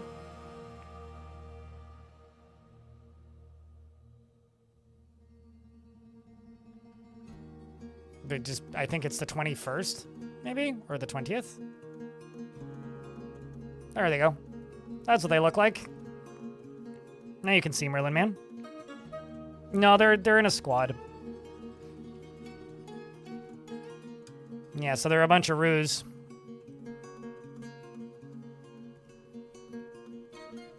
And this is the captain of the roo.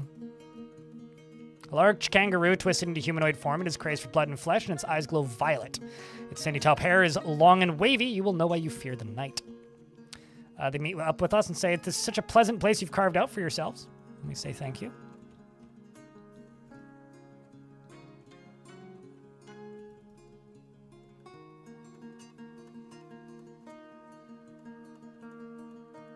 No beds or food? They all of their needs reset when they become were creatures.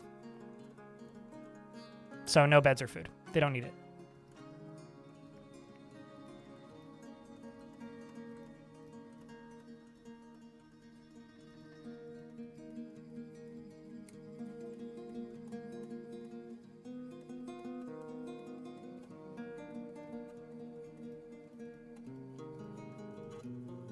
Let's just buy some varieties in foods. Also gonna buy some cloth bins. I think that's it. Trade. Give them a huge value bump. Monthly. Full moonly. So, I mean, a day in Dwarf Fortress is about 30 seconds. Like, if you look at this is the calendar. So it's currently the 21st. It's now the 22nd.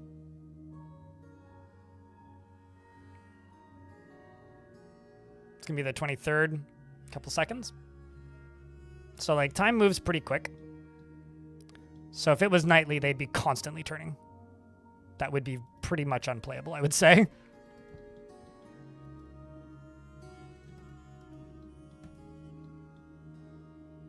Yeah, it's been back up for a little bit. What was I doing? Right, I was working on the thingy over here.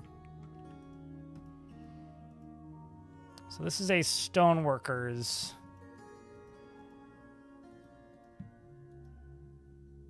shop. So I gotta do something good with you.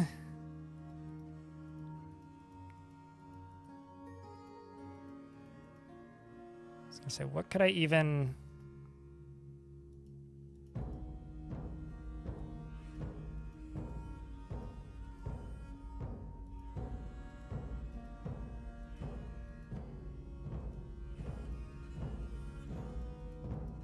I don't know.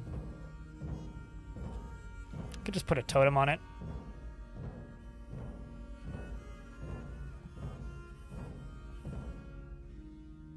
Not that it'll be all that valuable, but I can do it. Since it's the stone workers, why don't we engrave the stone walls?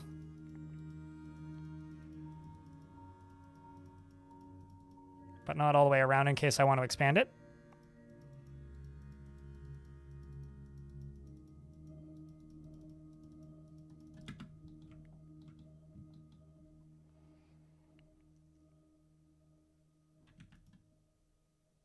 Oh, no, never mind. This isn't the stoneworkers. This is the sanctuary. I'm dumb. Bars. I do have 72 silver. Let's make silver altars.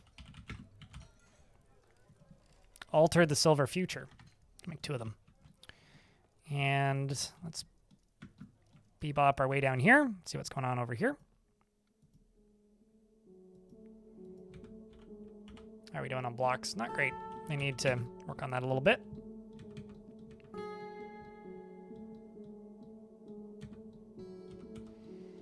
So let's just focus on this one on this side.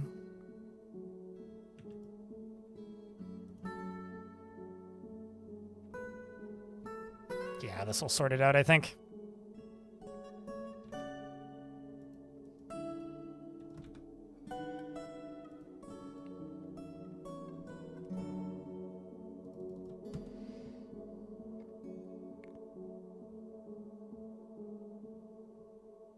I don't know anything about what you just said, Shadow, and none of it really means anything for me, but if that's a good thing, then I'm happy for it.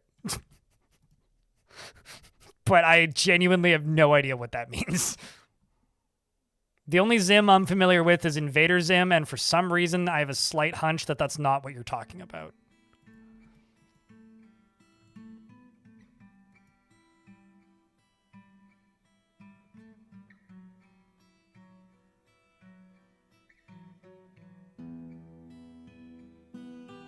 Consistently welcoming many visitors. I mean, you can automate them. Sky Ace. If you want.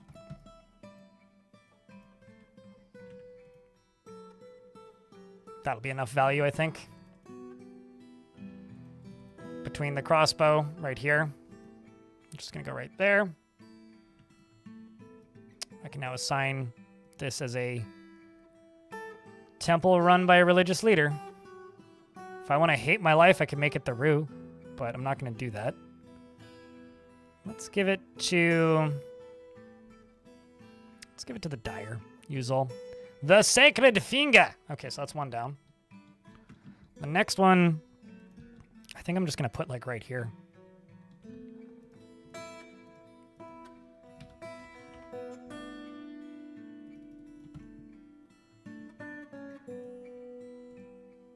Except I'm going to do, like, a little spot, like, here on the ground. And put some sort of metal down there. Can I name a dwarf with a bird, with a beard, not a bird, a bird Merlin? Yeah, that's how I read that. Can I name a dwarf with a beard Merlin? Yes. Yes, I can. Do you have any preference? Like, these are the happiest. Unless, if you don't have any preference, then I can just go with anybody, but... about half the population chuckles.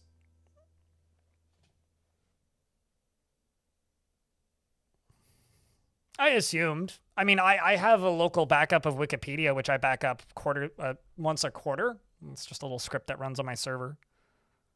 Whichever you're not picky. All right, well, you can just have the happiest bearded dwarfy.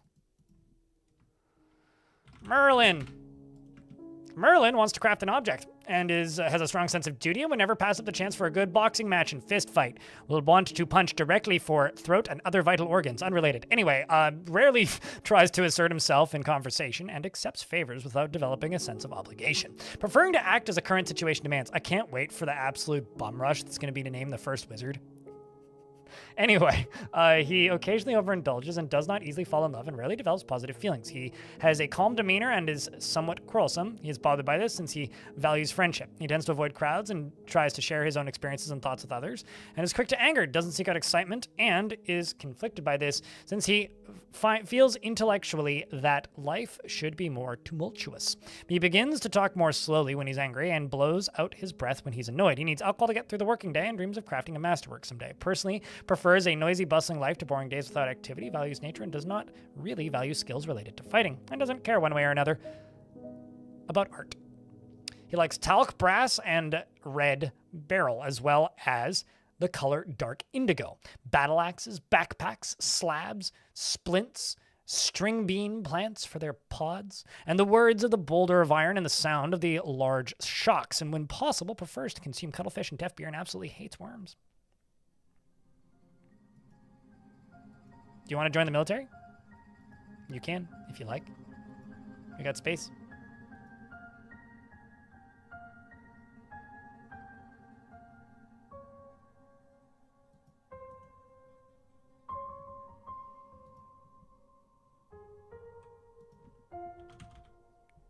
Get in the military. I'm sure you'll do just fine.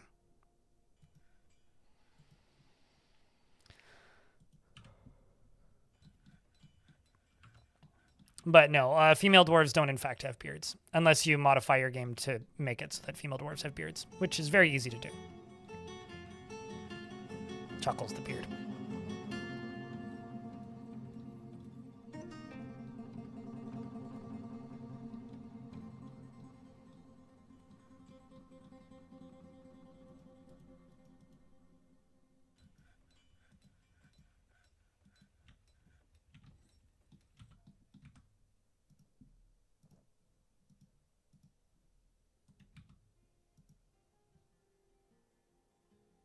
I should actually just make some lead bookcases. Lead bookcase, lead table, lead throne, silver goblet.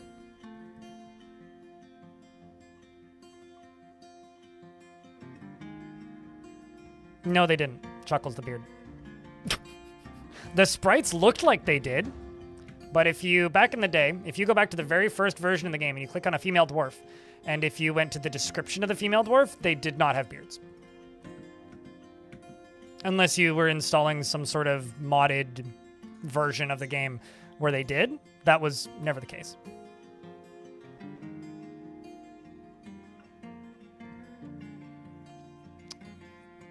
Yeah, I know. I mean, that's also how they catch fish, Chuckles. But that wasn't the case back in the day. People just didn't read the descriptions of dwarves. Like...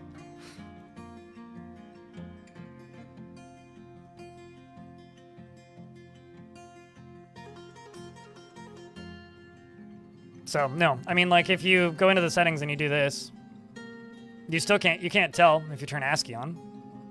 But if ASCII isn't enabled, like, you can very clearly tell who is and who isn't bearded. Ladies, not bearded. Boys, very much bearded. I feel like I'm going crazy, chat. You're making a clip. Yes. Merlin was, in fact, enlisted in a squad. You are joining up with the leather mace bashers. You know what? I feel like being Coolerino on you. I'm going to give you a custom uniform. I'm going to give you a new weapon. A second mace.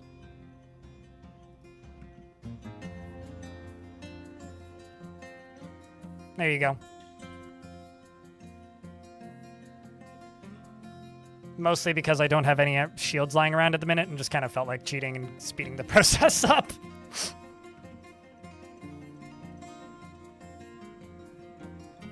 Now you've got your cloak. You've got your leather helm made out of elephant leather, which is kind of badass. And a forgotten beast who's salty as all hell named Asmarar, a giant blob composed of salt, undulates rhythmically, has undulated rhythmically into the caverns. And we're going to go kill it with pointy sticks. Or heavy clubs or wax sticks or whatever people kill Forgotten Beasts with, really. Hey, chat, can I get a wall of salt? That's actually not a bad idea. Salt lick beast. Oh no, all of the moose are gonna come out of the wilds and just lick it. It's just gonna melt. It's like all of the cows are gonna have a fucking field day with this guy.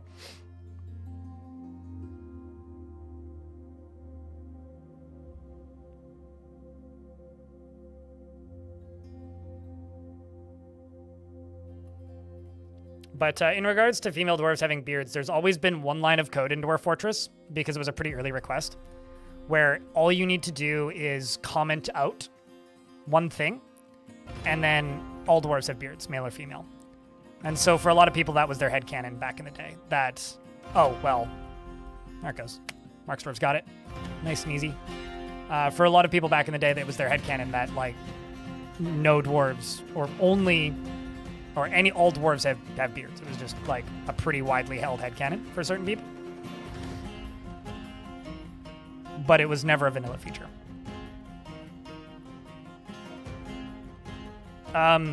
I don't, and I don't think they're particularly entertaining. I think fast and loose short forts are entertaining, primarily. Sometimes grander scale ones end up entertaining if I have some very memorable characters, but outside of memorable characters, you need to remember that, like, I have fun playing this game, but, like, I would not play this game this much if I didn't do this for my job. But how do I keep it entertaining? I try to manufacture interesting occurrences, generally. Or always have, like, a new goal set that I'm working on.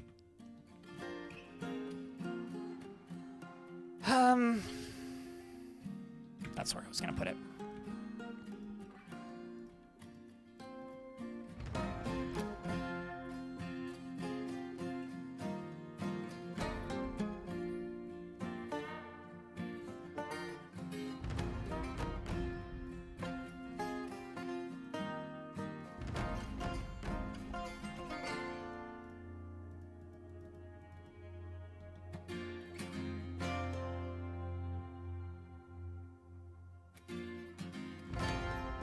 This is like finding out that live TV is fake.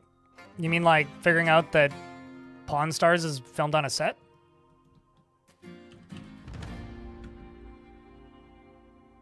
Still waiting for the Magic update coming, hopefully.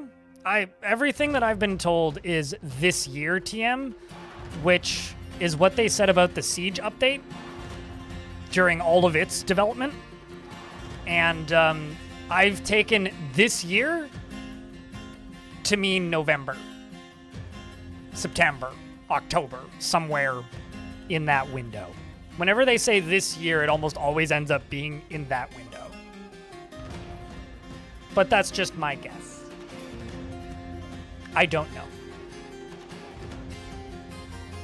There's some pretty good hints, though, for what Tarn's actively working on right now in the current Future of the Fortress lore dump that Tarn plopped out at the beginning of the month, but I'll have a video up on that in a few days. Once my editor edits it. I think he's like going somewhere for the weekend this weekend, so should be up, I don't know, Tuesday, Monday-ish. Calm down there, Zoomer. This ain't TikTok, Radiant Psych. But no, I do manufacture a lot of events in my fortresses, Lord Anderson. You know, like, one of the ways I'm keeping this fort interesting right now is the caverns are open. If a Forgotten Beast that breathes fire that's made of metal shows up, I'm fucked. That'll be hard to kill. I might be able to, but, like, you know, it's the reason that I let the were creature out instead of, like, making sure it had a guaranteed way to fight us.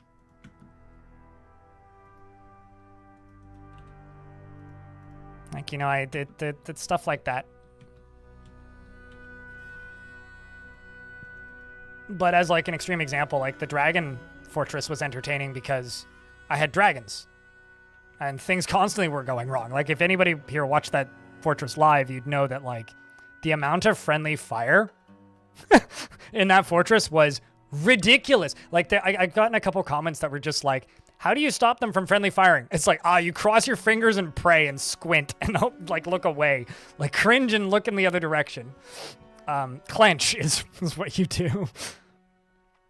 The friendly fire was constant and aggressive and certainly not friendly, yeah. Like if you watch that video, there is a lot of friendly fire and it's pretty constant.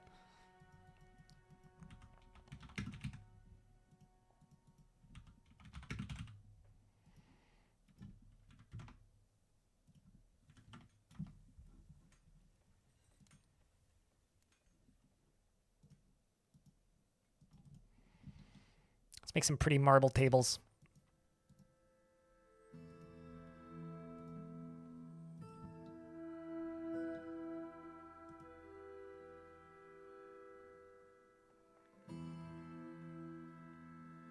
I mean, the good part about the friendly fire with the dragons is you just have a lot of, like, gravestones you need to make. Like, it's kind of nice that, like, the dwarves don't really need to be spending much time picking up crushed bodies, you know? Like, and, like, I guess that's kind of a benefit.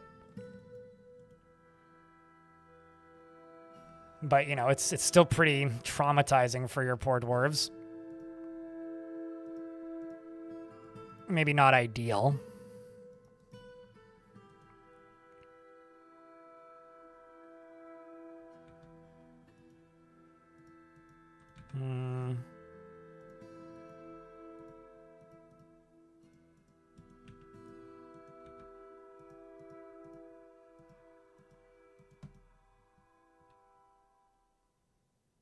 Just ashes in the wind. Yeah, they're just dust. The dwarf that was once there is now just a mere memory on the wind.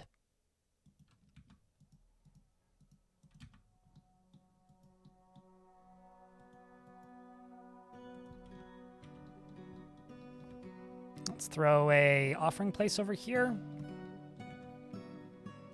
Let's go down to here and make another bookcase, or several even.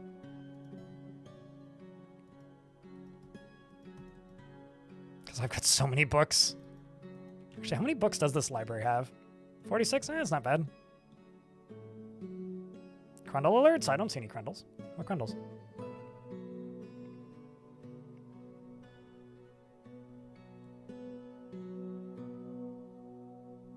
At least it doesn't look like how Game of Thrones portrays the dragons. You're gonna have to remind me what's wrong with how Game of Thrones portrays their dragons, aside from disappointing, unfulfilling plot lines.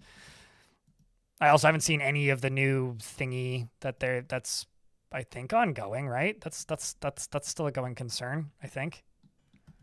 So, being very behind on everything that is relevant Game of Thrones wise, I actually have no idea.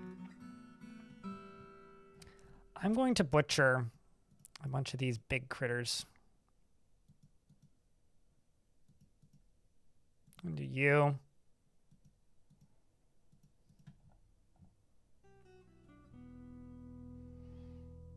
I'm going to do you.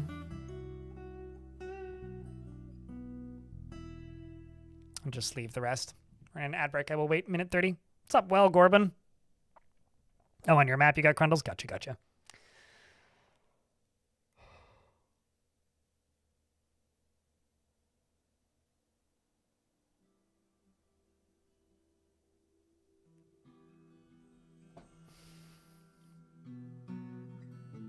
But yeah, for those of you who haven't seen it, the thing that's worth noting when it comes to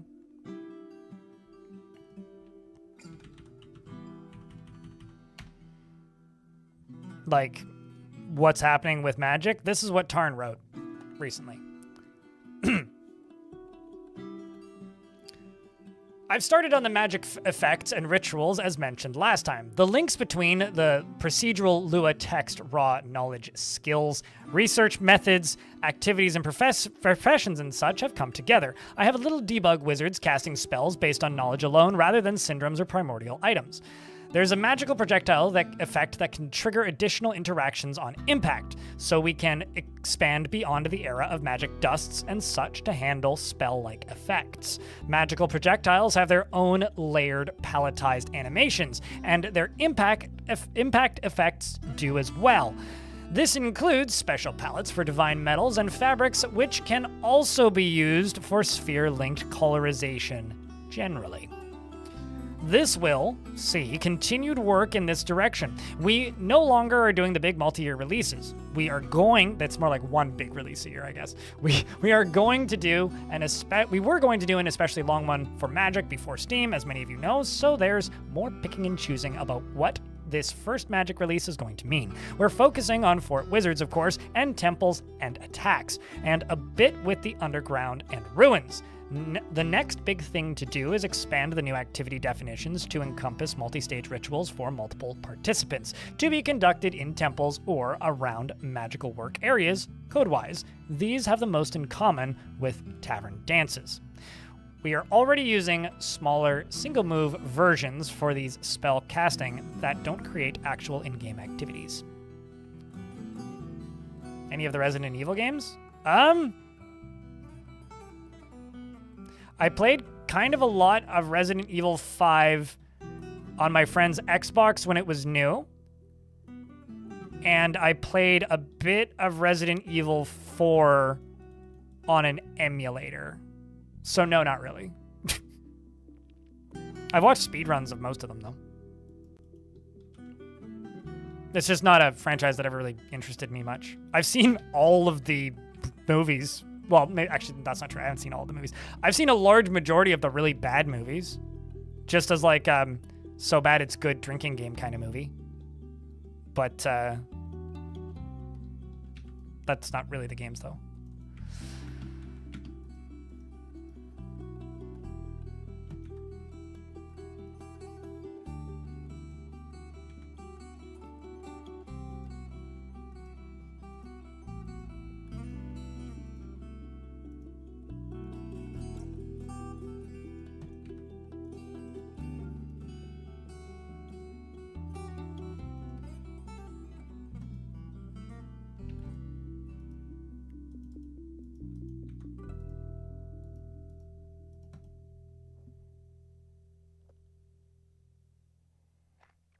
Projectile polymorph would be fun. Funny you miss and transform a friendly dwarf and transform a goblin into a minotaur. You know what would be really funny? Is if polymorph is a spell, which it kind of already is. I mean, the polymorph exists in other formats in Dwarf Fortress already. If polymorph is a spell that can be learned by, wizards and dwarves and the like, wouldn't it be genuinely incredible if a dwarf was like, I cast polymorph, and then casted polymorph at a goblin that was invading, but it turned them into a hamster, just a normal ass hamster, which is vermin, which is untargetable, thus making it immortal and invincible? I'm just saying, wouldn't that be amazing? And then they just leave the map.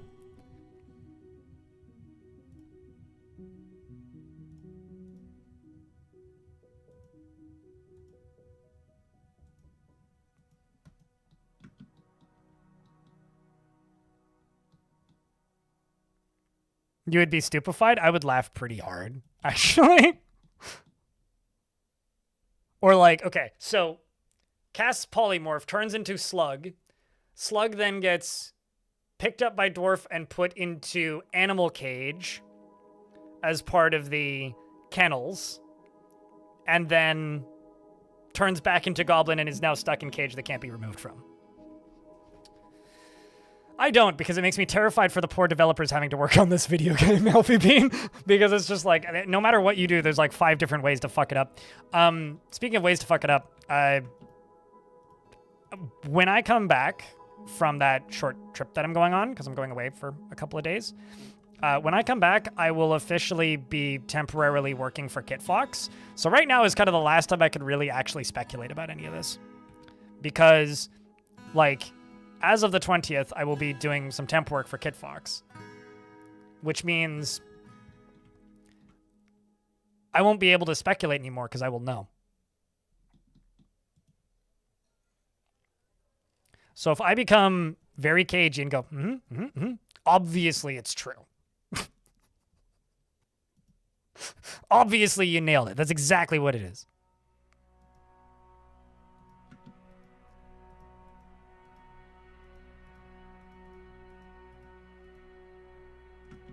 Also, please don't hurt me. It's going to be painful. I have no idea what's on the radar. All we know what's on the radar is what Tarn has said. Like, he's talked about effects and rituals. Don't know what they're going to do.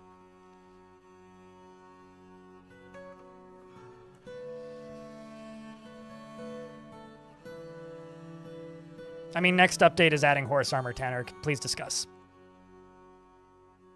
Turns a goblin into a cat, and then a cat into a goblin, and proceeds to adopt the dwarf while they're a cat. And then they turn back into the goblin, and they're still adopted by the dwarf, and then... The dwarf then cries when their pet gets killed. I can't wait. It's going to be fun. I love the idea that somebody made up in chat, which is like a shrink spell, which, you know, would like make dwarves like a tenth of the size of a dwarf, so that they're very easy to kill, but also would just turn a giant into a normal human.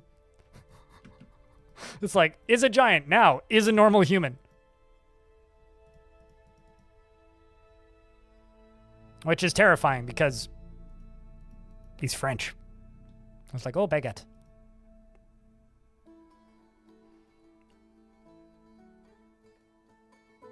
Sort of JoJo-esque. Literally nothing would change. Really.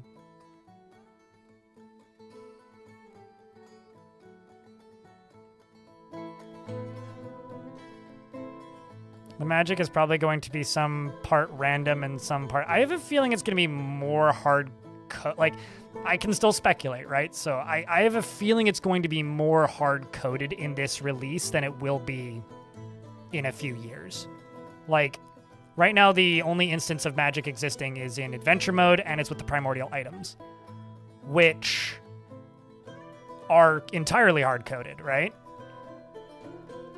I have a feeling it's going to be a mix of hard-coded and not. So there will probably be different variations based on what god it's related to. If it's all god related, that is an assumption that I have. And so like the effects or color or look or like maybe it's a healing thing, maybe it's a death ray thing, maybe it's a more offensive spell if it's the god of murder, maybe it's a more defensive spell if it's the god of nature, stuff like that I would expect. But beyond that, like, gosh, who knows? It could be just about anything. Meanwhile, next week I'm just gonna be like, I don't know, maybe. Although, you know what would be really funny is I'm like hedging my bets saying like I might know stuff. There's, you know what the alternative reality of this is? Is like KitFox lets me into their Slack and I get to look at their chat channels and figure out what's going on. And there's like no information because Tarn just hasn't said anything yet. That's like just as likely, if not more likely in some funny, hysterical way. So I won't be able to say anything, but also like literally know nothing.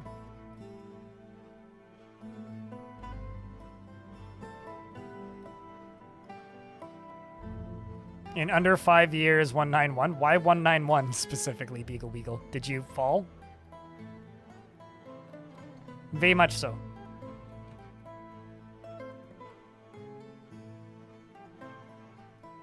With the tactical map, wide Dragonfire.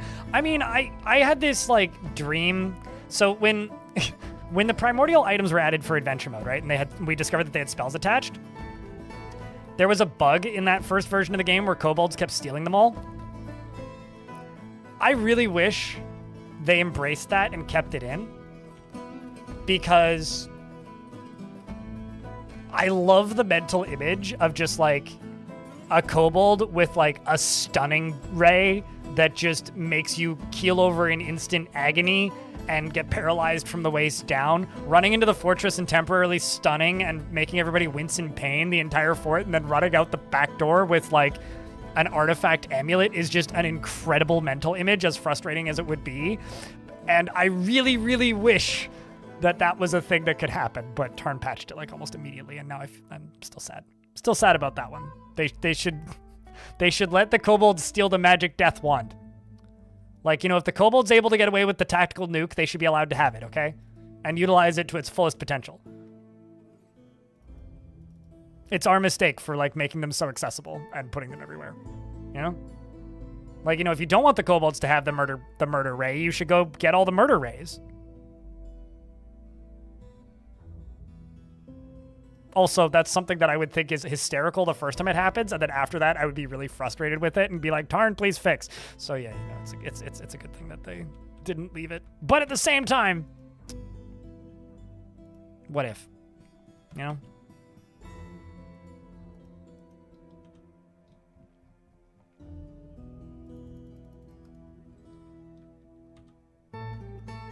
Vaughn Galactic, thank you much for the raid. What's up, Vaughn and Raiders? How Vaughn you doing on this fine day? What's up, Shifty Head? Hey, Chad, if you're in the chat, could I get a round of beers for the Raiders, please and thanks? Consider pouring out a round of shots, and first round's on me, but after that, you have to type them in yourself, chat. It's self-serve up in here, generally.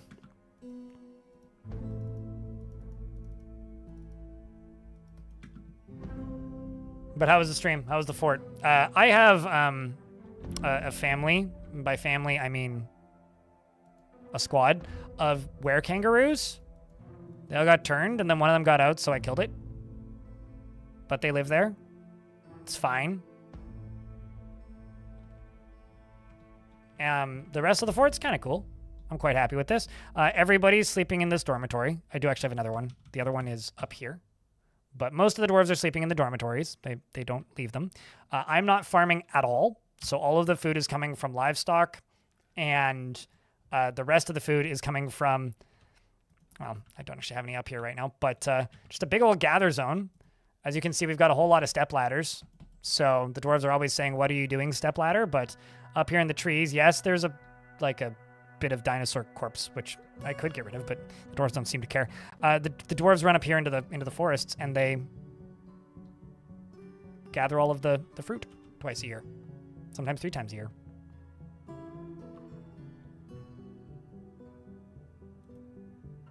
But no, we've got these dudes. They're pretty friendly. They do take a little bit to grow up. They're not like a lot of the new creatures where they grow up really quickly. Like, I think they take 10 years, I would guess, based on how long some of them have been around to get to full size. Down here, I got these guys.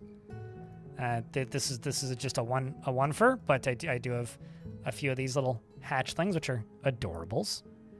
And down in here is kind of the lower level. This ended up looking like a weird pig thing, but it's just a bunch of tombs. And the surface of the fort over here is where the fort was originally, because I started without any mining equipment. So I actually, over here is my original expedition leader and an engraving of them and their corpse. And then my expedition leader became the god of pebbles, who is Pebble. And Pebble, aside from her dapper crown, it has a lover who's unfortunately one of the were-kangaroos.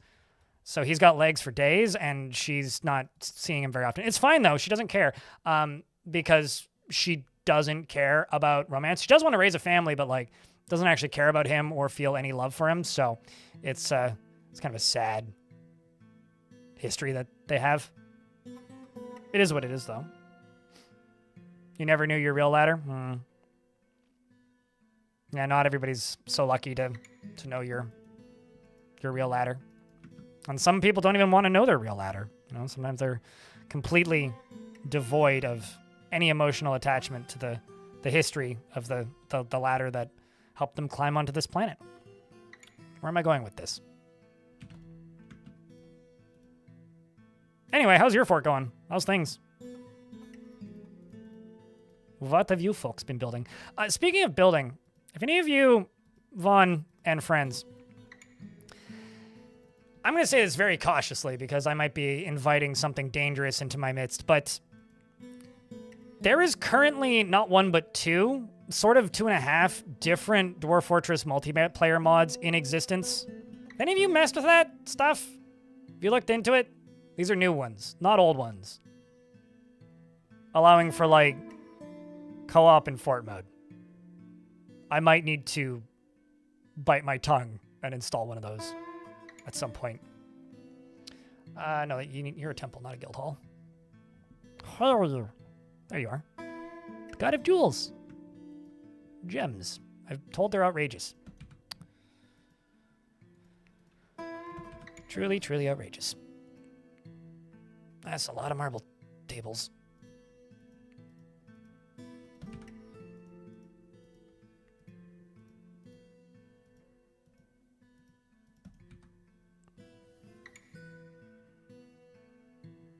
You don't have any mods installed? DFHack isn't technically a mod.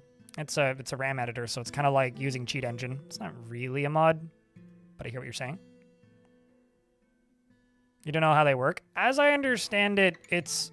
Okay, so one of them is like fucked up and crazy and nuts for insane people, which is the Archipelago, which lets you like simultaneously have random shit appear in your map.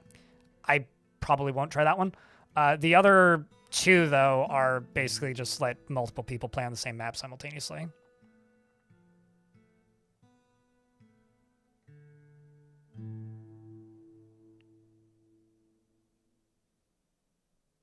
You know, the only way that you'd be able to do that is almost in like a play-by... You know, I wonder if someone... Okay, I'm going to bullshit about stuff that doesn't exist for a second here.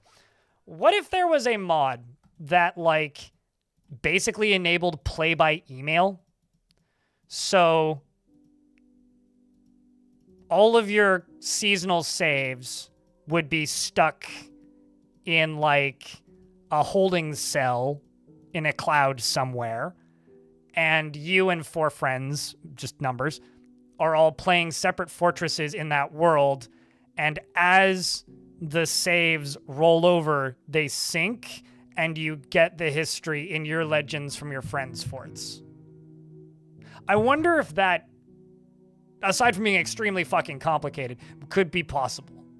You know, like an asynchronous multiplayer almost? I wonder. I doubt it, but I wonder. Needs some fucking mad lads to make that. That'd be neat. It'd be especially neat if you could, like, send a messenger on a certain date. Interaction wouldn't work well, though? Not at all. No, it super duper wouldn't. Although, I've said this before, I would be kind of super into, like, a PvP arena mode. Because in arena mode, you can, you just, it's like the object testing arena, basically. You just spawn in creature, and then you can make it part of one team, another team, or an independent, and you can take over them while it's playing and play the adventure mode combat. It would be kind of neat to be able to... Need more barrels. It would be kind of neat to be able to play arena mode against other people. That would be kind of neat.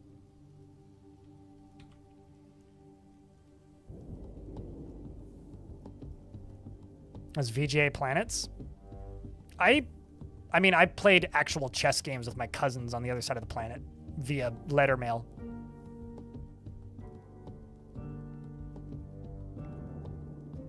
Dwarven Tory Bash. I've never played Tory Bash.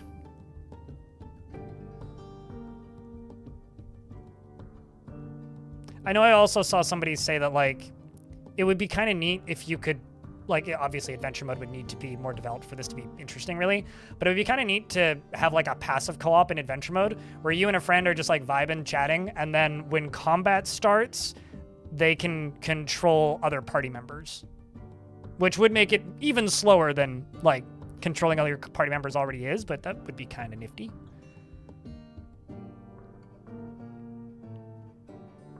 Yeah, I don't think we'll ever see that, but it would be cool, wouldn't it, yours?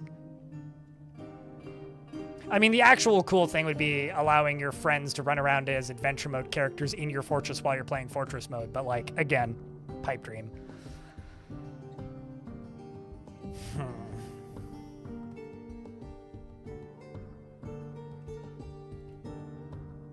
I just need wooden barrels.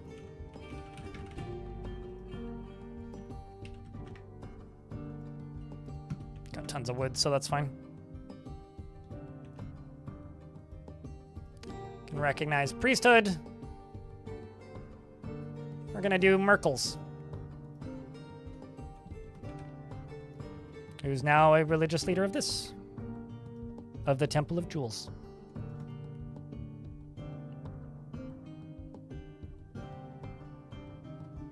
I mean, honestly, like this is the thing that I actually want, Arkonomi. I just want a much easier way to share save files with friends. Like if there was a way to just like load up the new menu of like the main menu of Dwarf Fortress, like, you know, the start new game in existing world. If there was just another button that said Succession Fortress, and maybe they could go through like Steam friends lists per se, and you click that button and you invite your friends through the Steam friends list to the Succession Fortress, and then when player 1 is done their game, then player 2 has a button that says Succession ready or something, or next turn. You click that, and then you get your fort. You just have the save, you play it, and then you pass it on to the next player. Maybe it could be like another button next to like retire, so you know you can abandon, retire, blah blah blah. Maybe there's one that's like send to the next succession, and then it sends it to the next player, and then they get a ping, and then they play it. Like that's what I actually want. Whether by like official means or third party means, like that is like when it comes to multiplayer Dwarf Fortress, that is my dream. Is just like one, just fucking let us put world saves on the Steam Workshop as long as they're under, it's like what, 5 gigs or something. Like there's like a maximum size for the Steam Workshop. Just let us do that. That's the first thing. And then the second thing is just like give just that.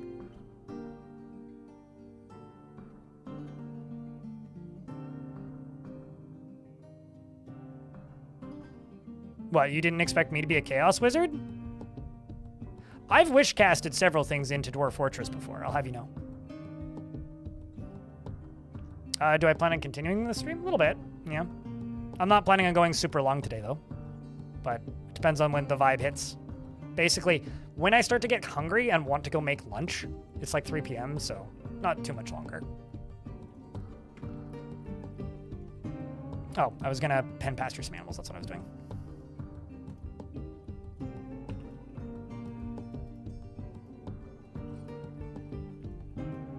Because I've got a bunch of random animals that need to go away.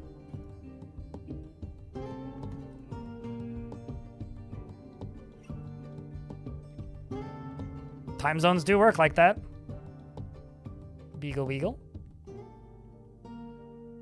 That doesn't sound that complicated. It really isn't, and in a world where like I that or just like, you know,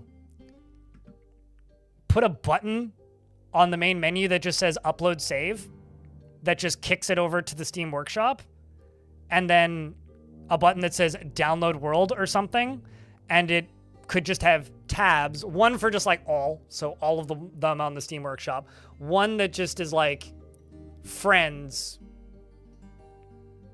and then just download Bobby's when Bobby is done Bobby's turn. That's all I actually like. That would like satisfy most of that desire for me.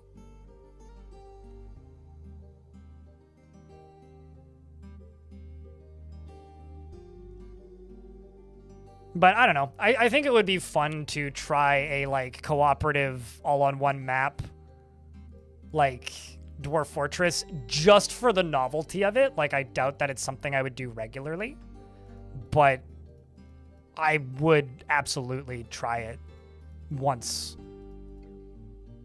it's like, you know, widely playable. Like I'm down. That's basically what I'm trying to say, I guess. So that'll happen at some point. It's just a matter of it being playable. That's fucking awesome. Alex Perko. I mean, like there is like fan-built methods to take advantage of like sharing save files for Dwarf Fortress, but it's all like, it's the Dwarf Fortress File Depot, which is like realistically a website from like, you know, 2006.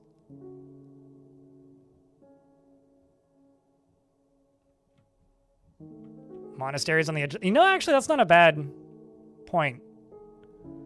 It's not all that vertical, but it's just in a giant river. I'm glad you like it though, Pew. And then this is the old base that I haven't fully deconstructed yet. And we've got olive oil and olive oil soap, which I'm sure smells better than the tallow soap.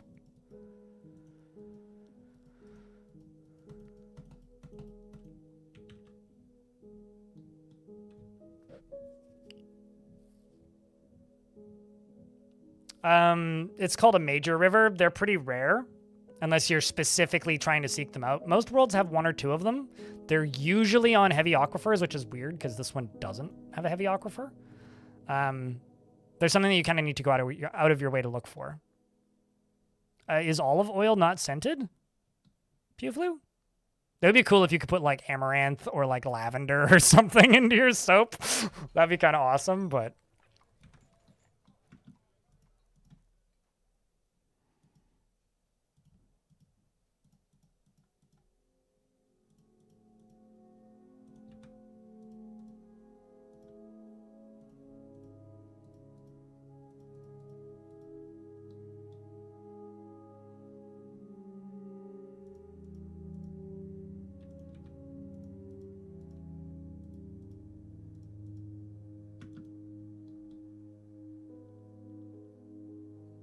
like Italians making breadsticks. We just need some rosemary. And we'll be most of the way there, Charbold. Made burgers? Ooh.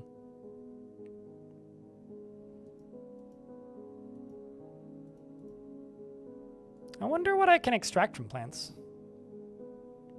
What does it need?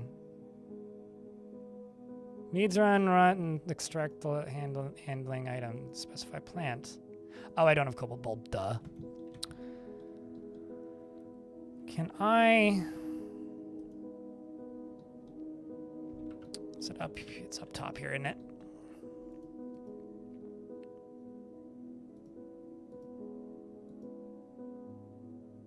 Valley herb. Don't think I have any valley herb.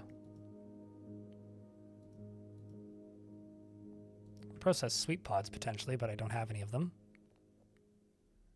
Just trying to look for other things that I don't normally do.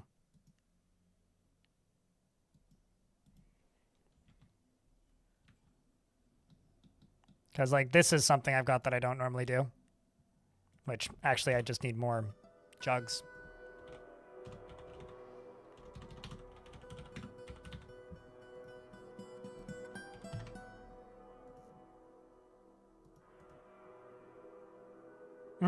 It does, in fact, make syrup. But I'm not doing any farming, so I'm actually pretty limited. I think I need additional food storage back here. I'm seeing stuff getting full. I'm also going to need to sell off my meals again when traders arrive. You wish you could grow trees? That's very elfy of you. Why is that? I do think that it would be ridiculously OP in some ways.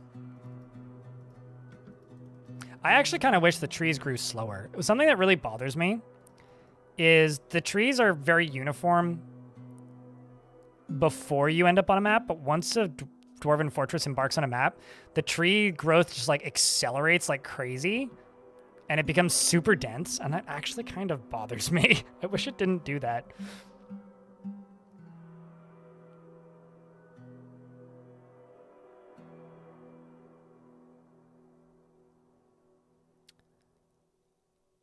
It's not. You'll be fine. Road to Men. Just watch like the basic getting started guide tutorial that I have, and you'll be okay. It's like picking up a bicycle if you've played it before. We need some encouragement to help getting Road to Man back into Dwarf Fortress, who says, I want to get back into playing Dwarf Fortress, but I'm scared it's too complicated for me now. I think you can do it. Have some faith.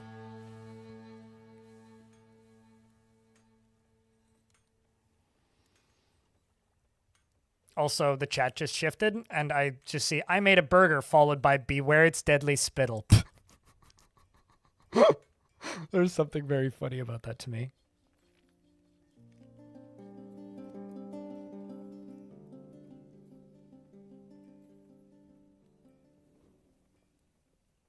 I'm sure your burger doesn't spit. Have you ever like bit into a burger and then been covered in like acid level hot grease? Because that's just kind of what I'm imagining. That's what I'm envisioning, and it's kind of funny to me.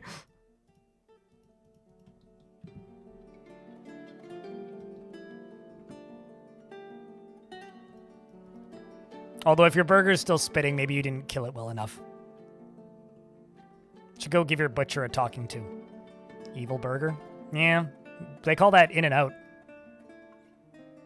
The one time I had In-N-Out, I got very badly burnt on the fries. Not actually the burger, but... Okay, maybe not badly burnt, but like bad enough that it hurt for a while. Burnt my fingers and my tongue. Tall burgers are ass. You don't have snake jaws. I mean, tall burgers are like marketing. It's Instagram fodder.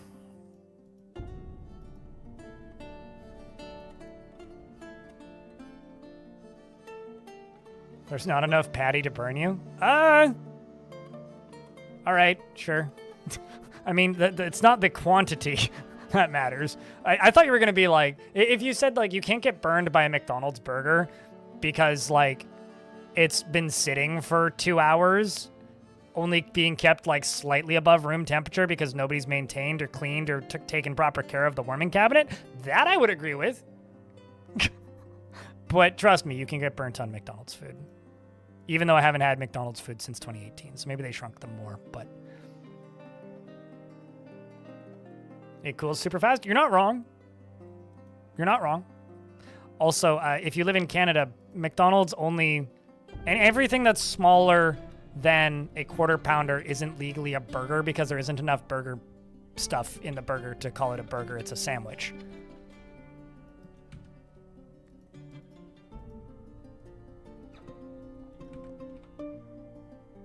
It's just like the time that like Subway got in trouble for not having...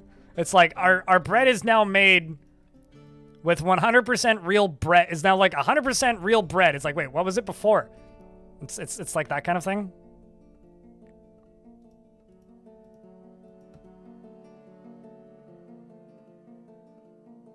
Yeah, but you don't want to eat it, Charbold.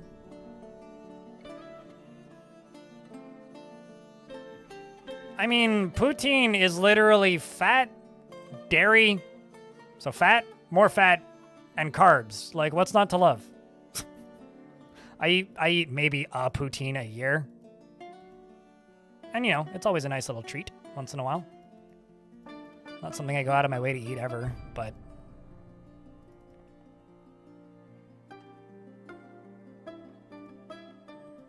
you know, it's not... If that's all it was...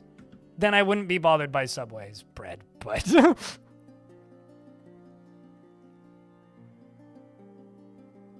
So wait, hold up.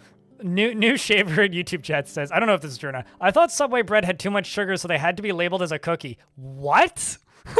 Okay, that's news to me. No, I always heard it was just like binders and fillers, like chemicals, which was used for the same... Like cake, I believe. Like it was using the same stuff that they used to hold like margarine together, which is also used in yoga mats. Was the thing I remember reading ages ago.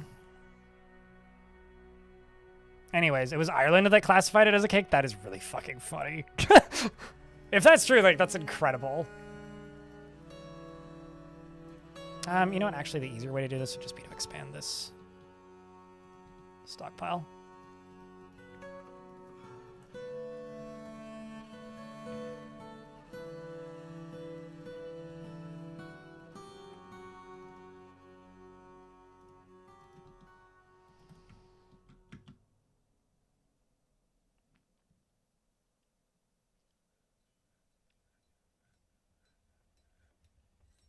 Yeah, I mean, like, it's always hard for me to, like, point at fast food stuff, especially, and be like, well, we don't do that in Canada because, like, sometimes you can confirm that we don't do that, and sometimes it's, like, a little bit ambiguous, but I can tell you for a fact that having, like, I am pretty anti-fast food these days. I basically don't eat fast food. Like, I will order a pizza occasionally, and the pizza I order is from a local chain that, like, you know, it's not good, healthy food, but it's good pizza. And I don't even eat that very often. So, like, because of that, like, I'm pretty out of touch when it comes to actual fast food. But when I did used to eat more fast food, the difference between Canadian fast food and fast food in the US was always pretty dramatic. I think like the last time I had fast food actually was when I was in Montreal, because we ate Tim Hortons for breakfast every day.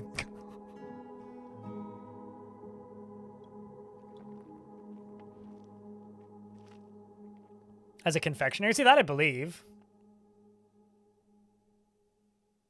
Kind of like the pizza is a salad thing from 2014. Right. No, pizza is a vegetable.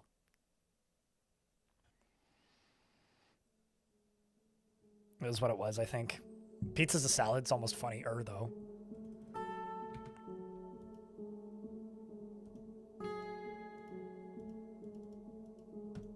I don't know. I bake my own bread, so... Honestly, it was fine. Yeah, it was fine. I was pretty done with it by the last day, but... I don't love Timmy's, but it's you could do worse.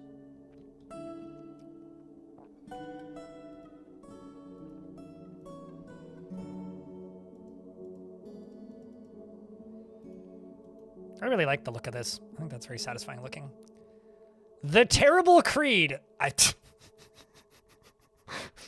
Creed is pretty terrible. With like a temple and a priest. Arms wide open, I suppose. Oh, that's funny. The Terrible Creed. That's so silly.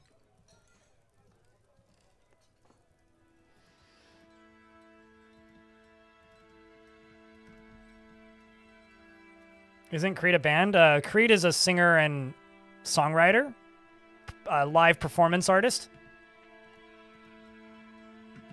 with touring musicians, and sometimes a backing track depending on how much money he's made off of his memes recently.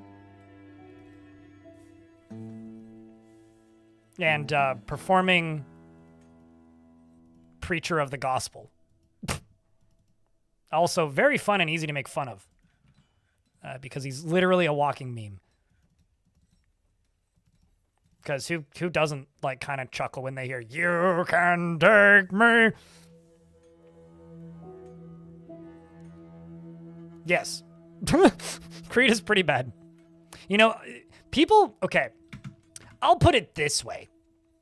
This might hit for some and might miss for others. I think Nickelback is pretty fucking terrible. I would rather listen to Nickelback. Like, when it comes to, like, crappy divorced dad rock, I would rather listen to Nickelback. If I had the option between, like, Breaking Benjamin or Creed, I would take Breaking Benjamin. If I had the option between Seether or Creed, unless we're just talking like memes, I would listen to Seether. If somebody tells me you have to listen to one song by either Creed or Skillet per day for the rest of my life, I would have to think about it, but I would probably go with Skillet. See, I actually like 3 Days Grace, so I'm not going to pretend that they're like some high art or something, but I do actually like 3 Days Grace. Another one? Holy fucking Temples, Batman.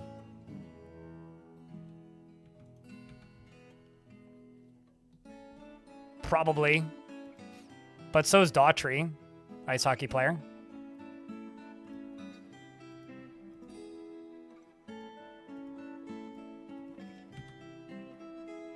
I don't even know who that is.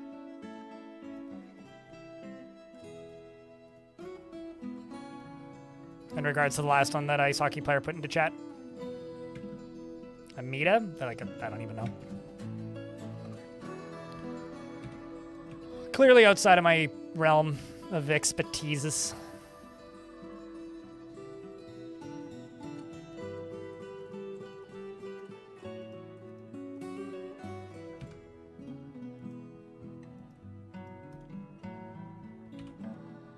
I don't hate Tool. I don't really consider myself a fan of Tool. That's how I said it. Ice hockey player. I still don't know who that is.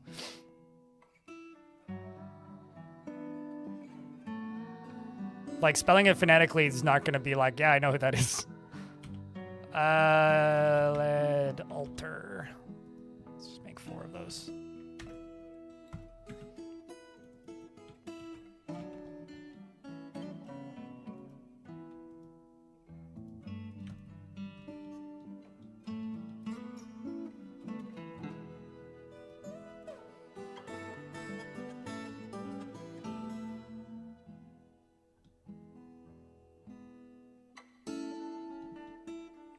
I don't know why. Because of their antibodies? I feel like somebody said that joke in the chat yesterday.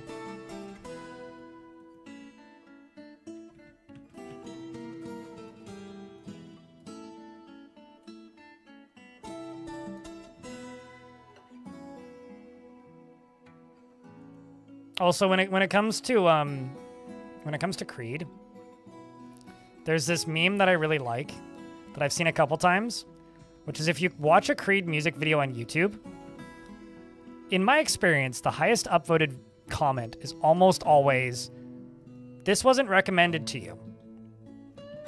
You didn't stumble upon this. You didn't just discover this. You searched for this. You did this." And every time I see that comment, I chuckle to myself a little bit because, yeah, it's true. I'm willingly subjecting myself to this trash so I can laugh at it.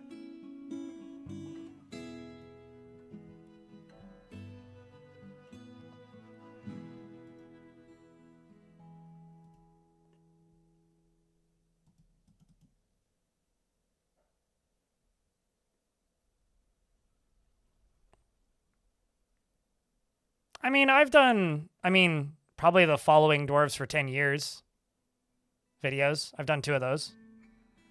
I haven't really done a ton of videos on like micromanaging individual dwarves because I don't.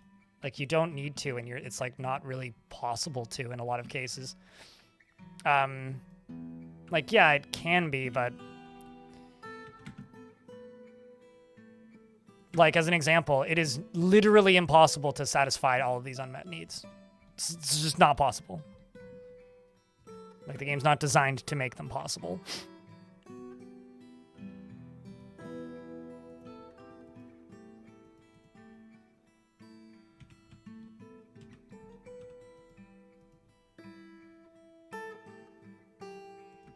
What? Oh, it's just the diplomat. That's weird. Huh.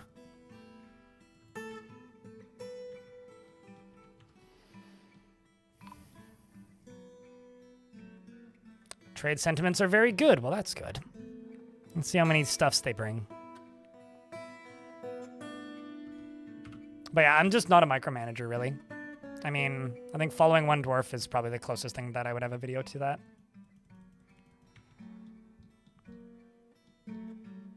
At least not a micromanager in that kind of a way.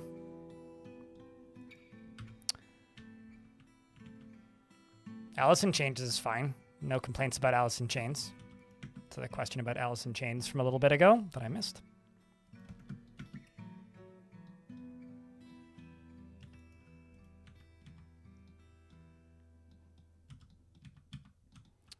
Let's sell some meals. Boop, boop. Boop, boop, boop, boop. And kerplunk.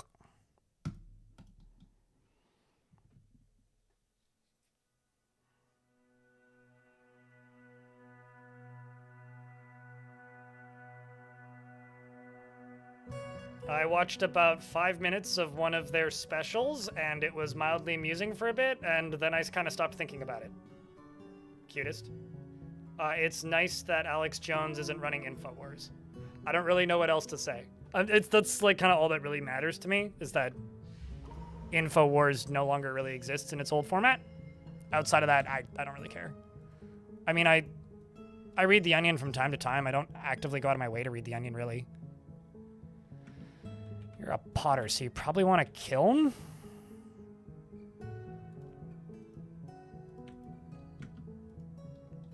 It's gonna be interesting. I don't know. I don't really have any thoughts or like particularly deep thoughts, if that's what you're looking for. It's like kind of funny, but that's about it. Because you have to go into your settings and go to announcements and enable them.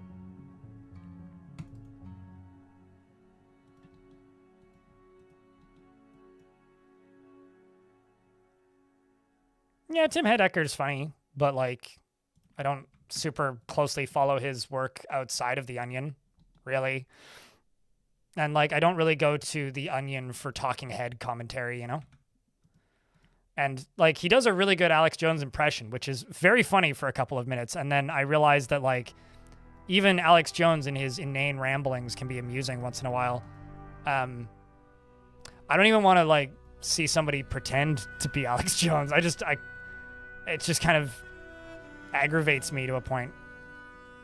And it's a funny reoccurring bit, but how do you feel about it, cutest? Woke politics? Trans rights. Free Palestine.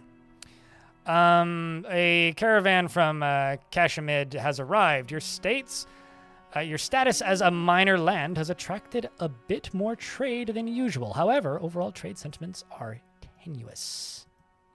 They're not super happy with us. Leave it to the YouTube chat for someone to be like, oh no, he's woke. Oh no.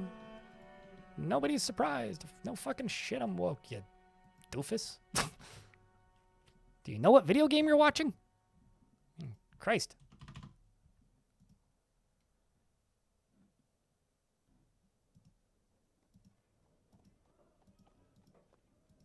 Also, like, I always like to point out to people, I live in one of, like, the leftiest cities in Canada. So, I did intentionally move here. You're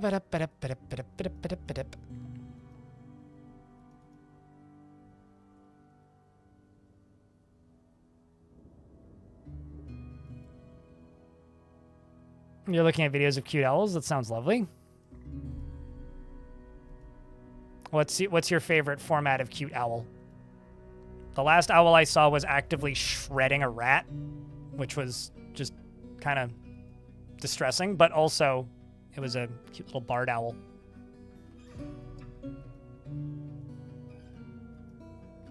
So I chilled out for a little bit and watched it be an owl before walking home.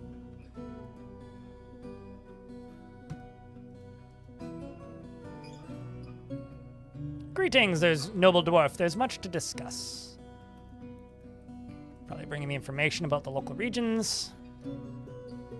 This is the other faction, which I'm actually going to ask for anvils, because I could use some more. I want bars and powder. All right. Owls are all eyeballs and legs and no real brain, but yeah.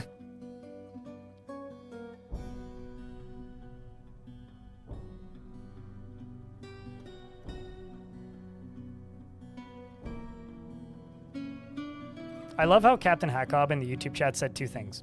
I mostly listen, ear emoji. Are you a talker, or should I just watch some videos of yours? Followed by woke politics, ugh, upset face emoji, or orgasm emoji, depending on who you are. I think it's orgasm emoji, because I also get off when I hear people being intelligent. It's how you survive in the world. You need like-minded individuals who have, like, some basic sense of brains.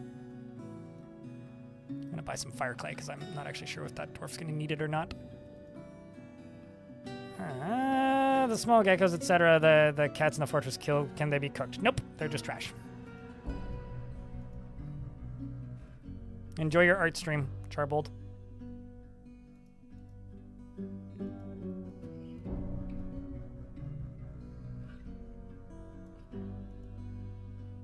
Buy that paper. Ooh, sandstone. We'll get that. Why not?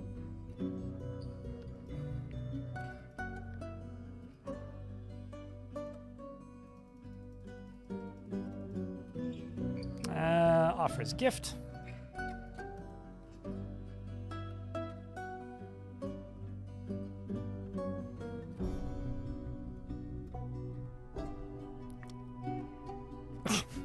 Patrick Stonecrusher in the YouTube chat says, mental image of Owl playing an 80s metal riff on a rat corpse. Have you ever heard of the band, although it's hard to really call them a band, Hatebeak? There's a metal vocalist who had a pet parrot, and they put out 2 songs because the parrot would like mimic his screaming. And so they like recorded the parrot like wailing while they were rehearsing and then just like riffed underneath it. It's barely listenable. And I say that as somebody who likes some really hard to listen to music, but it's kind of incredible.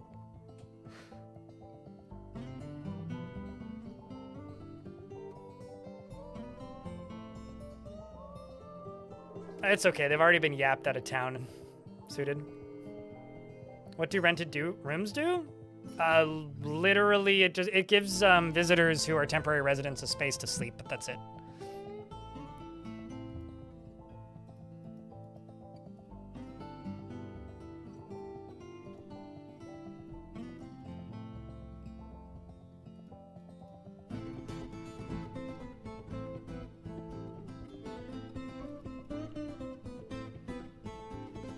Is anybody else weirded out by the fact that other dwarves don't sell you sweet pods or cave wheat and just plump helmets?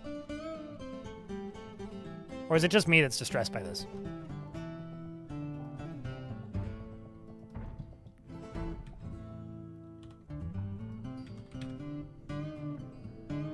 What? Maybe you're looking for a Boyer's shop.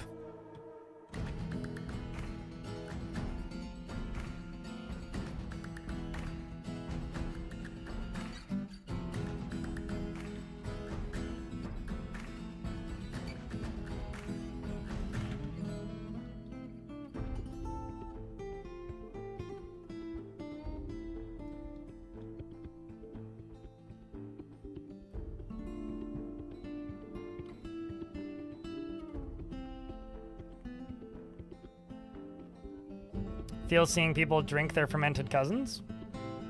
I mean, probably pretty bad.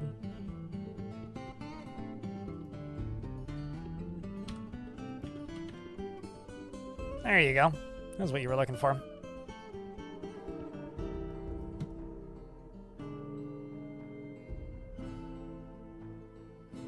My tavern is not public. And yes, Pew flew. No, you cannot. Beagle Weagle.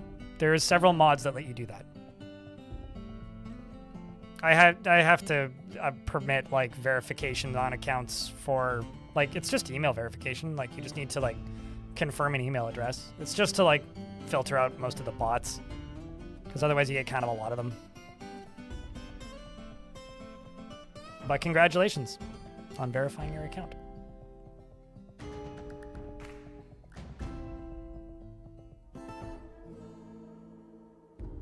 And is Dorgor what happens when your toe gets stuck in a door and it breaks your nail? Painful, if you will.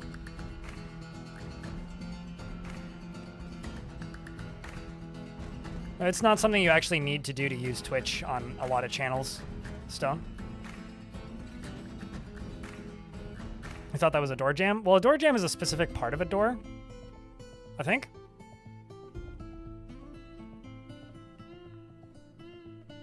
You make your taverns public. I stopped doing that around the time version 47.05 came out because most of the visitors just became thieves that were plotting to steal your stuff. And that's also when necromancers and zombies just started like migrating to your fort, and I kind of, or not migrating, but like showing up as visitors constantly. I just kind of don't like it.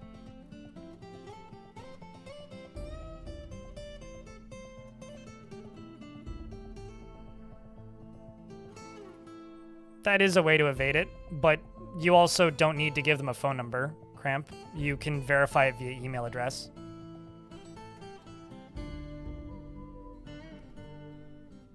Like, that's how I did it back in the day.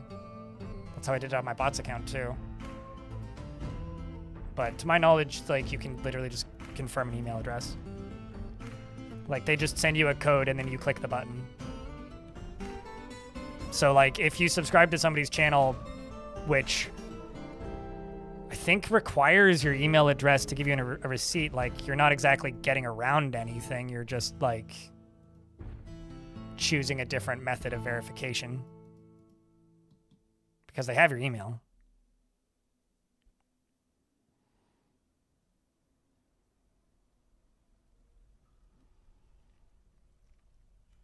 Okay, so you, which has a high enough value now. The Holy Pit is now the Beekeeper, because they're the pits. The Heliotrope Order is the last one that I need to make. My God. So many friggin' temples.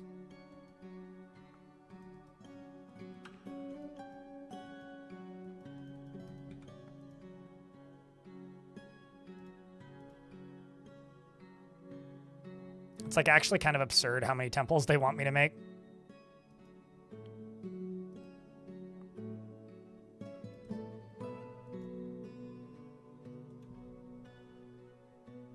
Congrats, Beagle Eagle, if that's what your goal was. You love the wide open floor here? It's just begging for some constructions.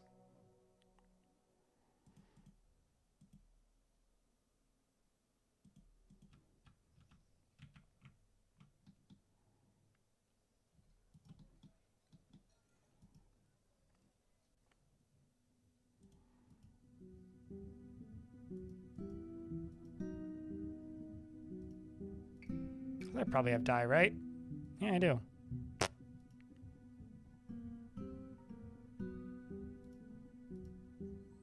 Let's dye some cloth, make some olive leaf dye.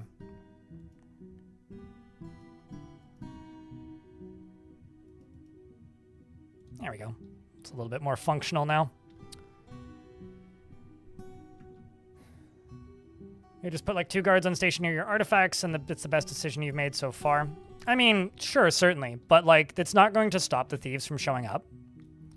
And like, I guess it's because I still have memory of like what the game was like before that was all added the way it is now. And like, I still do this. I put these behind bars. I attach them to dwarves. I do all my things to defend them. But I don't want to have like things showing up in my fortress that are actively just a threat to my fortress's well-being. Like, it's just, that's not something I enjoy. Maffle, the recruit, has created Uga Thor, a pointed olive wood bow. Ew. Meaning it doesn't even have a sprite. This is a pointed olive wood bow. All craft ship is of the highest quality. It is encrusted with cushioned shell cabochons and encircled with bands of dog bone. This object menaces with spikes of shale, aluminum, and adventurine. On the item is an image of Erol, cheerful stockades, the dwarf and dwarves in olive wood. Erol is surrounded by the dwarves. The artwork relates to the ascension of the dwarf Erol to the position of Baron of the Passion Anvil in the mid-spring of 253. On the item is an image of Doomed Murdered Syrups, the dwarf and dwarves in Adventurine. Murder Syrups is surrounded by the dwarves. The artwork relates the ascension of Murder Syrups to the position of Queen in the year 61. And there's also an image of a Forgotten Beast in Shoral. You made some pasta? Ooh. I guess you passed the test. I'm just going to make it into a weapon trap.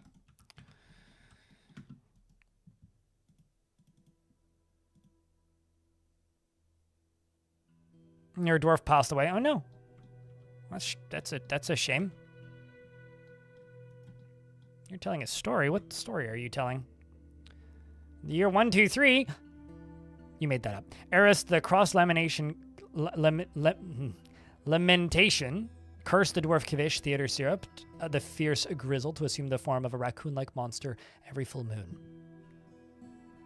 It's definitely something they've engraved several times, too. I also love how often these dwarves all get into arguments. It's a very argument-heavy faction.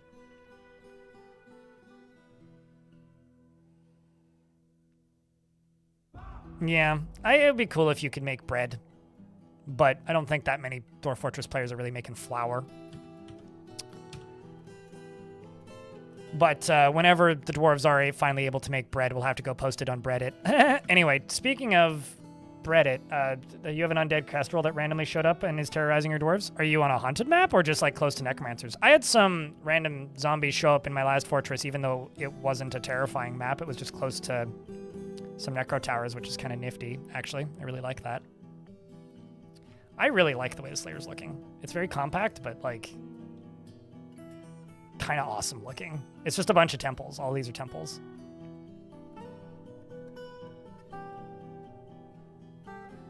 Where cake? Biscuit. Pew flu. Biscuit, not cake. Biscuit. That where cake. Biscuit. Anyways. You know how I said earlier I would go until I get hungry? I gotta be honest with you, chat. I'm quite hungry. You had a fort wiped out because you started right next to a necromancer tower? Yeah, that'll happen. That will happen. Chat, I think we're winding down for the day. Because I need some lunch and I'm hungry. Would the trap shoot arrows? If there are traps available, or if there are arrows available, the dwarves will load that trap with arrows and it'll just shoot out a bundle of arrows if something steps on it. But it'll have to be reloaded. Burger? Probably not. Definitely like some chili and some bread, because that's what I have. When was the last time I ate a burger? I ate a burger when I was in Montreal. I don't remember when I had a burger before that. But it'd probably been like 6 months. I don't know. I have like a burger like once or twice a year. I mean, it's been a very long week of stuff that people haven't necessarily seen because I've been working on things behind the scenes. I'm working on a new video project that I want to have done, ideally before this month is over. So I'm going to go eat some lunch and then do some editing work on that. As I've stated several times, there won't be any streams next week. So I will be back the following week. Because I would only get a stream and a half in anyway, because Tuesday I would be able to stream. Wednesday I would only get half a stream in because I have to leave in the evening because I'm going on a trip, which I will be back on Sunday from. So I was thinking about maybe streaming those 2 days, but I've decided that I'm actually just going to take that time and edit. So I will be working on the next big video project, which is going to be covering which raptor. So which raptor is yours? We'll have to figure that out. But yeah, that's what we're working on, and that's what's in the pipeline. So if you're on the YouTube side of things, pop over here onto Twitch and we'll go raid somebody. Otherwise, we will see you in the coming days once I've returned from my trip, probably with a sunburn and hopefully well hydrated. So take care of yourselves, YouTube folks, and we will see you in a week.